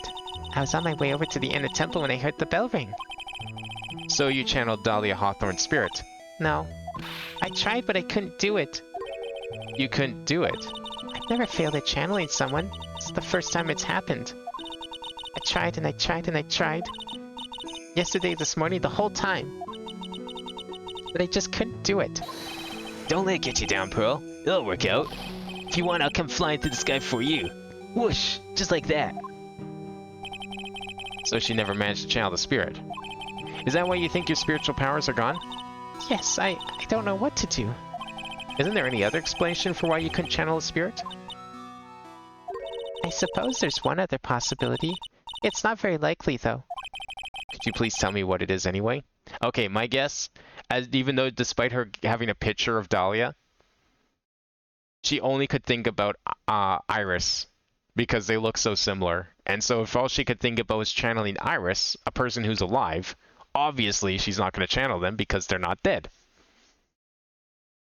Either that, or Morgan somehow fucked up and sent her a picture of Iris and not Dahlia. You don't think there's a pun name? Wait, Elise Denum. Elise could be a play on alias, and Denum sounds a lot like pseudonym. Okay, you know what? I'll go with that. That's pretty good.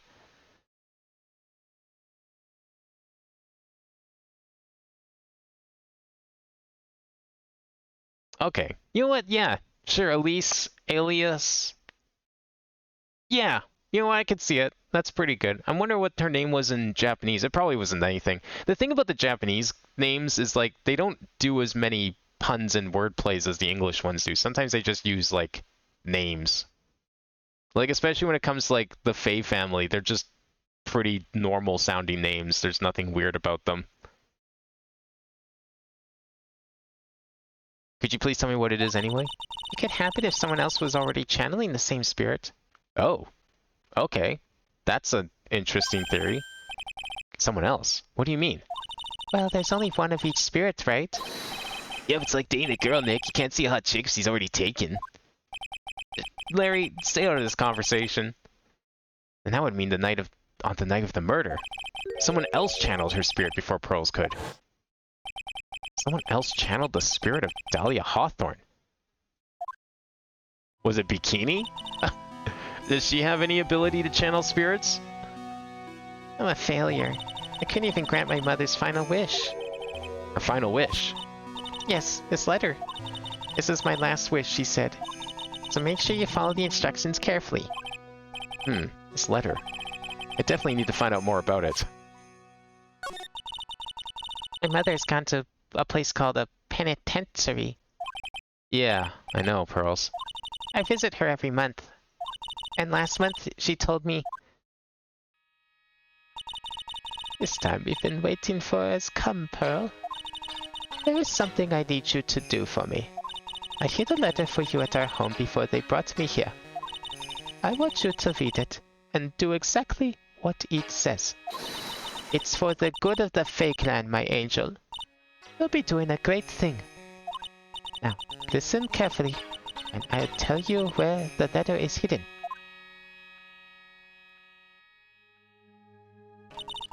My mother is always so nice to me. I love her very much. Yeah, moms do anything for the kids, right? Yeah, like, you know, help them commit murder. Yeah, it's great. She said it was for the good of the Fae clan, so I knew I had to help her. I mean, Mystic Mai is part of the Fae clan, so it had to be good for her too. That's right, isn't it, Mr. Nick? I guess so. Yeah. There was a picture with her letter too. A picture. Of Miss Dahlia Hawthorne. Okay, so the picture was correct. Usually a picture is enough to channel someone's spirit, but this time... Pretty weird, huh? Like Larry knows anything about this stuff. Something else that was strange about my mother's letter. The seal on it was broken, as if someone had already opened it once before. It sure is pretty strange. Someone already opened it. Orders from Morgan Fay opened once before. Maybe they swapped the picture? No, that doesn't make any sense, because Dahlia is definitely dead, so you could channel her spirit.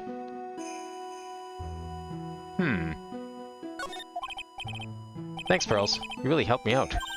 You're very welcome. My mother is watching over us, so I'm sure Mystic Maya will be alright. Look at that innocent smile on her face. What am I supposed to say to her? Yo, look who's back!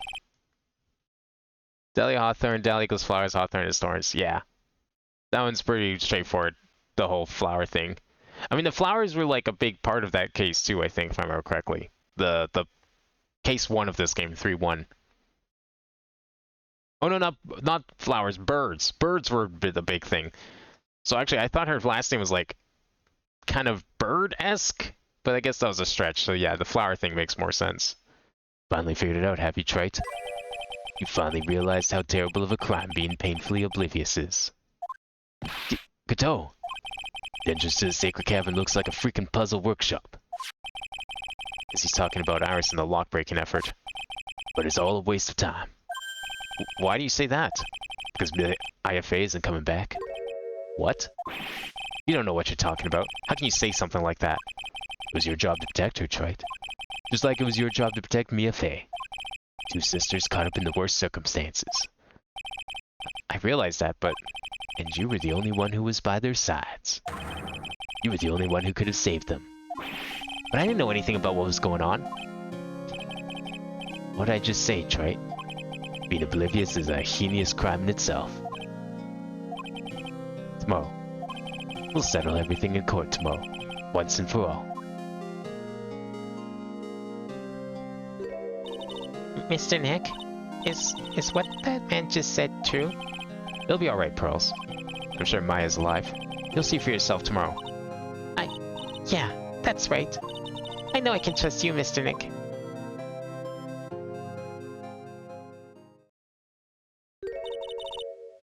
My dear Pearl, you've done so well, my child. My Pearl.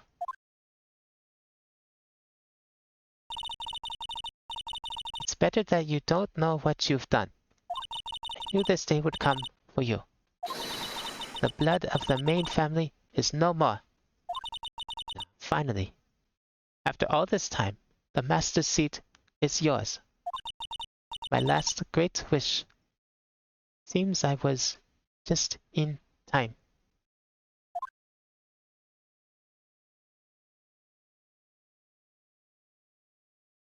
So somehow this whole thing turned into a revenge plot from Morgan Fay, who has not been relevant for like a game and a half. I was not expecting that. And maybe we'll finally learn the truth about Godot. You know, Mr. Diego, I mean, he's obviously that guy. Not to mention, he's probably also seems like the guy who got poisoned. And I guess that's why he kind of blames Phoenix for things. It's because, like, he got poisoned and he got killed? He actually came back to life? Holy shit. I don't know why he keeps blaming Phoenix for something he had no control over. Especially considering that Phoenix wasn't even in the building when Mia was killed. Like, what was he supposed to do? Stay at the office all night? That doesn't make sense. This guy's a little unreasonable if you ask me. Well, that is definitely where we're going to end it today. I don't know how much longer this case will take. I imagine it'll still take a little bit. Probably could have ended it earlier because it's already 4 a.m. and that's pretty yikes. Especially since I have to get up in 4 hours, so that's cool. But no, I think it'll be fine. I wanted to make sure we got this done in 2 parts so that we can finish it and I don't have we don't sit on some sort of weird cliffhanger before Dawn Trail comes out. So that works out. As for what we're doing after this game, I'm still figuring that out. It's going to be either Apollo Justice or it's going to be Professor Layton. I might even put up a vote. We'll see. I'll have to figure that out. It was originally going to be Miles Edgeworth 1, but, you know, they announced a remake, and that remake also includes the second game. So I'm just going to wait for those. So we're going to hold off on those 2 games for a little bit, and we'll find a different Phoenix Wright game to play after this one's done. But I'm really looking forward to this finale. This case has been really good. I like it a lot. It's like, the puzzles feel really nice. They don't feel crazy. Like, the logic feels really decent. The writing, I love the story so far. It doesn't have, like, a crazy amount of characters. Like, it's a really nice, confined, concise cast. I like that we got all the previous prosecutors back. We get to, like, see Franziska. We get to see Godot. Edgeworth was playable. That was pretty cool. It's kind of a shame that we're not playing Investigations 1, because that would have been like a really fitting transition to that game, but oh well. That will happen eventually. We'll just have to wait a couple more months for that. But for now, that will be it. I will be back, I guess, later today, technically, with, we'll do something rhythm game related. And then Thursday's going to be the finale of the Bajia storyline in 14. I want to try and get that finished off, because next week, obviously, we have other 14 related things to do. And then, of course, Minecraft will be this on Friday. So, in the meantime, thank you all for watching. When am I streaming? I usually stream at around 8 p.m. my time. So it's currently 3:51 p.m. is when you wrote that comment. So I guess it's, was it 8? Yeah, 8 Mountain Standard, Mountain Daylight, whatever you want to call it. I don't know. But it's currently just about 4 o'clock here. It is, yeah. Yeah, it's 3:53. It's almost 4 a.m. here. So whatever, calculate that as you will. But yeah, I usually stream at 8 p.m. on most days. I don't stream on Thursdays usually, but this week I had some extra time and I want to get 14 done. So Thursday's more of an extra stream, but every other day of the week I usually stream. 5:53 for you. Okay, so it sounds like you're about 2 hours ahead. So I guess 10 p.m. for you. But if you're only interested in Phoenix Wright, we will be finishing this next Tuesday at the usual 8 p.m. I don't think I'm going to start early because I have a feeling we'll be able to get through the rest of this case in a fairly reasonable amount of time. I feel like we're close to the end, but I have a feeling that what is left will probably... It's the final case of a game. There's going to be exposition. That's how it always goes. So that's kind of why I was thinking, like, okay, well, if we do the first day of trial and then we go to the end of the second investigation, that would probably be a good stopping point, and I think it definitely is. It was better than leaving it on the cliffhanger that was those locks. Although I was kind of hoping we get to see Maya, but oh well. I guess we'll get to see her tomorrow possibly, and all will be revealed. I bet she's going to be on the witness stand. You know what? That's going to be the big twist. Maya is going to be a witness. I don't recall her ever being on the witness stand. Or was she on the witness stand for 2-2? She might have been. That's the only time I can think of it. If not, then yeah, this would be the first time she's on the witness stand, which would be a pretty big twist for sure. But we'll find out next week. So thank you all for watching tonight. Hope you all enjoyed, and I will see you next time.